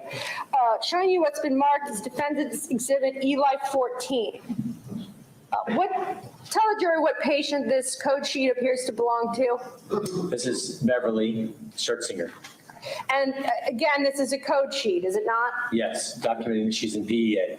Code sheet, cardiac arrest, actively died, correct? Yes, And it indicates up here that she survived this incident when she coded, is that right? right, you can see ROSC below PEA. And I just want to draw your attention, does it appear that this column is the time of the arrest? Yes, Okay. And the physician's signature, does it not indicate William Husel? yes, it does. So William Husel is in the room when this patient is coding, saving her life. Yes.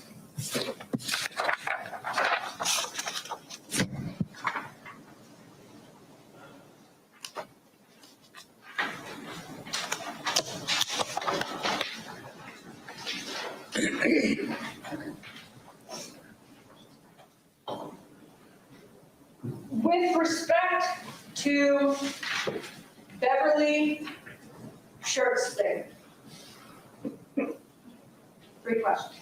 First question. Fair to say that you are unable, as you sit here today, to a reasonable degree of medical certainty, to say, but for the dose of fentanyl, when she would have died? I cannot say when she would have died, but for the dose of fentanyl. And based on your review of her medical records, you cannot say the exact moment in time when her heart stopped beating. I do not, well, based on her time of death, that's what I would say. When her heart That- stopped beating. That's kind of You cheeky. don't know that exact time, correct? I think it's the same time as her time of death. That's how we pronounce death, is by no heartbeat. And so then, the time of when her breathing stopped, you can't say that with certainty either, can you? I can't recall if there's a documentation of no respirations after she got the medication. I'd have to review the medical records to see that, but I'm assuming that both of those things stopped around the same time. And that's your testimony today, that you would. As far as I know right now, but yeah, I'm happy to, if you show me something that counters that, that's fine. Well, let me ask you this, because I know we talked about accuracy and completion, being complete. In any of your patient summaries, do you include the time when the patient's heart stopped beating? When a doctor. Yes or no? The time of death is the time that we feel no pulse and therefore the heart is stopped. In your report, do you include the exact time when the breathing stops? They're both considered the same time, so no. The time of death is my assumption of breathing and heart stop. That's as close as I can get it to accurate. So the only time you include is the time that's entered into the computer. Right. I wasn't there, so I have no availability at any other time. I'm going to go to the next page. Danny Millett.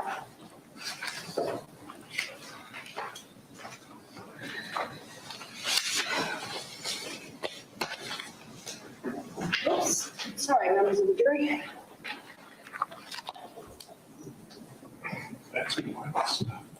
Mr. Millett comes into Mount Carmel West already intubated.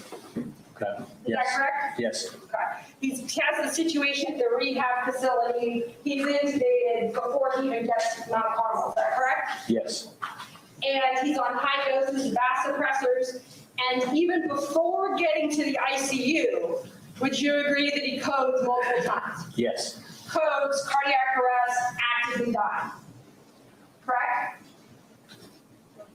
You keep making those things in the same sentence, but it's not necessarily, that's why we code somebody, is to prevent them from dying. But Right. And a code is cardiac arrest, yes, which means I'm in the process, right? of dying, we want to intervene and stop. And you want to save me. Yes. Okay, so if I'm in cardiac arrest and I live, I've been saved, right? Correct.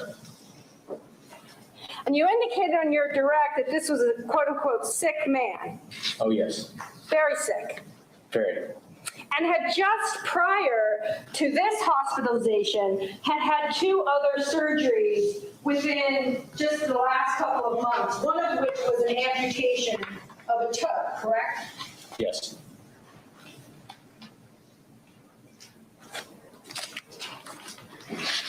And when we talk about how sick he was, he had had prior bypass surgery, he had a stroke, right? He had aortic valve disease. Would you agree with me that he had a number of ailments? Yes. He was also in the records noted to be obese. Yes. And I only mention that for tolerance issues, not for any judgment purposes. That makes sense, right? Yes. His GCS score was noted as a 3. Correct. And that's why I pointed out above it, it says stuporous in 3.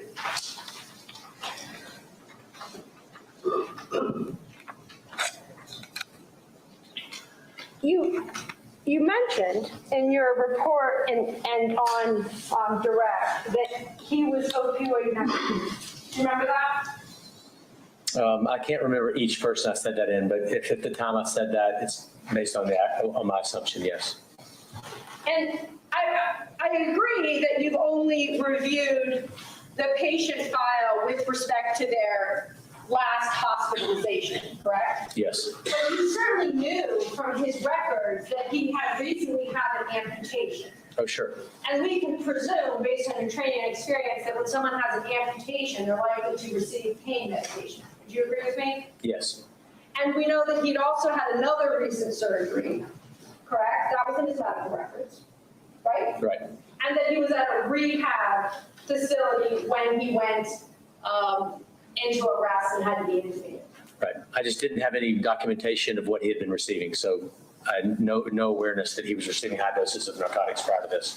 Okay, but did you even include anywhere in your report that he had the prior surgeries and information wasn't available, but could impact your final opinion in this case? Well, his right great toe amputation I do mention, and the report summarizes his current stay. So that's what I limited it to in terms of this summary. And I want to go here, going back to the GCS, that's documented as a 3. He's at a 3, is he not, for 7 hours? Right. 13:45, he's a 3. 16:27, he's a 3. 20:45, he's still a 3, right? It's a great point. That's exactly what makes number 6 so relevant, that he wasn't justified to give him any more medications if he's already in a sustained coma. You're So making my point. I want to go to Danny Millett's code sheets. When you get a chance. As I've done with every patient. Showing the witness what's previously been marked as defendant's Eli 15. Patient name on these code sheets. Danny Millett. And I want to just flip through them, just generally. Code sheet, Yes. heart rate sheet, do you agree with me on that? Correct. Yes. Okay. Code sheet, Yes. Heart rate sheet, Yes. code sheet, Yes. code sheet, Yes. heart rate sheet, Yes. code sheet, Yes. heart rate sheet, Yes. code sheet, Yes. heart rate sheet, Yes. code sheet, Yes. heart rate sheet, No. oops, code sheet, Yes. heart rate sheet, Yes. code sheet, Yes. code sheet, Yes. code sheet, Yes. These are done at 2-minute intervals, so we often have much paperwork. code sheet. 2-minute intervals, every code, a new code, right? Correct? Is that a yes for the court reporter? If you put it back up, I can tell. Are those all individual codes, or was it consistency? Was it code sheets of one Sure. code? Let's go through it. Date, 12/5/15, right? Yep. Okay. Survived, transferred. So, do you see that? Yes. 12/15/17, 11/48. Do you see that? Yes. Okay. That one's not marked, right? Right. It's to the survival. So it goes Do to- this one. This is 11/48, so that is a duplicate. Oh, I'm sorry, but when I say duplicate, the times are different, right? He's coding, and the times are changing. Do you see that, doctor? Yeah, but it's the same code, isn't it? The same code. 1151 going on. I interpreted this to be all the same code, just continuation of sheets, because you're. Cards, stop. 1 second. Oh. Okay, so going here. New well, code. That was new code. That was one code that lasted the span of several hours. I don't. 2 hours at least. Here, let's go through it. 1151, does that appear? Yes. Okay. And I'll just show this for a point of reference. We're going 1210, Okay. same date, same time. 1230, I'm just using this to show a period of time. Okay. Yes. Okay? Then, give me 1 second. Okay. 1230, same code. All right, and then now we have at 1249, right? So that was Right. 1230. Now we have 1249, Right. right? Different code. Right. Okay. Different heart rate sheets, correct? Okay. Yeah. Okay, and the time listed here goes to 1256. Sure. Does that seem correct? Yes. Okay, and then it goes on to 1321, Right. 1329. Right. Okay, and this is the same, he's coding this whole time, Right. and 1332. Right. And then it notes resuscitation ended 1333, correct? Right.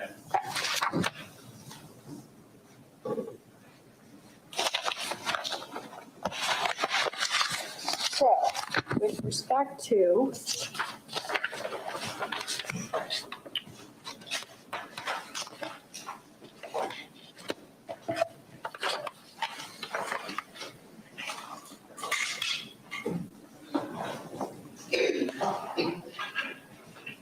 same thing, same issues that you noted with Danny Millette on the pain score. But you would agree with me that the medical records speak for themselves, right? You have no evidence that anyone's manipulated or changed any of these medical I do not know that. Yes. Notice what she's So with doing. respect to Danny Millette, not included in your report, nor can you say to a medical degree of scientific certainty the exact time by which Danny Millette would have survived but for the vet. Yes, I will. I could never know that about anybody, about any human being.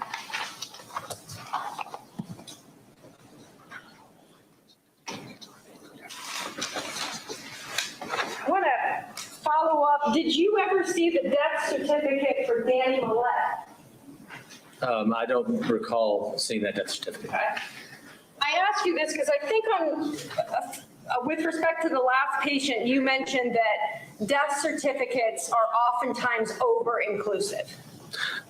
I didn't say over-inclusive. I said as inclusive as we can be. Okay, I'm showing you what's been marked as Defendant's Exhibit DM2. Yes?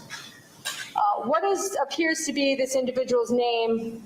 Andy Millett. Okay, and does this appear to be a death certificate? Yes. And if you see on the Defendant's Exhibit DM2, cause of death is indicated as what? Sepsis and bacteremia.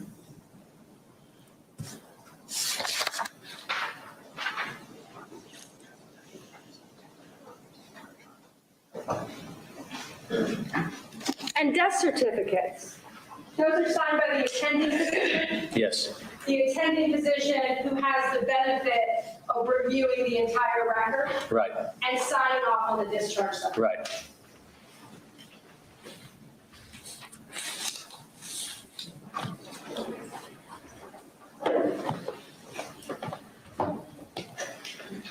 I'm going to go to Brandy Mcdonald here.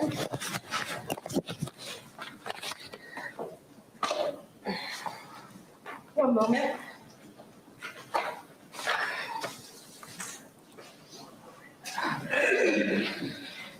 Brandy Mcdonald is the patient who had ovarian cancer, correct? Yes. And the cancer had spread, had it not? Yes. In your report, I know that you had mentioned that she had deteriorated overnight and was intubated in the ISU, or in the ICU, correct? Okay. Yes. Did you note in your report that in fact it was Dr. Husel that intubated her? No.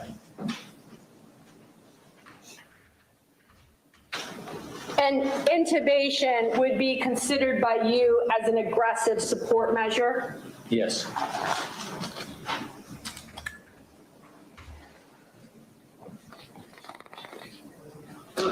In your report, you indicate that there were additional curative measures which had not been exhausted prior to her extubation, and then you testified to that. Do you remember that?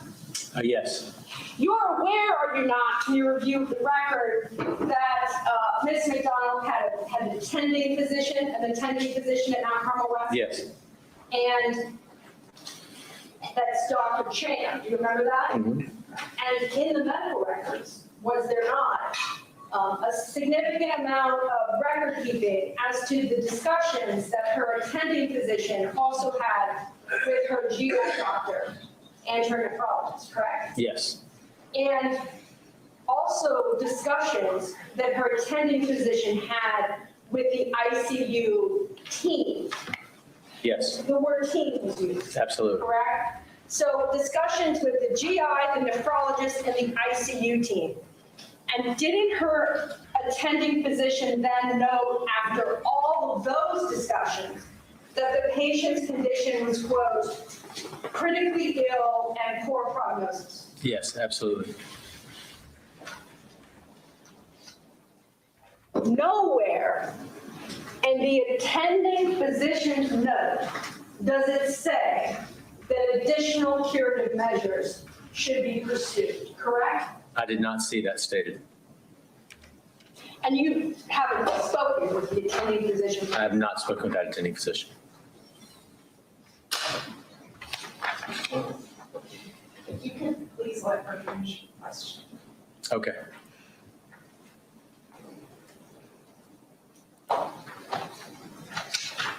You indicated that a palliative exit is never an emergency. If you were a patient and I am, and you're on vet support, and I am your designated power of attorney, it is true that I speak for you when you cannot speak for yourself, correct? Yes. And if I know as your power of attorney, as your sister, as your wife, whatever I am to you, that you do not want ever to be on a bed. And I make the decision for you to withdraw all life support saving measures. That might seem like an emergency to me, right? The word emergency, I'm thinking about a code, like people running down the hall. Because there is something, is there not, as someone that has worked in palliative care, where I, as your power of attorney, might, in your best interest, want you to die without all the tubes in you. Oh, yes, absolutely. I think the distinction here is urgent versus Okay, well, I will emergency. stop. Next question.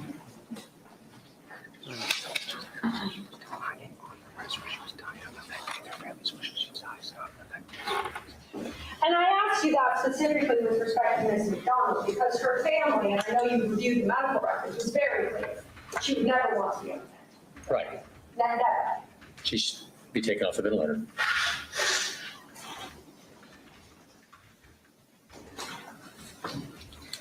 With respect to Ms. McDonald, I know in your report, fair to say that you do not include, nor can you have an opinion with a reasonable degree of medical certainty as to the time that she would have died but for the fentanyl. Right, I would never be able to tell that.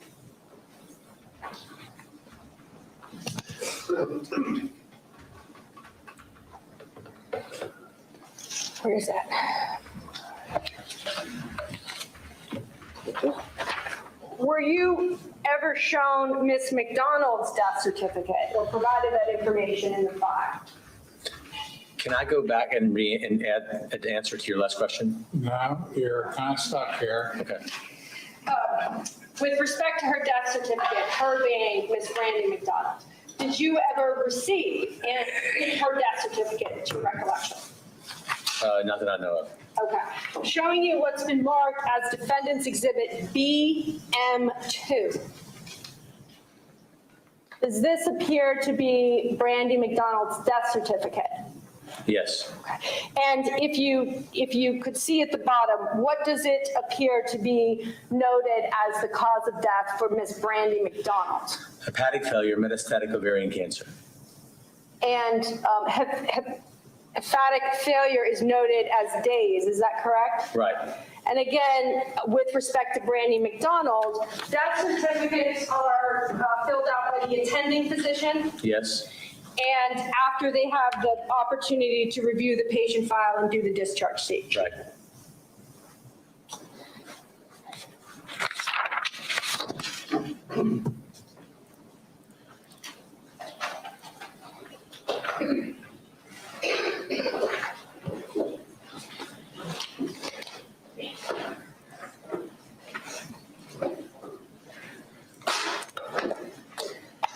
Turning to James Allen, if we can.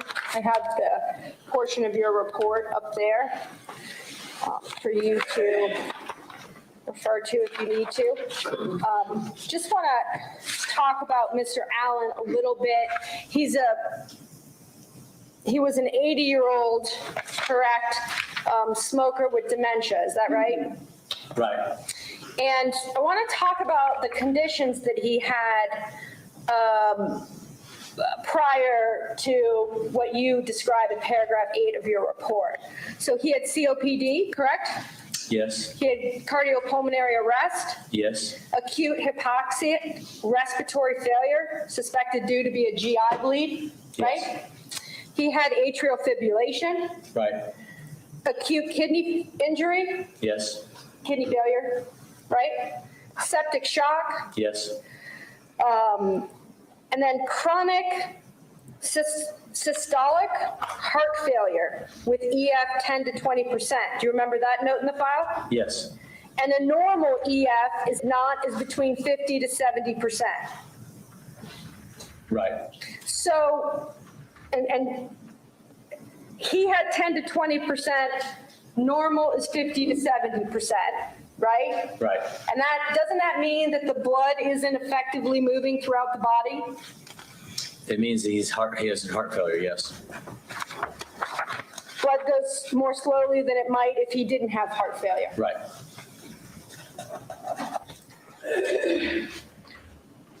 And then he had this aspiration pneumonia due to the vomiting, right? Right.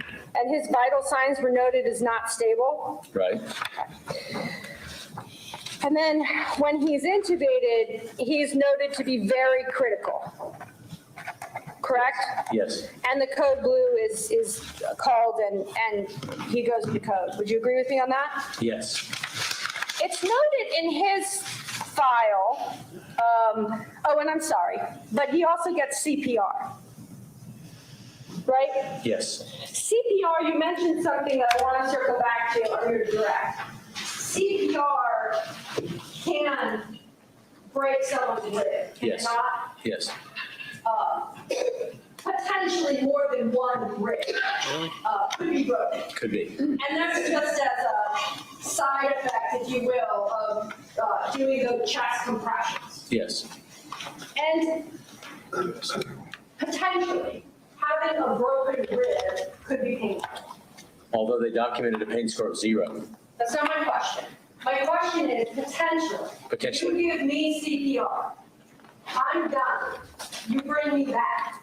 And I have one broken rib. That could potentially cause me pain. Right? Yes, it could. But your intention, double back, is to save pain, right? Right.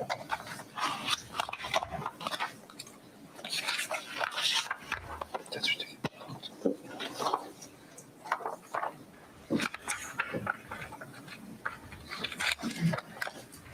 You mentioned,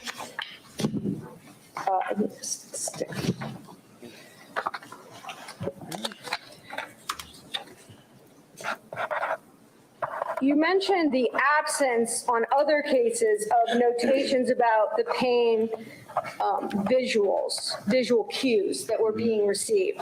In this patient's chart, it actually indicates that he's grimacing, right? That he's experiencing pain.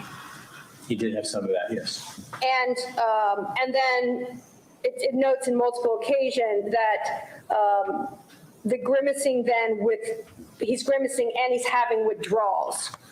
Do you remember that at 2050? He's not having withdrawals. It says he withdraws. It means he withdraws to pain. You're confusing the circumstance. They're trying to cause pain. So he withdraws and grimaces to pain when they stimulate him. Okay, so somebody grabs his arm and he withdraws. If I squeeze his nail bed or something like that, he'll manifest a sign of pain. But their actual pain scale did not indicate in the absence of doing that he was in pain. Not my question. The documents indicate that he's grimacing and that when he's touched in some way, he withdraws, right?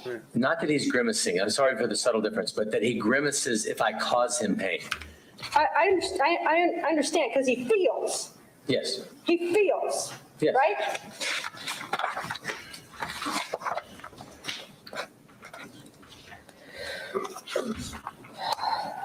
With respect to, the speaker. Before the fentanyl is ordered in this case, just as I've done with the other patients, and this time, James Allen, showing the witness what's been marked as defendant's exhibit Eli 16. On 5/28, it appears at 9/10, he coded, is that correct? Yes. And this is, the code goes on, same date? Okay. And there's no, it appears, heart rate sheets to this. Does that sound accurate? Yes. Okay. And here it notes that he survived. Right. And that's in the ICU. Right.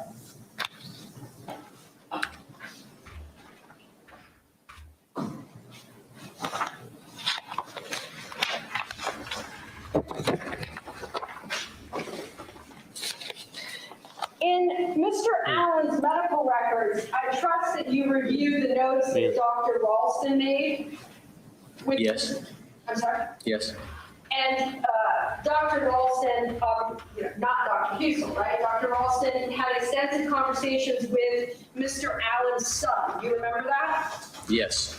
And discussions about end of life and the records indicate, do they not, that the son was quote unquote realistic about his father's limited reserve and end-of-life issues. Right, And that's not a Dr. Husel note, that's a Dr. Walson. that's right.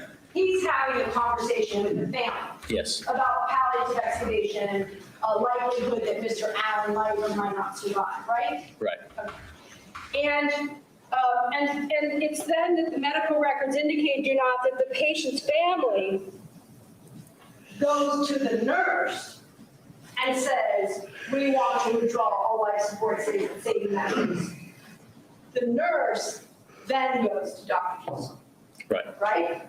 yes. So the family initiates that procedure with respect to Mr. Allen. Yes. Well, I don't know.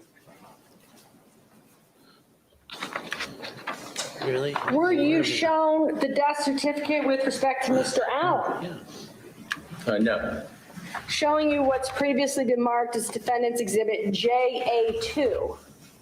Does that appear to be the death certificate from Mr. James G. Allen? yes, it does. And just to orient, because I know it's a common name, age appears to be 80. Yes, And the causes of death that are noted by the attending physician in the death certificate, if you could read those to the jury. septic shock, pseudomonas septicemia, and cholangitis. Days. And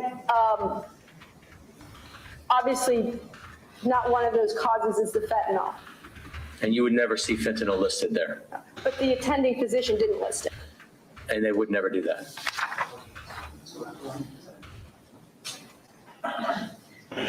Can you show me that?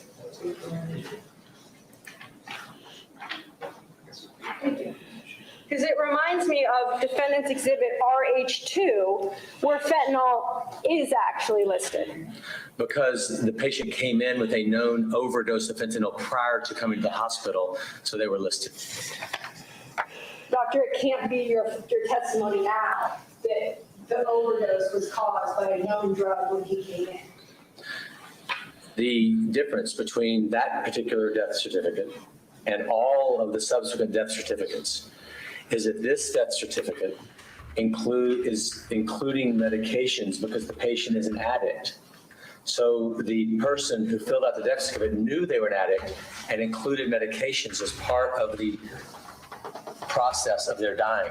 None of the other death certificates, and she'll go through all of them, I'm sure, and do the same thing, will ever show fentanyl because it was something administered at the time of death, and none of us would ever include that on the death certificate. So that'll be a recurrent theme, that this one showed the drugs because it was part of their history of being an addict, whereas the other ones will not include a medication given to provided at the end of life. No physician would ever put that on the death certificate.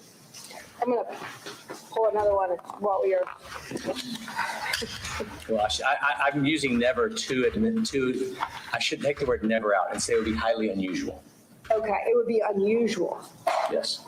I should not use the word never. Okay, I want to just go back to James Allen because I remember your testimony about likelihood of survival, and I want to make sure that we have the notes from Dr. Olson, we have the family initiating the conversation, and then isn't there also in the medical records the note from Dr. Mahoney that reads, I quote, "Unfortunately, I'm afraid you will not survive this episode." Correct? This hospitalization, yeah. Yes. And Dr. Mahoney is separate and apart from Dr. Husel. That's right.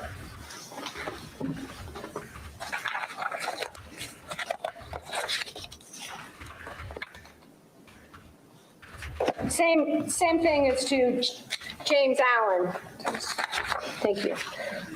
There is no time of death in your report, nor can you say with any reasonable degree of medical certainty as to when Mr. Allen would have expired but for the fentanyl, correct?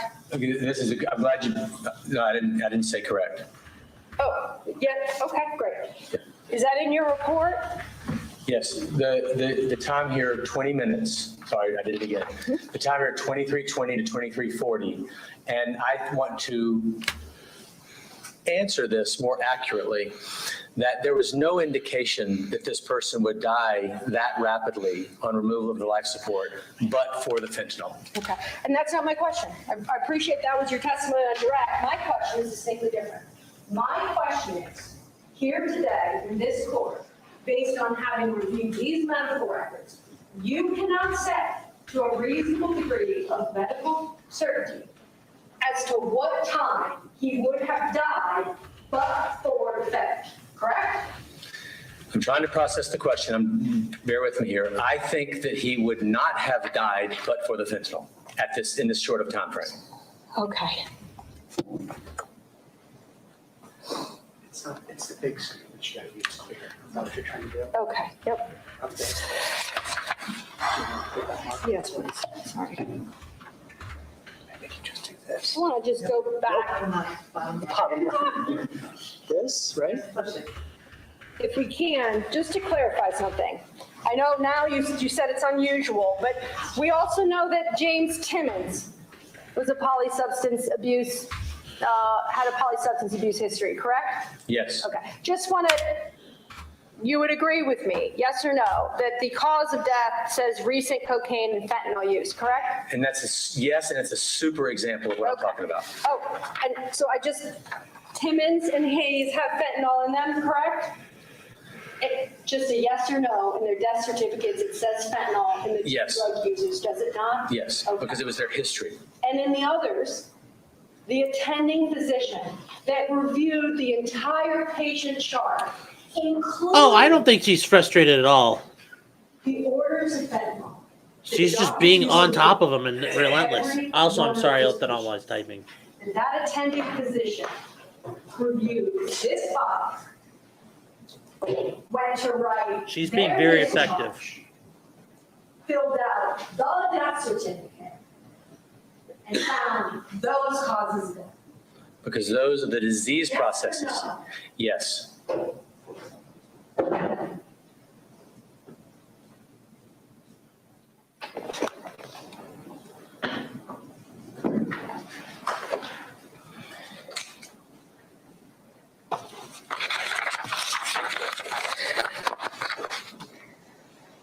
Troy Olson.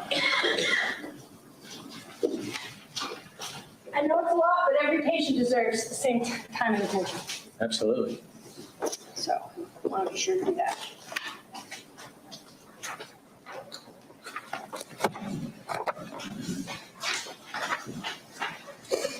Troy Allison, 4 heart attacks and prolonged CPR. Would you agree with me? Yes.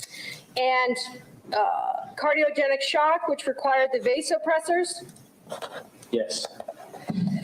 and acute respiratory failure, which required the mechanical vent, Yes. correct? Kidney failure, liver failure, endocrine failure. Right. He had severe metabolic acidosis that was not compatible with life. His pH was a 6.53. Would you agree with me? Yes. He had cellulitis of the leg, suspected pulmonary hemorrhage, correct? Yes. And then he had a suspected GI bleed. It's Troy Allison. Yes. I want to talk about the notes in the file as to other doctors. Because any patient at Mount Carmel isn't in the ICU, isn't just seen by one doctor, correct? Right. Dr. Woodard, in the ER, physician note, did he not, wrote patient in severe critical condition, Yes. quote, emergent life-threatening condition, end quote. Correct? Correct. Quote, incapacitating systemic disease, end quote. Right. That's in the ER. And then we had Dr. Patel, do you remember that he had notes in the file as well with respect to Mr. Allison? Yes. And he wrote, quote, poor prognosis, correct? Yes. There were, in Mr. Allison's file, also chaplain notes, were there not? Yes. And I should have asked you this about the other files, but there's chaplain notes in a number of There are. files, right? Very encouraging. Yes. And the chaplain is able, it seems, from the medical records, to actually have discussions, spiritual care individuals have discussions with the family, and then they enter in summaries of their Yes. discussions. And those are in here. They are. and separate and apart from the doctors and nurses. It appears they're actually entering in their own notes. Yes. And with respect to the chaplain note associated with Troy Allison's family, did it not say, quote, the family opted to withdraw the ventilation support, knowing this patient did not wish to be on life support? Yes. Yes. And the chaplain in Cassandra Wilson was the chaplain specifically, spent 150 minutes of death support with Troy Allison's family. Yes. Like 150 minutes total, right? Yeah. So that's over 2 hours. Right. Really spending time with the family and, you know, to make sure that they understood the decision they were making and the impact it might have. Right. That's beautiful care. And yet on your direct exam, you testified, and I quote, let's keep him going. You remember saying that? My point is to allow his natural dying process to occur. And I agree with the family's decision to support him and remove the life support. That's it. The decision to remove life support does not equate to determining death by giving drugs. There's a very important distinction there. So I support the family. I support the chaplain's note. And that family never asked for him to receive a lethal dose of medication. Okay. My question to you is that on direct, you testified, I just wrote down the words and tell me if you're going to say these words in conjunction with one another. Let's keep him going. Let's keep him going equal, allow him to die naturally. That's what I meant by that. Okay, because certainly the family, over 2 hours with the chaplain, because that's not how Troy Allison wanted to live. I do not think that the family has made it abundantly clear that Troy would want to have his life support removed, and that's critical. We have to do what the family wants. That's why we did a baptism in ICU, because somebody asked for it. But it doesn't mean kill them with a drug. There's a big, huge distinction. How does how did the baptism come in with Troy Allison? He didn't ask to be baptized. I'm showing how we will go to any extent to try and listen to someone's end-of-life wishes and provide them the end-of-life dignity that they ask for, which in this case did not include a lethal dose of a drug. Nobody asked for that. And so I go back. If Troy Allison has the power of attorney, because he can't speak for himself, and I'm the power of attorney, I speak for Troy, right? Right. I decide, because Troy has told me I have that power and that privilege. Right. I speak for Troy. Absolutely. Did you review the death certificate in Troy Allison? No. Showing you what's been marked as Defendant's Exhibit TA2. Cardiopulmonary arrest, acute upper gastrointestinal bleeding, acute respiratory failure, and seizures. Gastrointestinal, we call that like the GI tract, is that right? Right.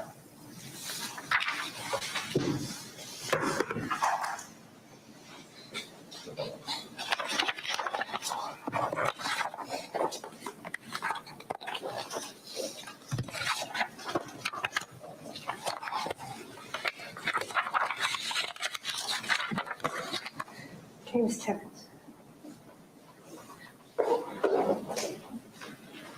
James Timmons, I know we just briefly showed you his death certificate.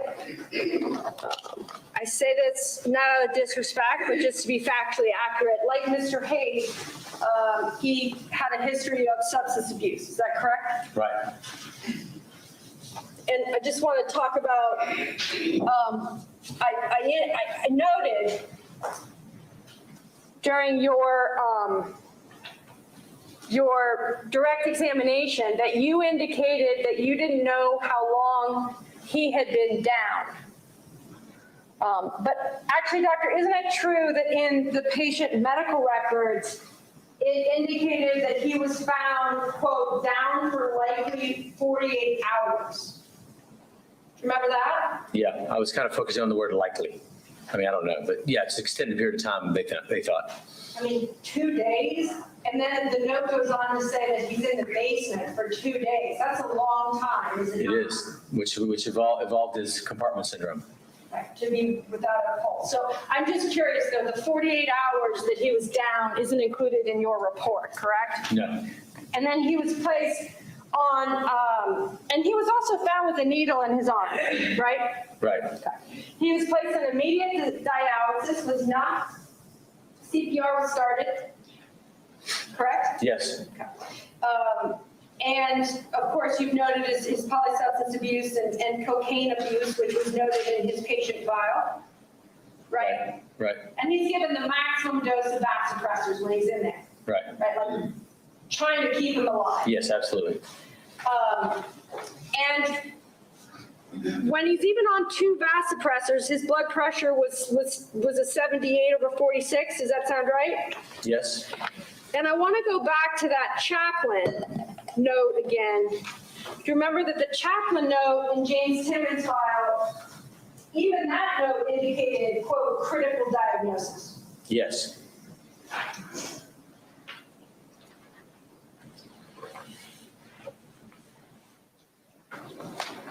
Have a second.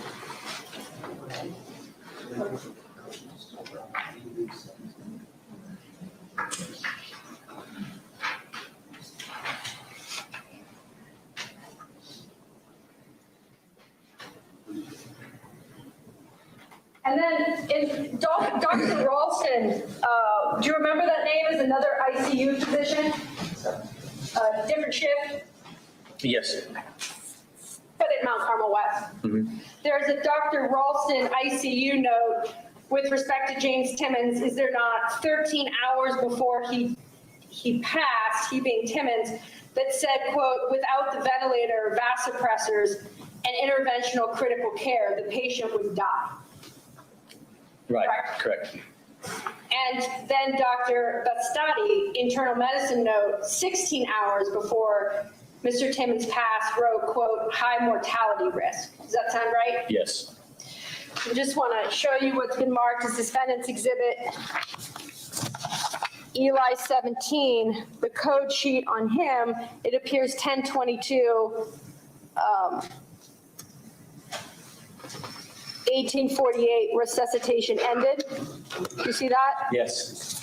And this sheet, 10/22, resuscitation ended at 2:36 and recognized at 2:25. Oops, sorry. You Yes. see that? So these appear to be different code sheets. Is that fair to say? Correct. Yes. And this one, this code sheet right here at 2025, can you tell me which physician's signature is on that code sheet? William Husel. So at 10/22/2025, William Husel is in the room in the ICU saving James Timmons' life. Right. And then tell me if you could, 10/22/2018, 2308. This seems like a third code sheet. Is that right? Yes. And again, so this is about a few hours later. Right. And again, tell me if you could, the physician's signature here. Dr. Husel. So again, Dr. Husel, several hours later, is in the room in the ICU while Timmons is coding and he's saving his life. He's running the code.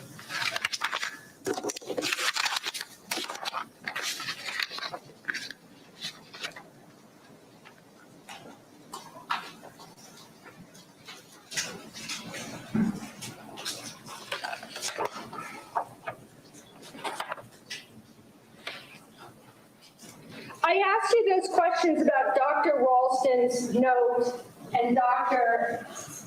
Bastati's notes because I wrote during direct examination, you talked about maybe James Timmons could have walked out and had rehab and a life of recovery.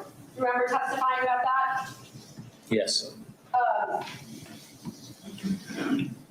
I want to talk to you about the note also that I think is not included in your report with respect to the patient's reaction to the fentanyl when it was administered. Do you remember in the medical records, the nurse, Jake Deemer, note as to how the patient responded to the 1,000? No, I don't remember what she wrote. It could have been a man, too. Okay, good The point. nurse, she would be. Either one, yeah. Before I get to that, though, I missed this with respect to Mr. Timmons' intolerance. We know that he has a polysubstance abuse issue, right? Right. And then he was intubated for 30 hours, and over that time, did he not, he got 6,200 micrograms of fentanyl. Do you remember that? Yes. Medical records? Yes. So 30 hours, 6,200 milligrams. And so I mentioned that to you in your discussion as to whether he was opioid naive or tolerant. I think he would not have been opioid naive and tolerant.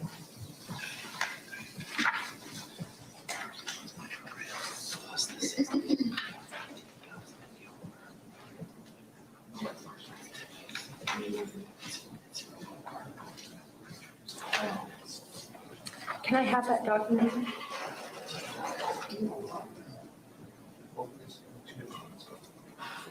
Getting a document to show you.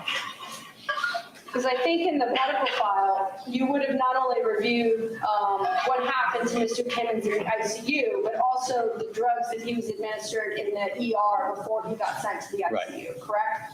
So my question was about the 6,200 micrograms of fentanyl that he was given before the decision was made to palliative extubate. I want to pull a sheet to also show you what he was given in the OR, sorry.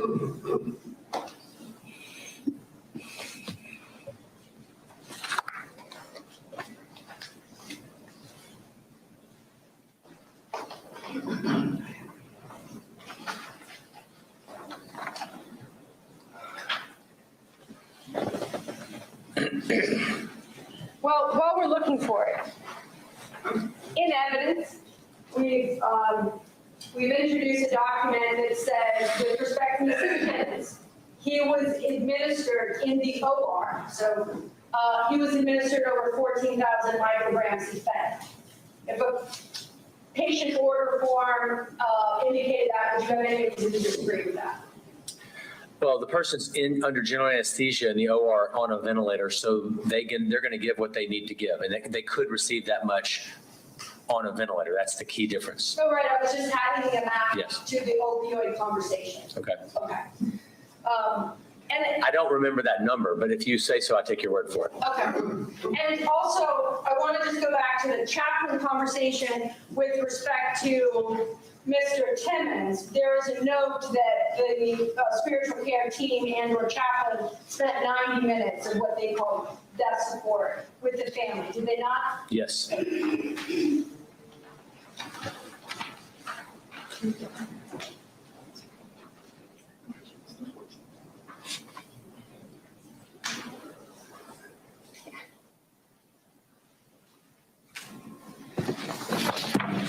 Showing you what's been marked as Joint Exhibit 11, page 279. I just wanted to close the loop. Okay. So, indicates patient, would you agree with me, is James Timmons? Yes. And the order details, would you disagree that it's over 14,000 micrograms of fentanyl? That's what it says. Okay.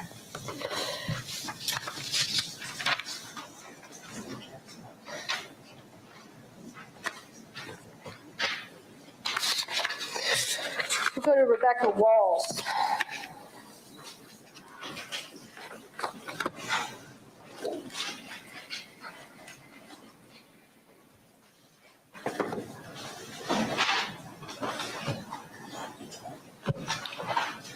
Hold on, before you go any further, council approach.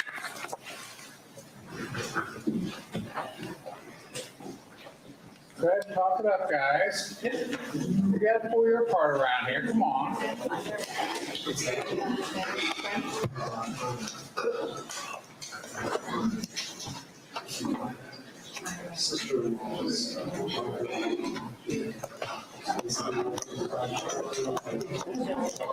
So guys, yeah, I mean, as you can see, this, I apologize, I was busy trying to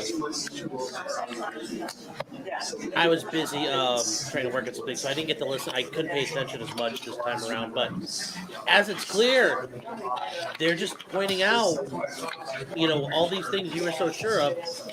Well, but this is an exception. Yeah, that's an exception. Yeah, you're right here. Yeah, you're right there. And he has to acknowledge, those blanket statements and that sureness he came out with originally is a bit misplaced now. So, let's see here. Yeah, most of them were terrible pain. Yeah. So, I mean, what do you guys, how do you guys think? I mean, that's really what I think the big issue is. This guy, came out and said, "Oh yeah, this stuff is definitely."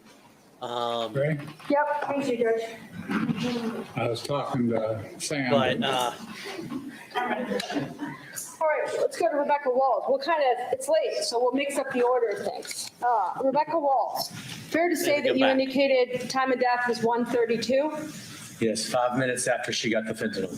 Just want to point out, showing you what's been marked as Defendant's Exhibit RW2. Were Right. you provided this death certificate? Yeah, no, I didn't see it before. Okay. I note this because you mentioned 1:32 is 5 minutes after. Again. that's a so we're standard clear. Ohio death The death certificate certificate. is filled out by the attending physician, Right. who has the opportunity to review the entire patient medical record. The diseases that they have, yes. Right, and then fills out the discharge summary and closes out the file, right? Based on the diseases the person has. The time of death is listed as 021 here, is it not? Yes. 30 minutes after one. I don't know which one's accurate.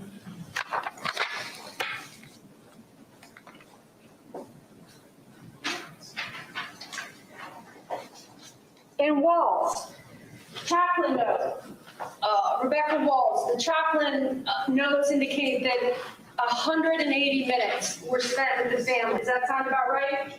It's beautiful. Sound about right? Yes. And you mentioned on your direct examination the cover of darkness. Things were done under the cover of darkness. Remember that expression? Yes. There's nothing cover of darkness. Do you agree with me? In fact, you said it was beautiful. That the spiritual care team is there with the family at night for 180 minutes. That is true. And do you not, that in the ICU unit at Mount Carmel West, the lights are off? It is not dark there, right? It depends. We turned the lights down quite a bit at night. I wasn't there to see the lights, but it was a figure of speech, not literal. I'm sorry. One moment. I'm gonna let that stand. Okay. So 180 minutes with the family. And we know from the other patient files that the spiritual care team chaplains are there, right? So this isn't, you're familiar with the expression, like a lone wolf, right? Yes. But this is, we have nurses, we know from the patient files. We have nurses, right? We have charting nurses, right? We have chaplains, spiritual care people, all these people there in the ICU for any one of these 14 patients. Would you agree with me? Yes, I agree with you. And we're not sure about the dimmer switch, but we are sure that in the ICU, the lights are not off. Would you agree with me on that? I have no idea. We turn the lights off all the time in the ICU at night. Oh, okay. It really is dark up there a lot of times.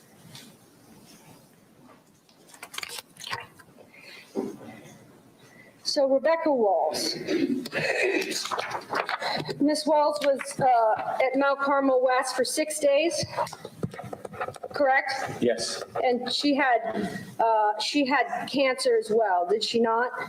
She did. Okay. And I just want to kind of go through her multiple acute diagnoses included acute respiratory failure requiring the mechanical ventilation, correct? Right. She had the cardiogenic shock requiring 2 doses of 2 times she got vasopressors, correct? Correct. She had the kidney failure. Yes. The acute blood loss anemia, which required multiple blood transfusions, correct? Yes. She had congestive heart failure. Yes. Severe aortic valve stenosis, correct? Yes. She had had a stent replacement due to aortic issues previously, correct? Yes. She had edema, Yes. and she had metabolic acidosis. Yes. And I want to talk about what other doctors, not Dr. Husel, what other doctors wrote within Rebecca's patient file. Because I know Dr. Reich, you said there was no evidence she was dying. Do you remember that testimony? Yes. Okay, let's go to the note that Dr. Wadakati, and I might be saying that wrong, it's Woidtke. The internal medicine physician note, 17 hours before her death, said, and I quote, critically ill, prognosis guarded. She looks very ill. Do you remember that note from Dr. Yes. Wadakati? Mm-hmm. Then Dr. Closer, Closser, in the ICU day shift, wrote, did he not consult palliative care, poor diagnosis. I don't think she's going to survive. Remember that? Yes. And then there's also Dr. Riley's, the nephrologist physician note. Do you remember that? Yes. So we've got lots of doctors looking, eyes on Rebecca Wallace. And everybody is agreeing, yes. Okay, everybody's agreeing that he writes, Dr. Riley, 13 hours before the decision to palliative the extubator, she remains ventilator and vasopressor dependent, now with increasing lactate, an ominous sign, especially on dialysis. Do you remember that? Right. All notes separate and apart from any observation Dr. Husel makes. Yes.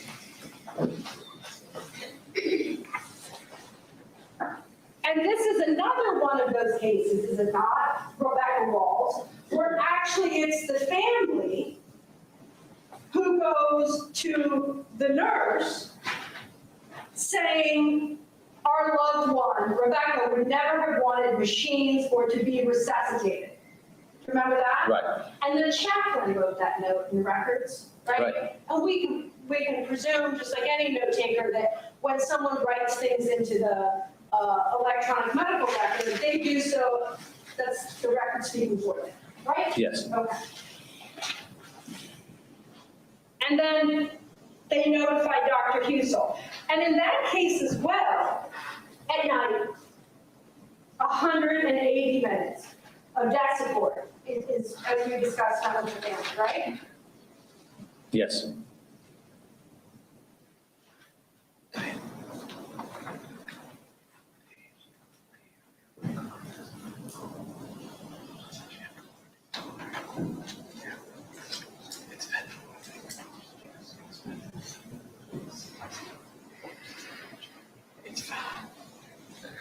And I'm just adding up the amounts of fentanyl she received in her time at Mount Carmel. It looks like she was there for 4 days, and before she was palliatively extubated, she received 4,800 micrograms of fentanyl. Does that sound right to you? Right. So that's a very low dose in comparison with what she got at the end of her life. About 1,200 a day, if I do my math, on average. Right. So very low in comparison to a dose, nowhere near a dose of 1,000 micrograms in one dose with midazolam and other drugs on top of that.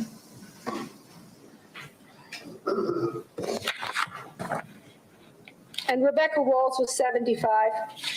Yes.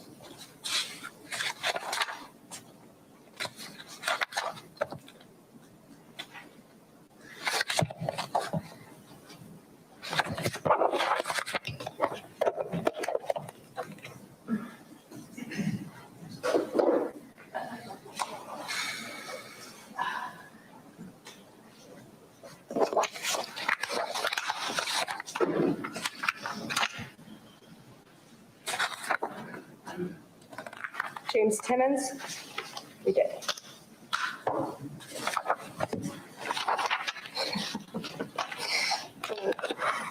Paula, don't hurt me, but it's hard to keep track of the report.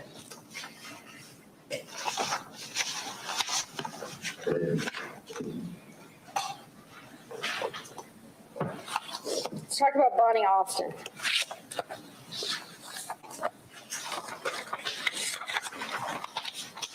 Can I have the report, please? Bonnie Austin was 65 years of age. Does that sound right? Yes.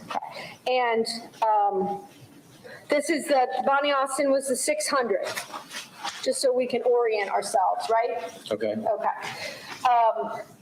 We haven't talked about patient specific, but and what that means, but you would agree with me that patient specific is you determine the appropriateness of medication based on the patient's history, right? Which could include tolerance, comorbidity, and prior health conditions, et cetera, right? Correct. And their response to the medications. And their response to medication. Conditions with respect to Bonnie Austin, acute conditions. She obviously had respiratory arrest, correct? Yes. She had cardiac arrest after the EMS arrived, did she not? Right. And then she had 5 more. Right. And CPR was required on her. Yes, and she had her chest tube to fix that problem. And did you note also that she has stage 4 chronic kidney disease as well? Is that right? Yes. She has COPD, hypertension, correct? Right. And her pulse was 5 times by the time she was brought to the ICU, and it elevated 5 times in measure by the time she finally got to ICU unit, Mount Carmel West, right? Right. When your lung collapses, your pulse is going to go through the roof. Yes. It was like sky high, right? Yeah, sure. That's a good response, an appropriate response. And the chaplain note with respect to Bonnie Austin said, and I note the chaplain note, it said, quote, she was actively dying. Did it not? I don't remember that note. Can you put it up there? Sure. Which is verified. Bonnie Austin. While he's doing that, her blood pressure. Oh, I'm sorry. And even then, Dr. Tom Brady further says, quote, she's actively dying. Do you remember that? Yes. And Tom Brady was one of the doctors that had eyes on Bonnie Austin at Mount Carmel West.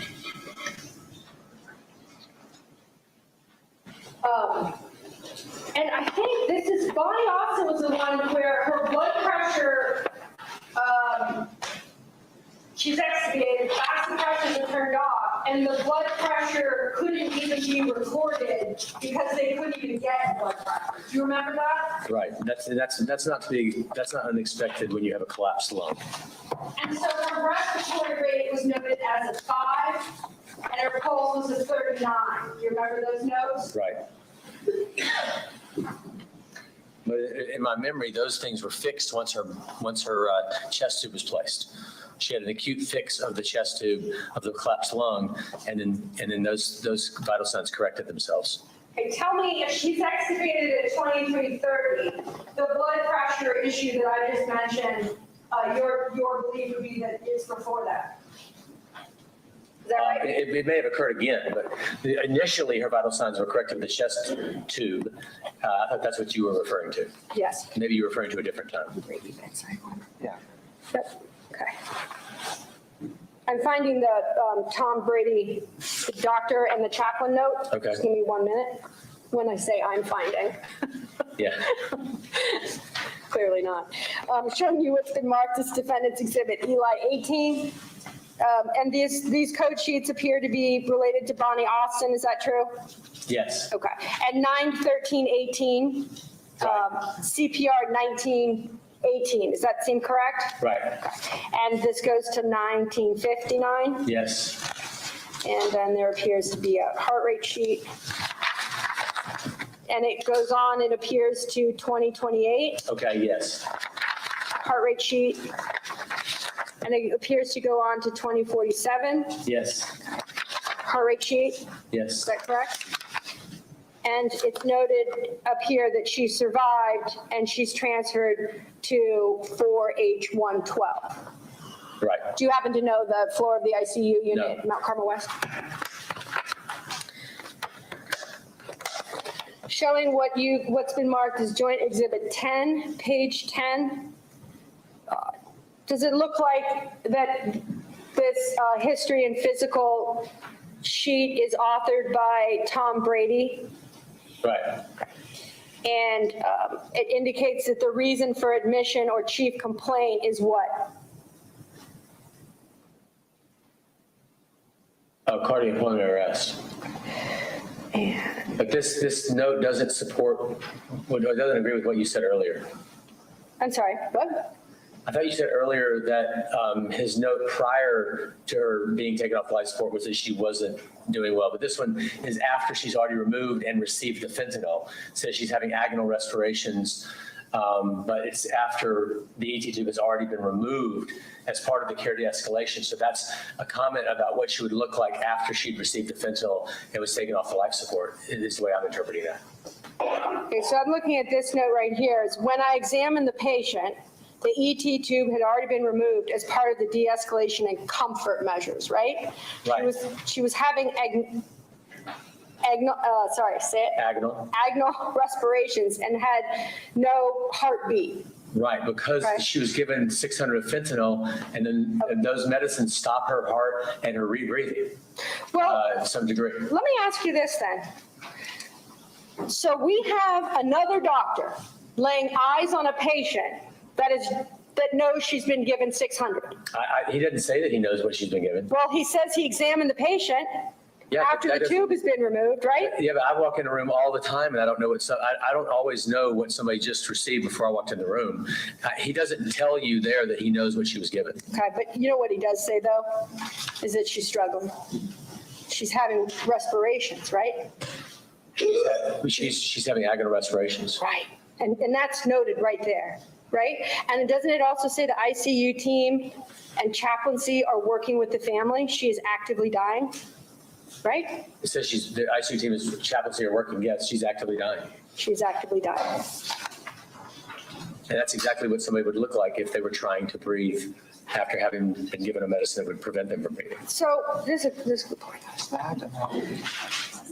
So, because I just need to understand this.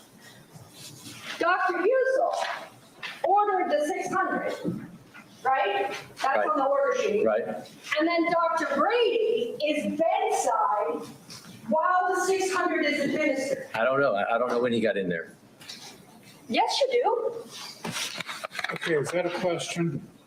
We have Dr. Brady coming in. We can talk about what you said. Where's Dr. Brady? There. Thank you. When I examined the patient, so we know he's in the room as part of the de-escalation and comfort measures, right? Right. And this is a Dr. Brady note. Yes, this That's is just my question. It's Dr. Brady that's Dr. writing the Brady note? note. Yes.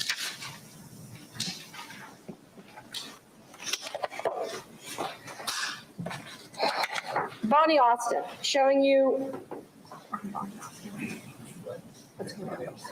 it's been marked as Defendant's Exhibit BA2. It appears Bonnie Jean Austin. Would you agree with me on that? Yes. And time of death is noted as 23:53. Yes. And the reason that the listed reasons, causes of death, immediate and otherwise, are listed as what? Tension pneumothorax and COPD.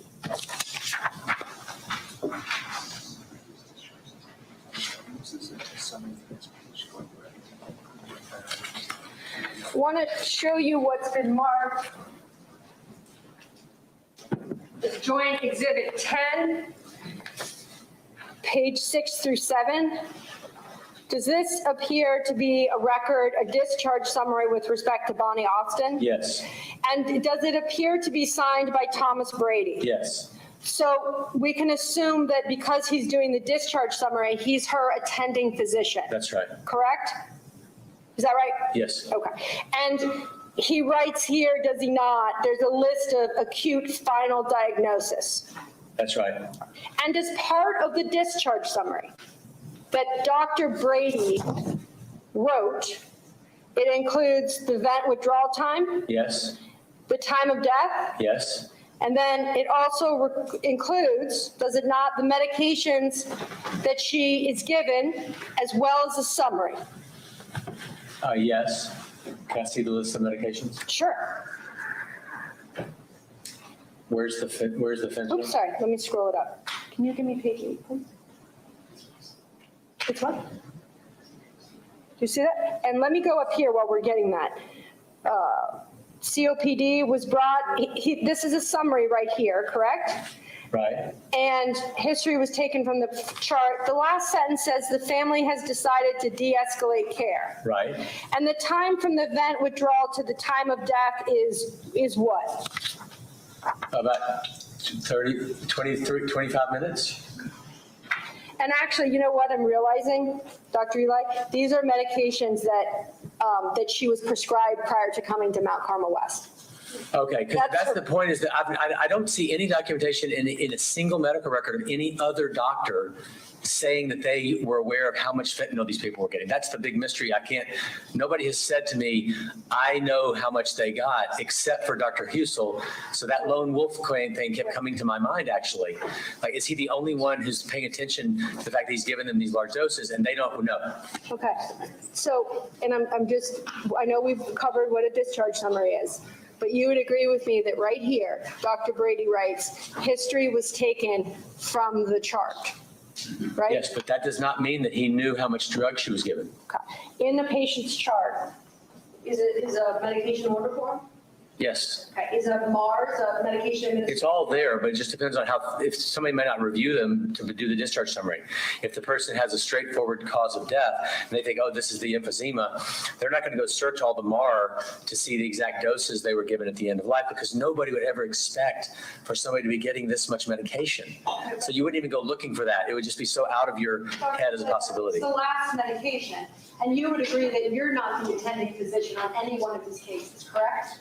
That's right. And you didn't talk to Mr. Brady nor any other attending physician. Right. I'm looking for evidence that they knew how much they were getting, and I don't see any.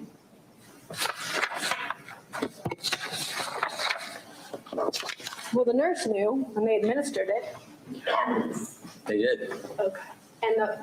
And on the orders that were verified by the pharmacist, they knew. Objection. Okay, I think he's that on the floor. You're gonna reiterate, sustain, rephrase.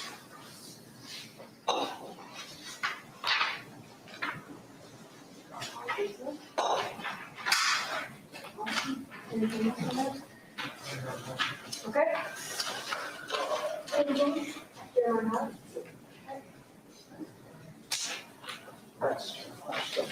Jeremiah Hodge. Thank you. This was the 57-year-old woman that came to the ICU and she never regained consciousness, correct? yes. And you testified that she was unresponsive and in continuous coding. Does that Can you sound put familiar? the sheet up there, please? Can I see the sheet? Oh, sure. Can you print it for me, please? I've lost the report, so that's. Oh, they're printing stuff out directly in court? That's interesting. That's kind of a new one for me. Thank you. Appreciate it. Team effort. Jeremiah Hodge. There we go. This is a 57-year-old woman. Does Yes, that Gabby. ring a bell? Yes, that one.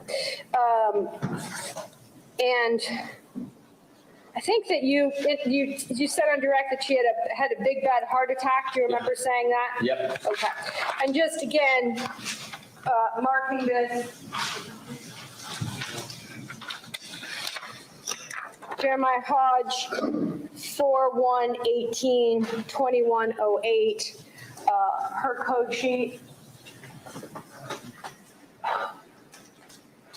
Mark as defendant's exhibit Eli 19. Code sheet 2108 went on to 2114. Does that look about right? Yes. Okay. And I want to make sure it's not that clear, but the Okay. physician's signature, and if you can't make it out, I certainly would blame you. I'm assuming that's Dr. Husel. And certainly, would you agree with me that 2108 is generally a night shift time? Yes.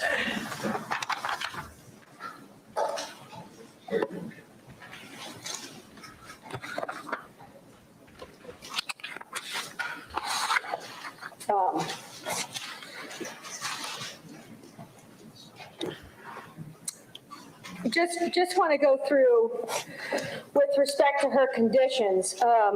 She had lost her pulse several times, correct? Yeah, can you put the sheet back up there, please? Yes, the sheet needs to be there. Oh, nope. Give me 1 second. How's that? Yeah, that's up. She was found by the EMS to be, how do you say that? Asystolic? Asystolic? Asystolic, right? And she Yes. was still that way when she got to the emergency room. Right, Most serious form of cardiac arrest, is it not? right. And the EMS was doing CPR, but they couldn't get her pulse back. And again, she never regained consciousness. Is that correct? That's right. Okay. And with respect to just the measures to consider, that she was noted to be obese, Yes. and she had 5 organ system failures, Right, had lactic acidosis, right, and low pH. Her level was 6.73, right. and 7.4 is normal function, correct? That's right. She had acute respiratory acidosis, had acute kidney injury as well, right? Correct. She had anemia, Yes. elevated white blood cell count, and a number of other issues. Is that correct? Yes. She also had diabetes. I just note that. Is that right? It is noted, was it not, in the file that she, not by Dr. Husel, that she had, quote, a poor prognosis and was in critical condition. You would agree Right. with me on that? Right. And Dr. Husel, if you recall, is the one that actually starts CPR on her when she's in the ICU. Do you recall that? Yes. And he increases the vasopressors from a 20 to a 50. Right. So when you increase the vasopressor, would you agree with me that you're trying to help someone and not trying to hurt them? Yes.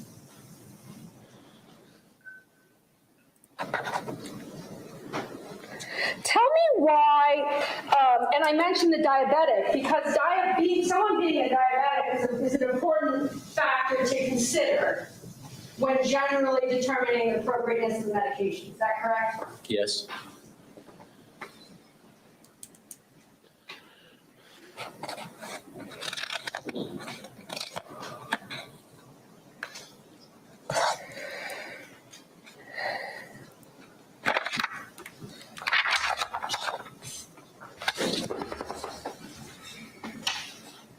Showing you what has been marked as defendant's It's getting exhibit interesting. JH2. Does this appear to belong to patient Jeremiah Hodge, Yes, it does. age 57, just to Yes. reconcile it? And as noted on the death certificate, the causes of death are what? Multi-organ failure, cardiopulmonary arrest, and diabetic ketoacidosis.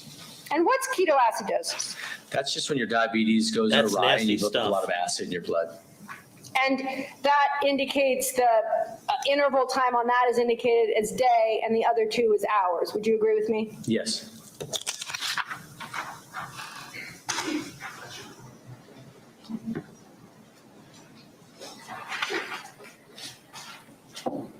We have 3 more. I see the finish line, and I know your flight.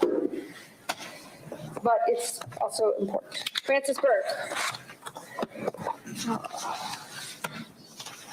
Just want to get your reports. You have it.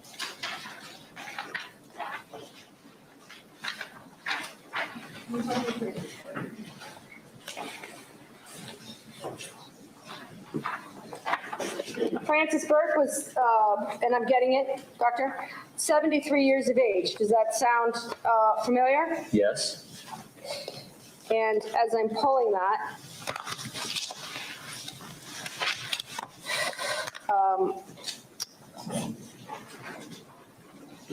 before 6 months before she came to Mount Carmel West and the most immediate hospitalization, she had a pulmonary embolism, had she not? Yes, she had. And she is also in her medical records noted as obese. Yes. And the notes indicate that she had a devastating intracranial hemorrhage That's right. and acute respiratory failure. Yes. Is that right? Yes. To show you what's been marked as Defendant's Exhibit FB2. Does this appear to be the death certificate of Frances Burke? Yes. And kind of to just state it, fair to say she just had a brain bleed? Is that a common way to say it, Doctor? Yes, she had brain bleed. Okay. Because of the fancy words, I just want to, the visuals, she had a large intracranial hemorrhage, meaning she has a brain bleed, right? Right. And don't the medical notes indicate that or rather, let me ask you, that the brain bleed was so bad that it can cause one side of the brain to press on the other side of the brain, which can cause death, right? That's right. Her death certificate here, causes of death, if you could just read those that are listed on the certificate. Right. Acute intracranial bleed, oral anticoagulants, and pulmonary emboli. What are anticoagulants? So what happened was she got a blood clot weeks, I don't know exactly the time, but sometime remote from this. She needed that treated with a blood thinner to allow the body to break down that clot. That's an oral anticoagulant. It's something that makes your blood thin. In this case, the drug, the oral anticoagulant, caused a bleeding problem. So instead of doing just good for the blood clot in her chest, it actually created bleeding in her brain. And that's a good example of why a drug is included on these sheets.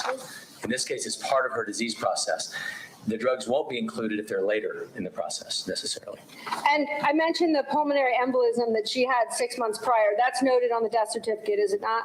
Yes. Then it just says emboli. Yes. Okay. And there's no time associated with either of the anticoagulants or the embolism. That shows the inaccuracy of people filling these out. There should be times there. It's just a mistake. Well, and your report has some mistakes in it because people aren't perfect, right? That's right.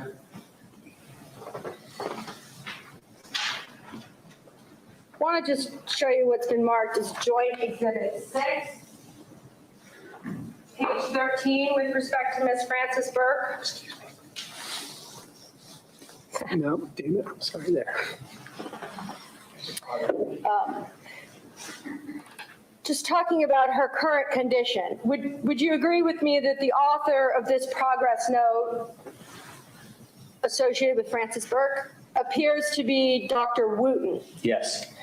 And we know that she expired on 1/14/2018, correct? Yes. Okay. And this note appears to be the day prior. That's right. And I just want to go through it with you that Dr. Wooten is indicating that he had a family meeting with the husband and multiple family members, correct? That's correct. And he showed them the image of the CT, so of her head, did he not? And explained the findings that neurology believes there's nothing that can be done for her. That's correct. And the words say not salvageable. It does. In the very small chance that she were to survive this, the potential of complete neurological recovery is essentially nil. Right? Right. And doesn't it appear from his note that this is information that he's sharing with the family? It does. And he goes on to say in his charting, I emphasize to them that the massiveness of the stroke will ultimately lead to a brainstem herniation, which will cause her to go into cardiac arrest, leading to further neurological damage. Right. And neurological damage is more brain damage, right? That's right. And then lastly, the family does not want the patient to receive chest compressions, which you know she would not want, especially since they understand that her condition is irreversible. Correct. Correct? And that's on 1/13/2018. Right.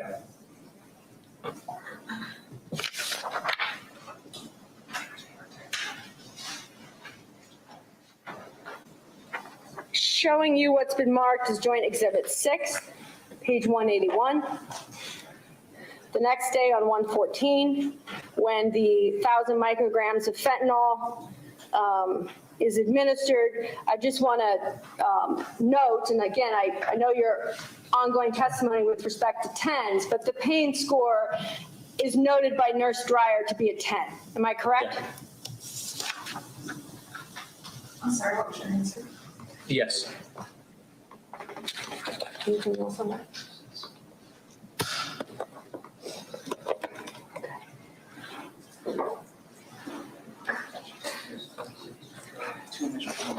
Sandra Castle.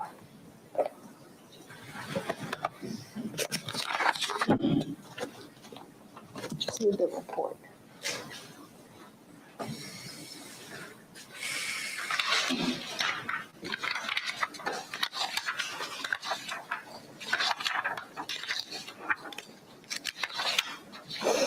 Sandra Castle, here's your report. Okay, thank you. 80-year-old woman, correct? Yes. The conditions that she also had, I want to go through them because when you talk about sort of what the patient could have done or how she could have lived, she had systolic congestive heart failure, correct? Right. Pulmonary hypertension. Yes. She had stage 3 chronic kidney disease. Yes. COP. Yes. Diabetes. Yes. Hypertension. Right. The paramedics, as indicated in her medical file, had documented her ventricular fibrillation, correct? Right. Cardiac arrest, right? Correct. Cardiomyopathy. Right. She also, again, in the medical records, it's noted that she's morbid obesity. Yes. Her BMI was noted to be 45. Yes. And then she had shock, likely cardiogenic, Yes. and she was found unresponsive at home. Right. Certainly, Ms. Castle doesn't come to Mount Carmel West as a healthy patient. Would you agree with me? I agree.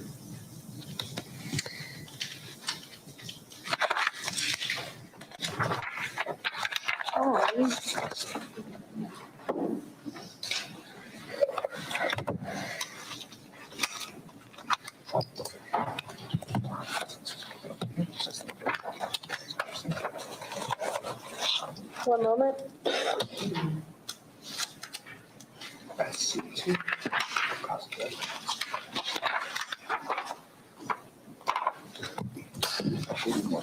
Thank you.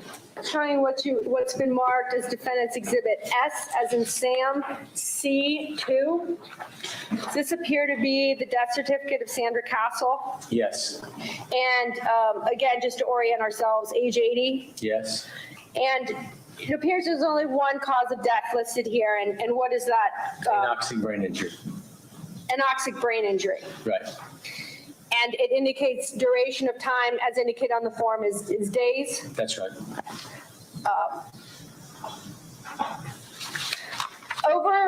Prior to the palliative extubation,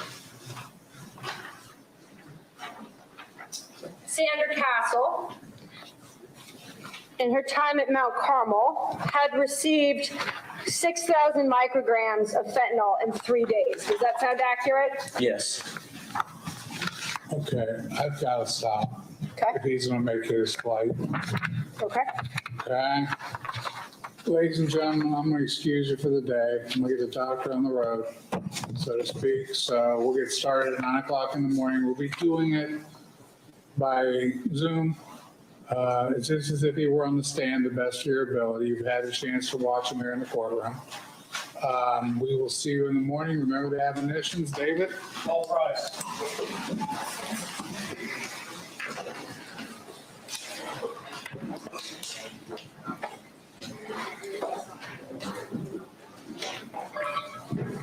Have a good evening, guys. I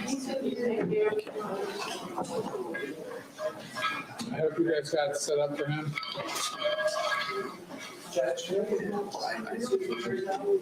Yeah.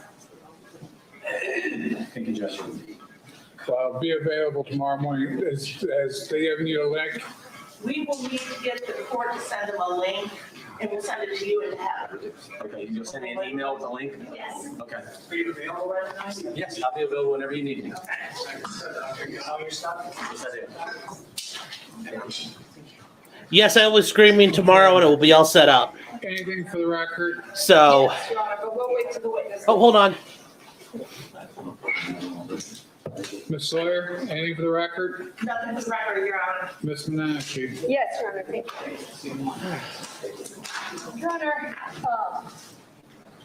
and I found Yep, myself jury's separate home. to it. Obviously, I'm rushing at the end, and whether anyone thinks I've gone on too long or not, I think it's hard, no one could really argue that this isn't a critical witness to Well, either yeah. and or both sides of this case. I do have to tell you that Have a nice day, Gabby. we just object to having to question him further on Zoom. And I don't think that anyone can say that I didn't try my best to complete it. I think we would have no objection to having him come back at a different time, a different day. And I see your reaction, Judge, but Zoom with this many documents. No, but just this many documents, I just think he knew that he was going to be an expert in this case. He's getting paid $750 an hour. Find a time when he can come back.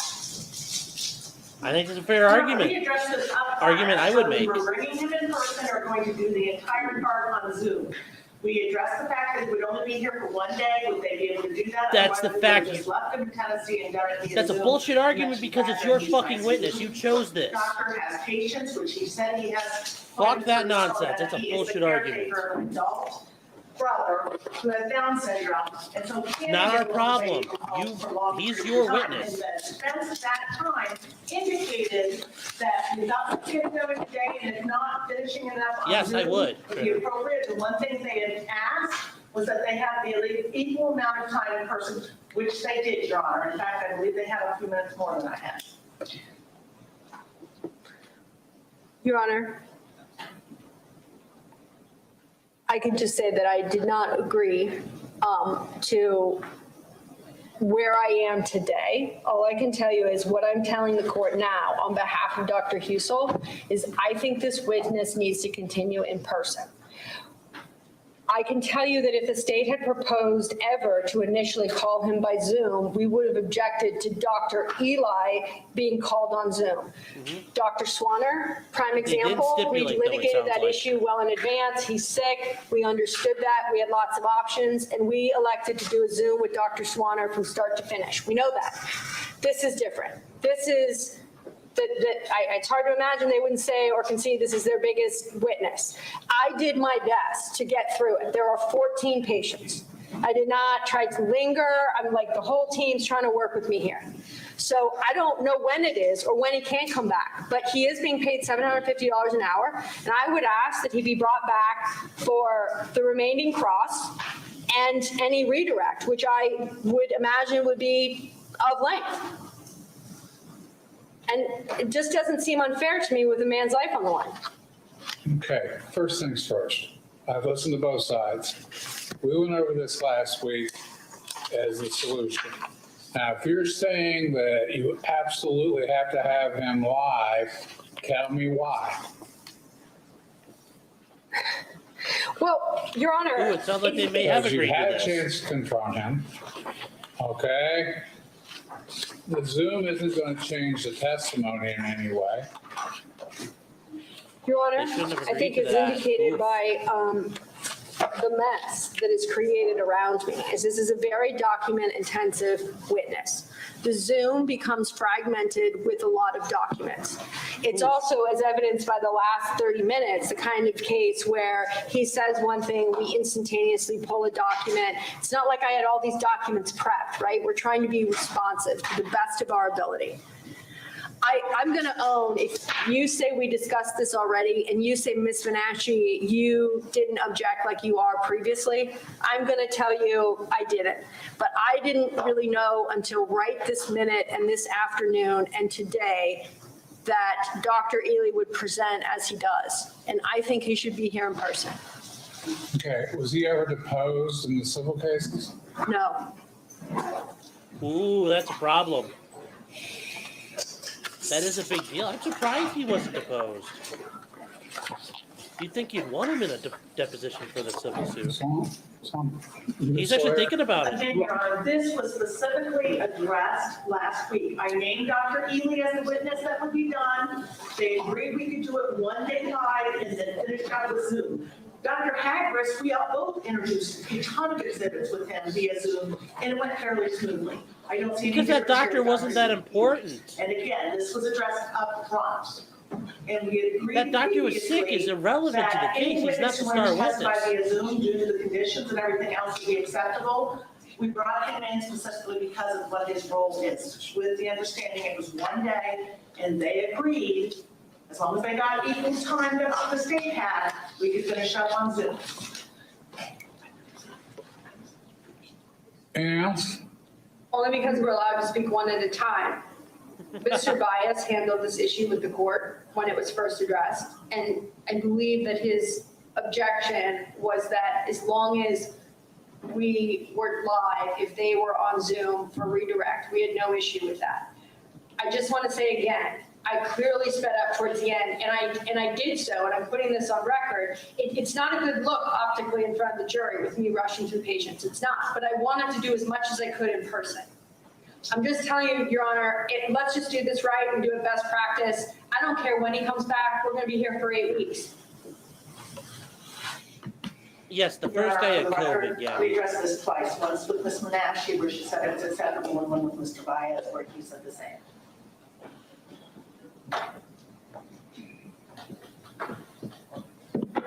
They're gonna have to probably do a written motion on this. See, he's Fire different Lexus than next, boys. Dr. Hagris. Correct. Okay, Dr. Hagris was a fact witness. This is an opinion witness. Yeah. Exactly. I want a minute to think about it. This is a big deal. This is not some Well, Your short Honor, he's witness. expecting a Zoom link for 9 in the morning. How do you want us, we'll need to get Darcy. I don't know yet, okay? Okay. Give me a minute to think. Okay, Ooh, sorry, he's getting- I wouldn't he's getting speak over snippy. that. No. I apologize, Your Honor. No, I want to think this through for a second. Plus, I want to stretch my legs. Okay, we're off the record for a minute. Okay, I'm gonna bring myself bigger for a minute. Okay, that's interesting. And I apologize. I'm gonna get a little geeky here about this, you guys, but this is big. So the first doctor, I think it was on the second day, the India doctor, I think he was Indian or Pakistani. That guy had COVID, he was sick, and his family members were sick. He was a fact witness. There's not a whole lot to his case.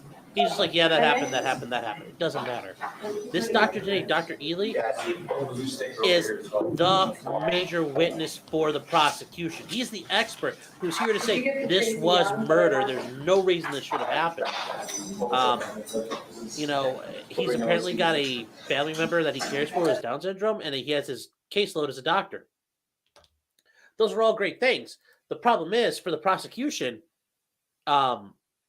this is their guy. They picked him. They could have had any other doctors in the world. They could have gone to a teaching hospital, got a doctor. They could have got a doctor who was retired. They could have done however they wanted to. More importantly, this would have been set up for months and months ahead of time.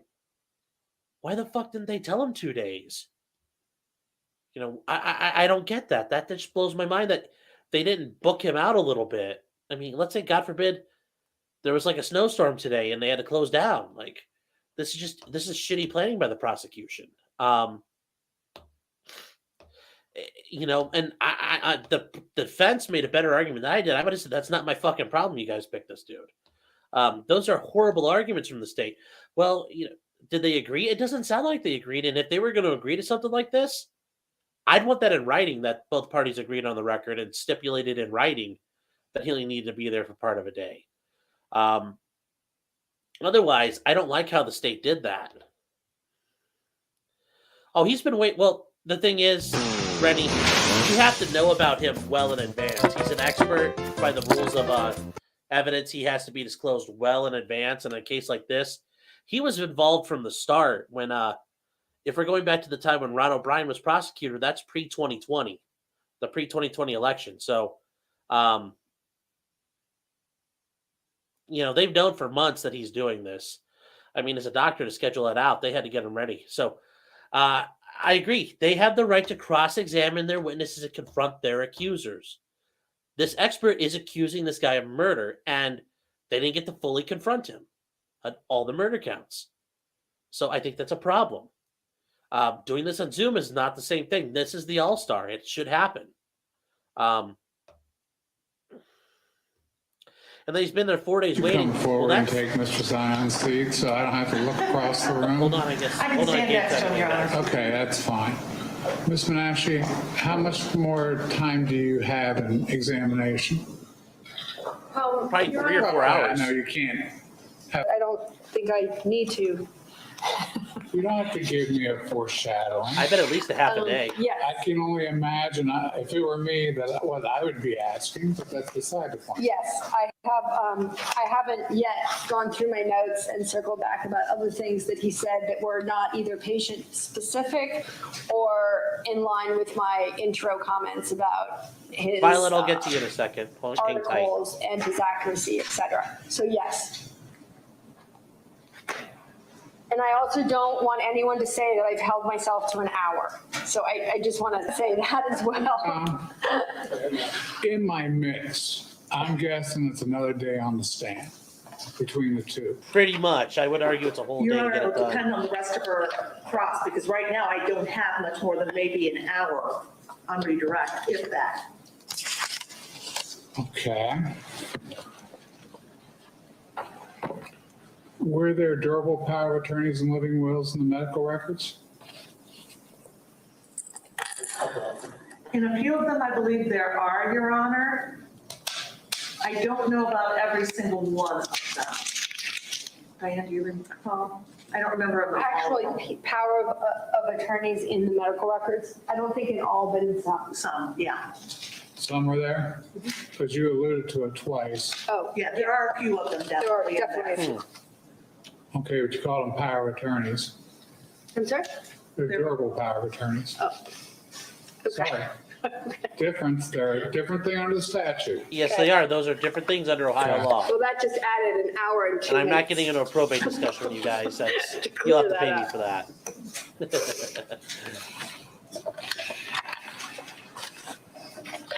Hate doing this to the jury, but let's bring him back live another day in the future. You coordinate his calendar, Okay. okay? And Your Honor, I know it will not be March 11th or the 18th because I will not be here to handle him then. Okay, well, we're kind of stuck, Yeah. Okay. okay? I mean, I understand the Okay. fluidity, I understand the situation, okay? He's a very important witness. I think live in the courtroom is important. Thank you, I'm going to Judge. agree with the defense on this one. You can yes. tell them that I changed my mind. Get that I dove. don't care. Son, But in all fairness, they've watched him live the whole time. I think it's also important they see him live during a redirect. Your Honor, again, I just note our objection because this was addressed twice in advance. So I appreciate what your you're saying, objection. but thank you. I understand trials are fluid, okay? They ebb and flow. Okay, so we're gonna go with that. Okay, So have a new witness on tomorrow morning, absolutely. And I will give him a call and let him know what's going on. okay? And, we'll try to adapt to him. If we can only fit him in on a Friday, we'll give up one of our Fridays to get him done. Let me call, he probably, But tell him it's not my preference. sure. well, that's going to be a fun phone I call will to call and have. let him know not to expect Zoom tomorrow, and I'll work with him once he gets back in his office to figure out a day. Okay. Anything else for the record? Yes, Judge. I apologize. I realize it's late in the hour, but I feel I have to bring this to the court's attention. Ooh. During the cross-examination of Dr. Ely, at the point when we were discussing the patient, Bonnie Austin, Ms. Menashe was going through an exchange with Dr. Ely in reference to Dr. Brady. At that time, the prosecutor, Mr. Zion, decided it was prudent to mention and say out loud to Ms. Menashe while she was cross-examining Dr. Ely If Dr. Brady is going to testify, we can just simply ask him. He did do that. This is the second incident that we've had where prosecutors are blurting out from counsel table extrajudicial statements that are highly improper because they are clearly being heard by the jury. In essence, his comment basically is don't listen to this line of questioning because Dr. Brady's going to testify. Yesterday, or the day before, I'm sorry, or the previous incident, incident number one, it was the defense lawyer is wrong, therefore you don't trust him. I don't think the court's admonition to the prosecution was, I guess, a deterrent enough to Take that prevent knife this in. incident from happening. Aside from it being highly improper, this is William Husel's only jury in his day in court. He deserves a trial where prosecutors are not Get it, son. Get engaging in this type of behavior where they're making statements. Dump that table, of Jose. their, either their opinions or what their interpretation Dump that of the table. evidence is. It is highly improper, and I think it warrants at this time a much clearer admonition by the court, not only to the prosecution, but to this jury, that they are not to be listening to what the prosecutors say at counsel table. I recall I guess your curative was general in nature, but one time we have a slip up, 2 times it's a pattern, and 1 time alone is enough, in my opinion, to convict a man if there's anything in that sticks with the juror's mind. Mistrial, come on, And mistrial. it's just simply not acceptable to the defense. I don't know where that type of conduct is acceptable, but I certainly don't think it's acceptable in this court. And I would ask that the court address the matter a little bit more stringently this time around. Okay, well, if we're gonna go down this line, what's Pussy. your empirical evidence? that Mistrial, you're bro, dog. Come prejudiced? on. I'm sorry? What's your empirical evidence? What are you basing, you saying you're prejudiced? The prejudice is that the prosecutor is in essence saying, don't listen to this line of questioning because Dr. Brady is going to take the stand and you can simply ask him. Now, his comment, of course, I'm extrapolating on that, on what he said, but his comment was, Dr. Brady is going to testify. We can simply just ask him. And that's in essence what he is saying when he makes a statement like that. Now, if that's his personal belief, that's fine. He's more than entitled to keep that. Or You're to upset because he doesn't want them to listen to him because the doctor's coming on. Yes, they're fucking with the jury. No. Ms. Menashe's questioning to this witness. Don't act like you don't understand what he's getting I think everybody knows at. that Ms. Menashe knows how to ask questions. Okay, so, okay. Suzanne? Yeah, Judge, the mistake was your rule about the person that has the witness makes the objection. If that had been my witness, I would have stood up when she solicited hearsay about what Dr. Yes, Lori, Brady it sounds like it was saw a or hearing knew. distance to the jury. I would have said, objection, Your Honor. We can hear from Dr. Brady to come in. But this that's- is hearsay. Like I that's would with not any what- other objection. That's And if we different. needed to approach to talk about it further, we would have. That That is was my different. mistake because it should have been Ms. Sawyer's objection. So I apologize for that. Beyond, and so that was a mistake to say objection, and that's practicing in front of you, objection, you state the reason for it, and that would have been the objection. So I don't think there was anything inappropriate other than it wasn't my turn to make objections. So I would also reiterate what the court says. I mean, it gets heated over here. I mean, they get heated over here too. If we're going to put things on the record, You are the and you've state. made note of It's this too, different if you Judge, fuck in with the previous jury days, versus the that defendant. and I'm not trying to Oh, impute anything on the bullshit. defense. Bullshit, But you when he are. was talking about, things You happening little at night. fuck. That is not how you do this. I mean, I get it. It's an emotional thing and things blurt out. But It's an emotional nothing- thing. This guy might go to it's fucking nothing that prison warrants forever. Any type of sanction or any type of anything to the jury. I mean, the jury knows what's going on here. So that's just for the record from the state's point of view. Bullshit. Thank you. Mr. Baez? I just simply, again, I guess Mr. Zion's retort to my statement is that Sorry he for would have yelling, guys. exercised That a was speaking objection bullshit. and given some commentary as to why he thought that line of questioning was improper on Ms. Menashe questioning a witness about what the medical records say. So in essence, don't pay attention to these medical records. Dr. Brady is going to come in and testify. Again, I don't see how it's completely improper. It is. If Dude, get the prosecutors mistrial. have a specific incident that they want to Get it bring on the up, record, they're Jose. free and they're free to do so. But we're not sitting 3 feet away from the jury in this case. They are. And if they're going to sit that close to the jury, they need to control themselves. And that's simple. That's just simply put. And that's no shot at these prosecutors. Personally, I like them all. But I don't like them enough to allow them to make extra comments to this jury while my client is standing trial for murder.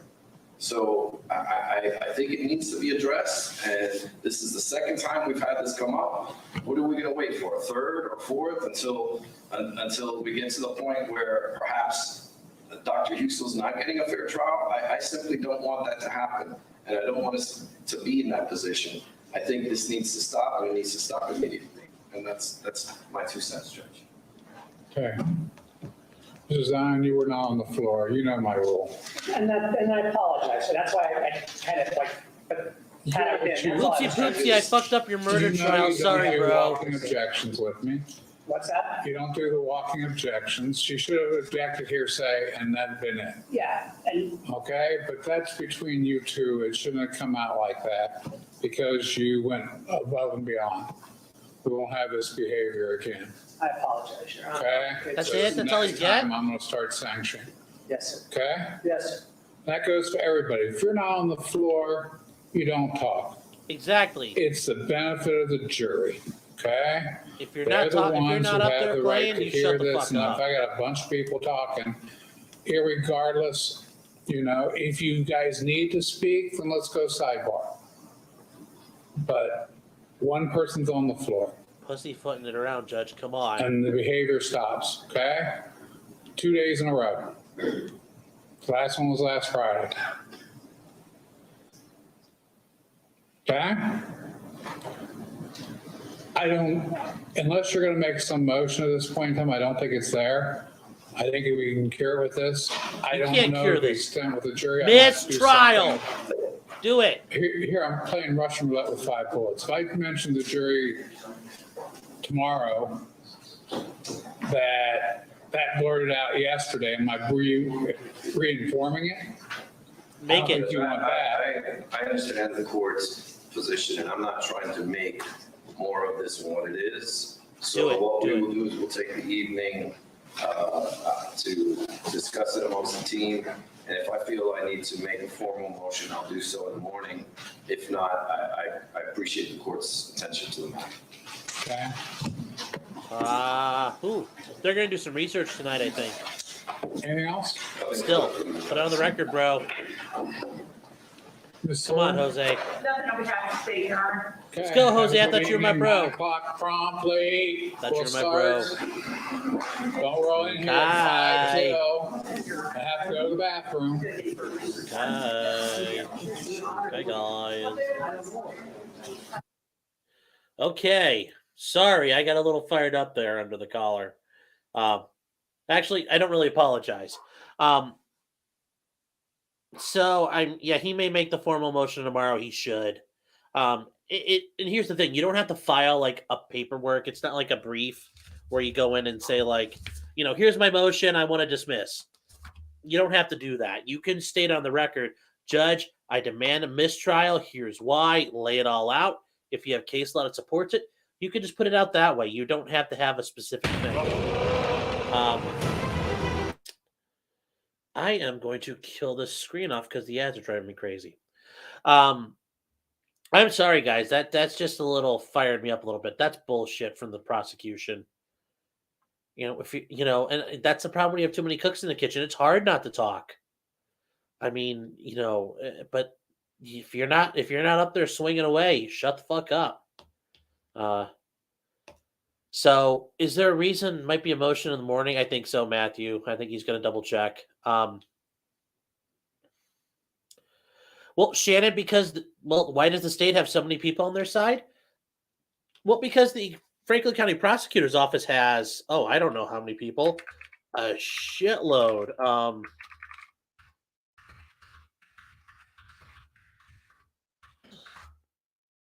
Size of the Franklin County Prosecutor's Office. Here we go. I mean, we'll just bring it up. Let's see if I can find something about menu. Criminal division. I mean, let's see. Contacts. I'm trying to figure out how big the size of the office is.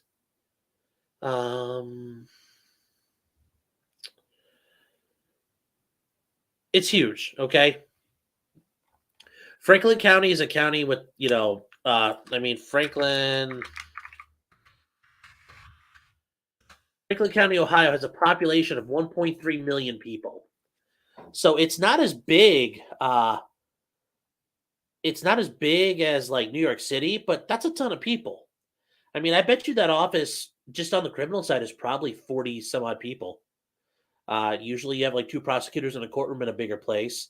But yeah, I mean, they've probably got more than that. They've probably got some deputy prosecutors involved in this case. They probably have a couple of their paralegals involved. They might have a couple of interns. I mean, they're going to roll deep as they can. And why? Because they have government's budget. They have your tax dollars. They have Husel's tax dollars to use against Husel. When you're on the defense, you run as cheaply as you can because the money's got to stretch. I mean, Husel's a doctor, and yeah, he's making bank, but in a criminal case, that pisses away just as fast as if you're a drug dealer. So that's why there's a difference in size. So God, I gotta go back. Let's start back where we were before Jose started talking. Yeah.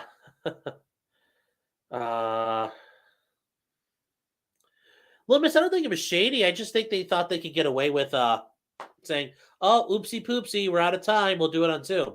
It's when you're dealing with the most critical witness of the case, it needs to be there in front of the jury because it's not just facts; it's opinions. They need to assess credibility. And notice that doctor got frazzled quite a bit. That's not going to come through on Zoom. It's easy to kind of be, chilled out and relaxed the whole time. Number one. Number two, the amount of documents and things they're trying to do. I mean, I can imagine that would take 2 or 3 days of Zoom testimony instead. It'd just be horrible. But this is the guy the prosecution is hoping will put Husel in prison for life. This is their guy. This is their silver bullet. I mean, this is their touchdown pass. So yeah, this is key. This is the linchpin to everything. Yeah, he should be here. And I think it's wrong that they don't. But if they agreed to this, it sounds like the judge is thinking they didn't actually agree to anything. And that might be the case, but we didn't see the pretrial hearing, but doesn't matter. The judge made his ruling.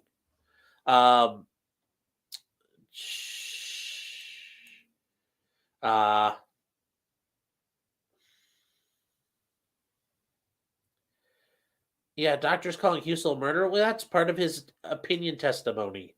Now, Shannon, you mentioned a while back about handling the doctor. The way it works is generally you have in a big case, and when I worked as a prosecutor, I worked on a case that was getting kind of big. I was not leading it. My boss would have been the deputy at the time. She was leading it. There were a bunch of witnesses, and it's hard to keep all those people track. Okay, when you deal with a witness, you develop a rapport with them. You're prepping them. You're going to have questions. You're trying to line up exhibits and get it all ready. Well, if you have 50 witnesses, you can't do that all by yourself. It'd take you forever. You work with other people and you break it up into groups and you handle so many witnesses. And if you're inexperienced or you're like the low man on the totem pole, you'll get some of the basic people, but you'll prep them up and get them ready to go. And, the higher up prosecutors on the case who are sitting at the front table, they had that witness ready to go. Okay. They have a witness that they're handling. That one in the back who said she was handling them, that was her guy. She's got the rapport with that guy. She's made the contacts. She's talked with him and gotten him ready. So that's why she was talking about I won't be available. And that's a problem once a trial takes a long time. If it takes a long time and involves a lot of attorneys at once, it just turns into a dumpster fire. So just something to keep in mind there. To be safe along recross, make it a day. Yeah, I could easily see defense taking another morning, another half day. If the prosecution takes an hour, the defense is probably going to be an hour, half hour. That's almost that's another half day. So, yeah, the defense really needs their turn. Oh, there was a mod fight. Okay. So yeah, Jose's correct. The state is positioned close to the jury, and that is a problem.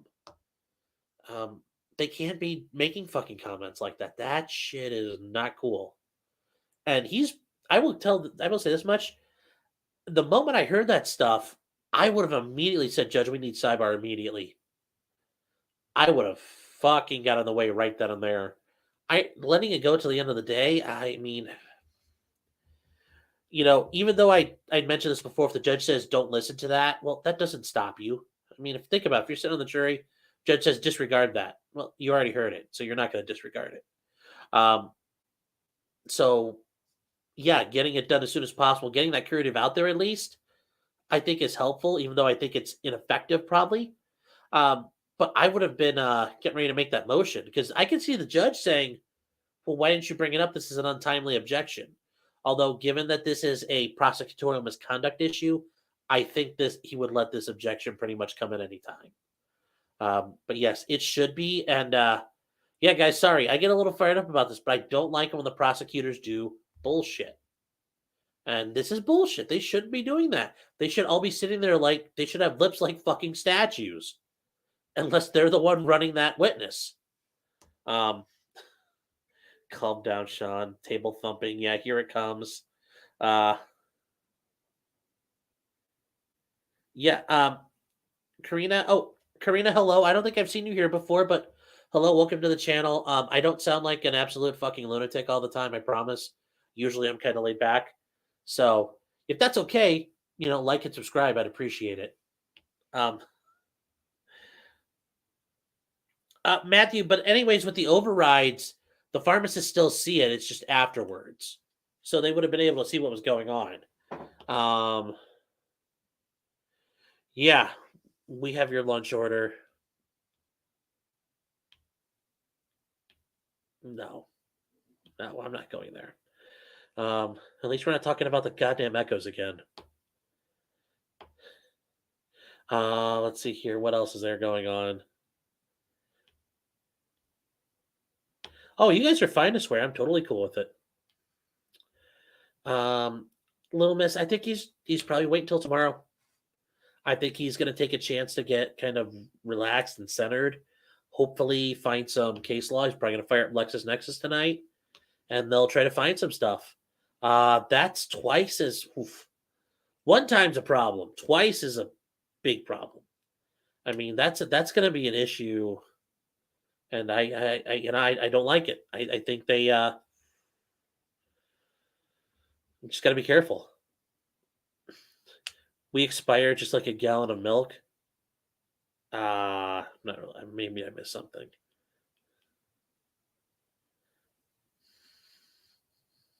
No, Little Miss, I said you can't use the asterisk. Just swear.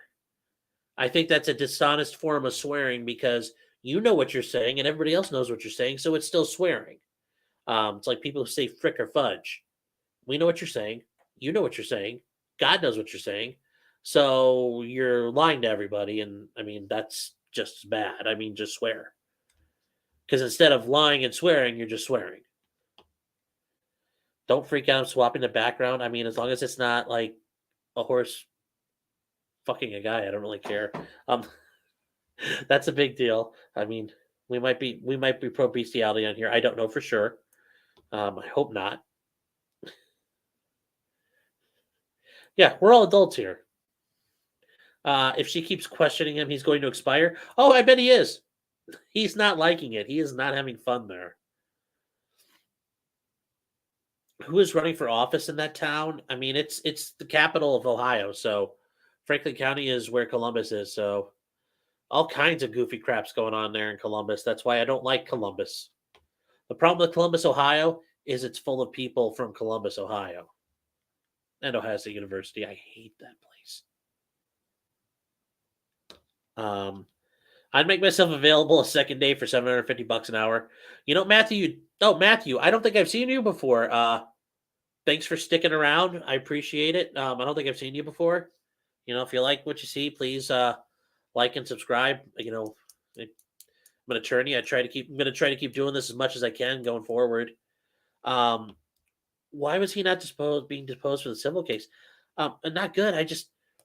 I wonder if in the situations of the civil cases, part of me is also thinking now in hindsight, the civil cases were probably more of the family sit down, like the attorney sit down with the hospital and just say, start writing zeros. We'll tell you when to stop on the check. I mean, because it's clear the guy killed him. It's just whether or not they had the right to do it. And it's a wrongful death suit. I guarantee the hospital settled right away. So maybe it wasn't necessary. Yeah, we're adults here. Just swear. Like I said, you know, you can use the gamer word if you want to. You probably get muted though, but you can use the gamer word if you want. You know, hard R, soft A, whatever you do. That reflects on you more than anything else. Let me see here. Oh, I was saying the prosecution was still that way to order their lunch. Oh, I thought you were making fun of me getting turkey. Echo. Yeah, thanks, Matthew. No, I you know, when I'm in court, I don't spurg out like that, but I get very animated. If I think there's something to go for, I'm going for it. You know, I've never thumped, knock on wood, I've never thumped the table before, but you know, Jose's a little more restrained than I am. I would have really been, you know, I don't know. I think I would have been a little more animated with that. I don't think I would be swearing, but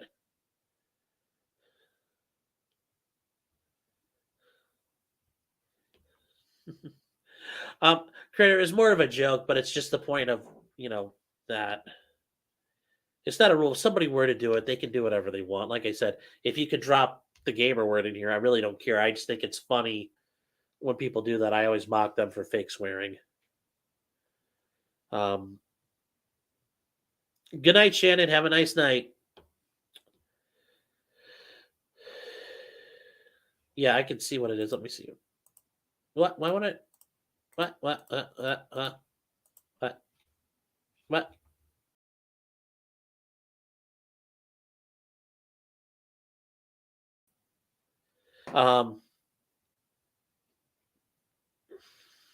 Oh, you were here before when you streamed Edgecombe? Hey, I thank you. I appreciate it. You coming back around.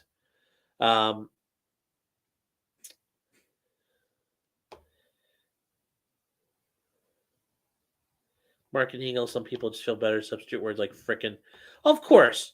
If you want to, you can do whatever you want here. Like I said, I'm pretty laissez-faire when it comes to that stuff, but I always, you know, tend to think it's, you know, a little bit ridiculous when people do that.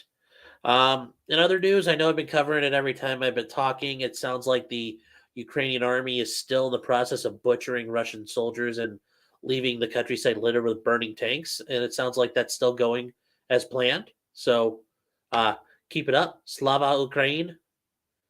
But yeah, other than that, I really don't have a whole lot more to say today. What else do you guys questions about anything, things you're thinking about?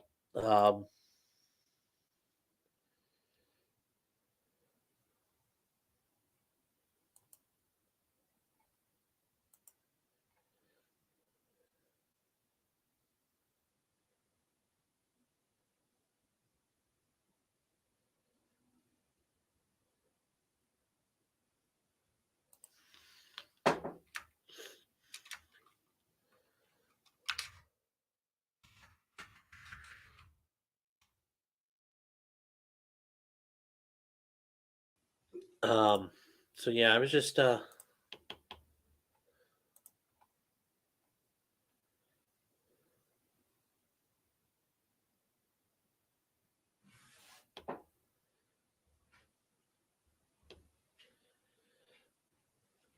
Sorry, guys, I'm trying to see something here.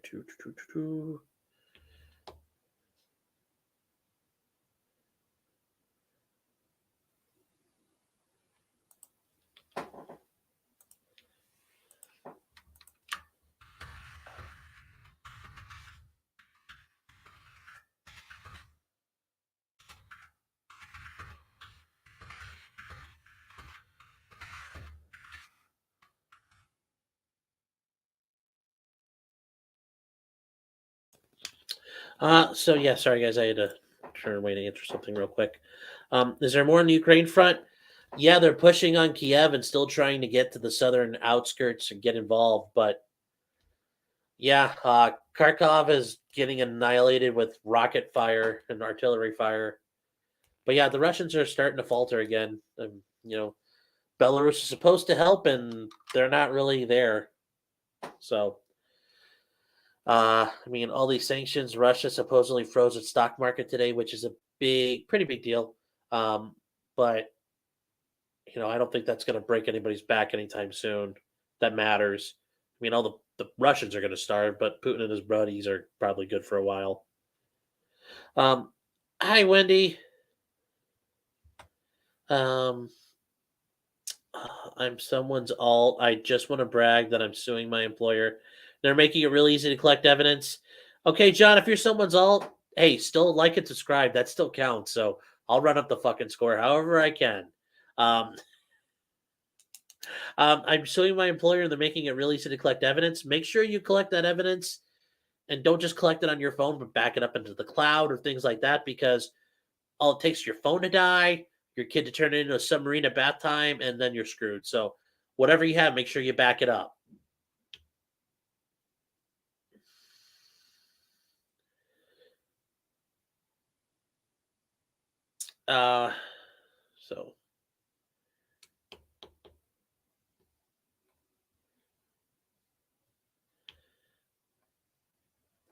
Okay, I read that Husel's still trying to get the insurance company to pay for his attorneys in this case.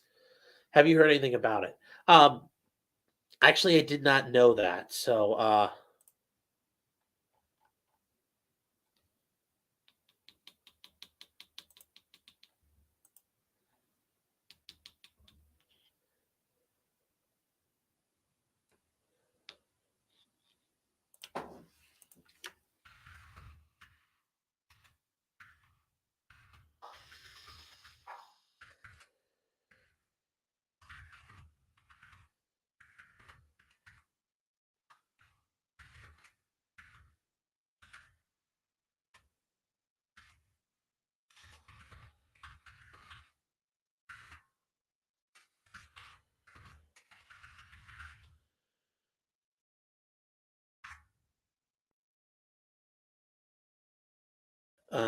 let's see here. Let me see here. This whole thing about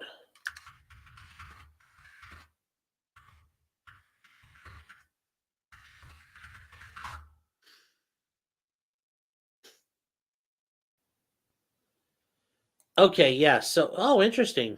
You sued his former employer in its insurance wing. Here, I'll bring this up. We can talk about it a little bit. Insurance is a little bit out of my ballpark, but we'll talk about it. So, yeah. Mount Carmel Parent Company wants Husel's lawsuit over legal defense fees dismissed.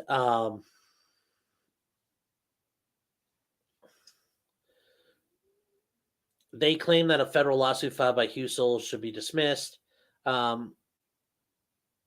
He faces, this is back when he had 25 counts of murder.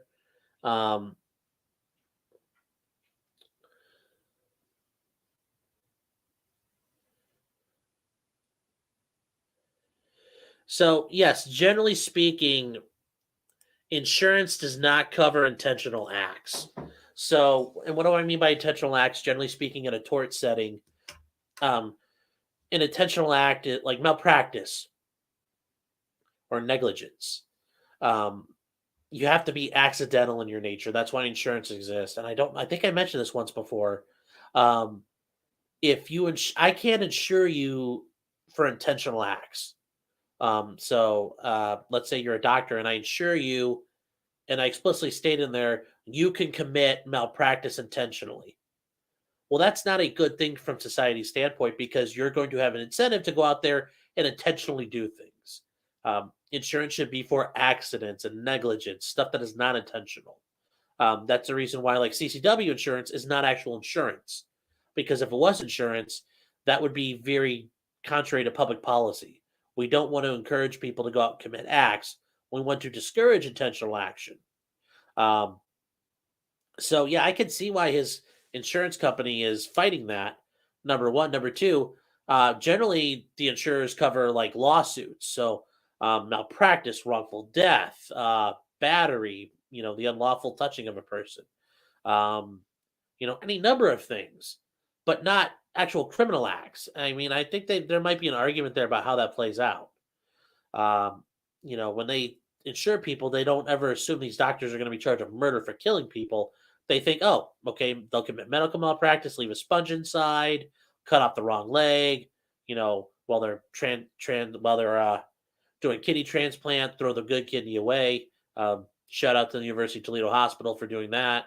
Or wrongful death.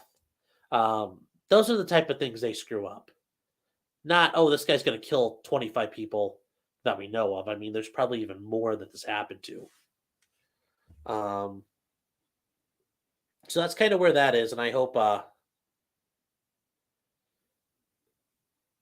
Yeah, they're offering them a way out, but I mean, I'm not worried about him. He's going to be entirely fine, Little Miss. Zelensky's not going to get killed or anything like that. He's got a ton of people around him. All right, Critter, have a nice night. And Little Miss, I hope that answers your question. Oh, the husband and wife who fed the elementary kid sperm cupcakes. Yeah, that one. I mean, they're not. If they go to trial, they're insane. So yeah, I mean, I'll probably cover that one. It's just like I said, I was a little busy recently, but yeah, this week I'll have some time. We'll knock some stuff out, and I'll try to knock one out tonight. So yeah, that's really it, you guys. And hold on one second. I need to take this.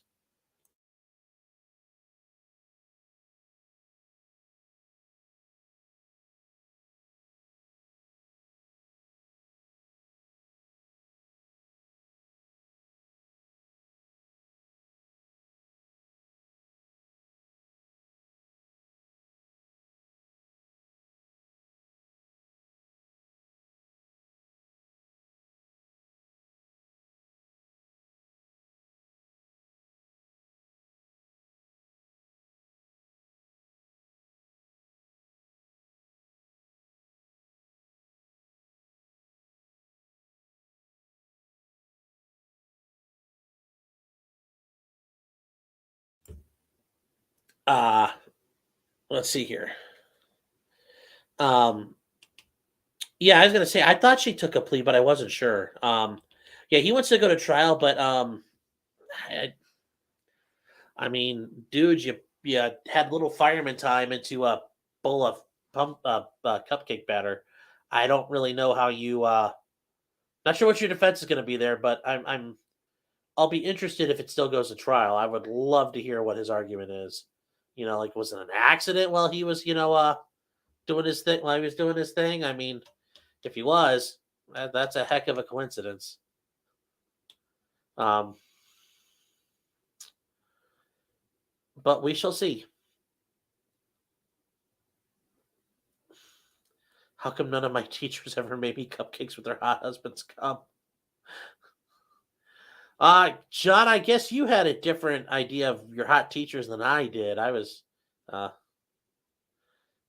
yes, that's what exactly. Like, oops, I tipped over my big, surplus pile of cum into the cupcake batter. Whoops.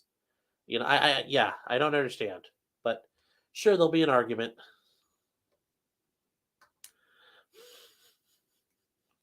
Face God. Oh. Also, by the way, for you guys, I know you like ASMR.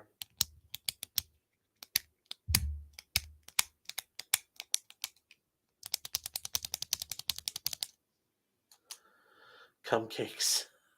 Jesus Christ. God, this is getting cringe.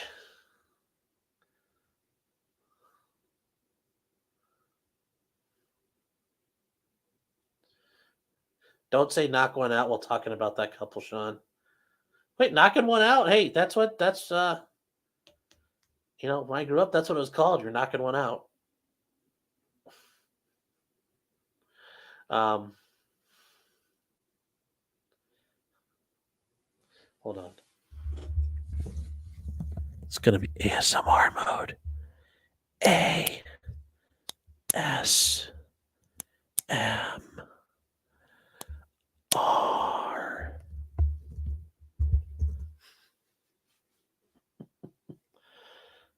Maybe rubbing one out, flogging the dolphin, spanking the baloney pony, fireman time, call it a lot of different things. Punching the clown.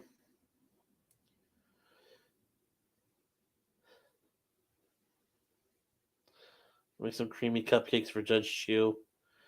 She might like those. That's why her voice is silky smooth, probably.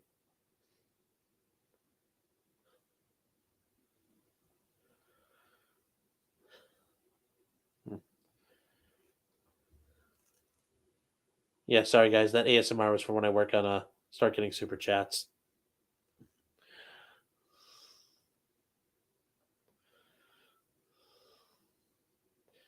Did you guys literally just ignore it? Because there's no reaction from you guys. You must like it when I do that. I'll have to keep that in mind.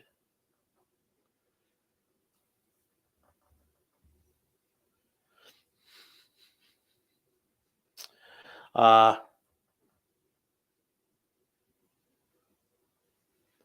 I bet it is. I bet it is. She has a phone sex voice a little bit, I think.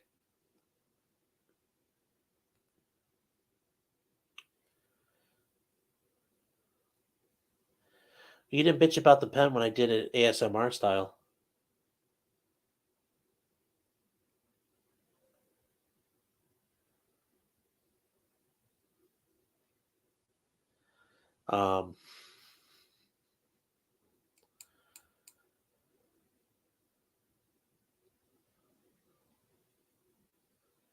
I think I started bringing up the case. I dated a girl once that had a really nice. She actually did like phone sex like when she was in college. She was really good. Her voice was pretty cool. You muted me. This is just like the Lord of the Rings. You have no power here. You have no power over me.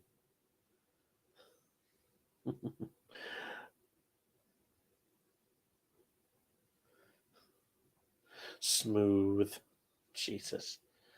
Oof.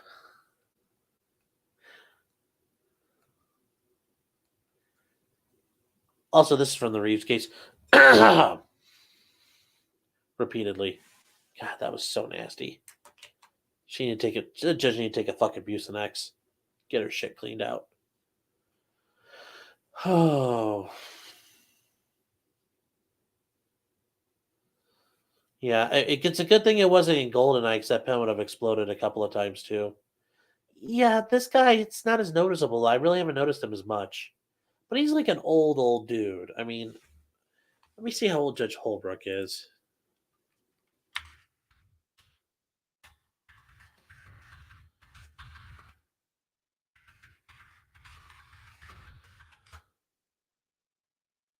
Yeah, let's see here.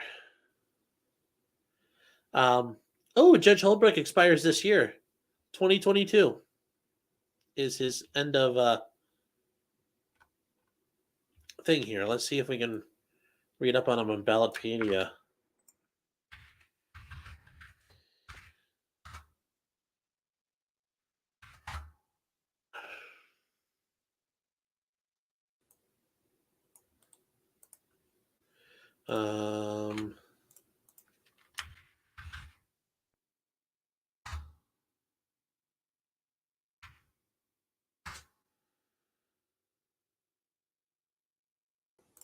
So let's see here. What do we got?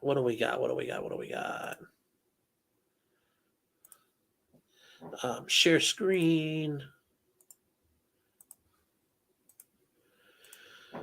Share. All right, let's see what this guy's got. Oh, he's a Republican out of Franklin County.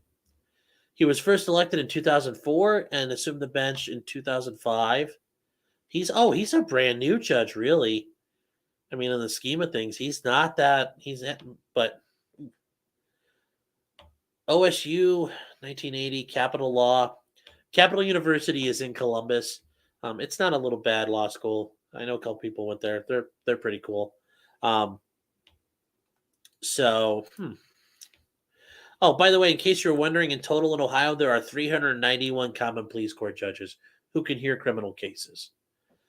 But yeah, he's like a baby judge still, kind of. I mean, he's only been doing it for roughly 20, not even 20 years, but close to it. I have a feeling though if he started in 1980, that was 42 years ago. He's got to be getting up in age. I don't know how many more times he can run for judge. Once you're 70 in Ohio, you can no longer be elected as judge. So, wonder what was going on.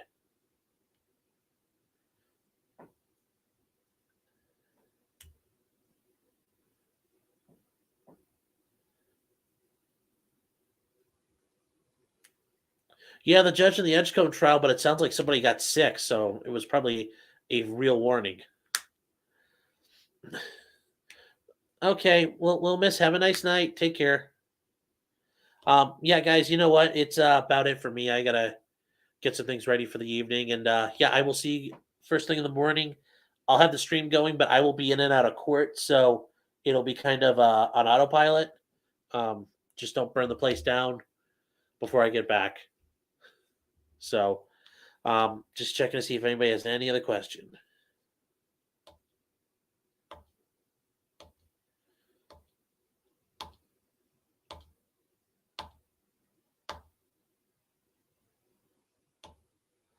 All right, you guys, have a nice night and see you guys tomorrow morning at 9 a.m. Bye.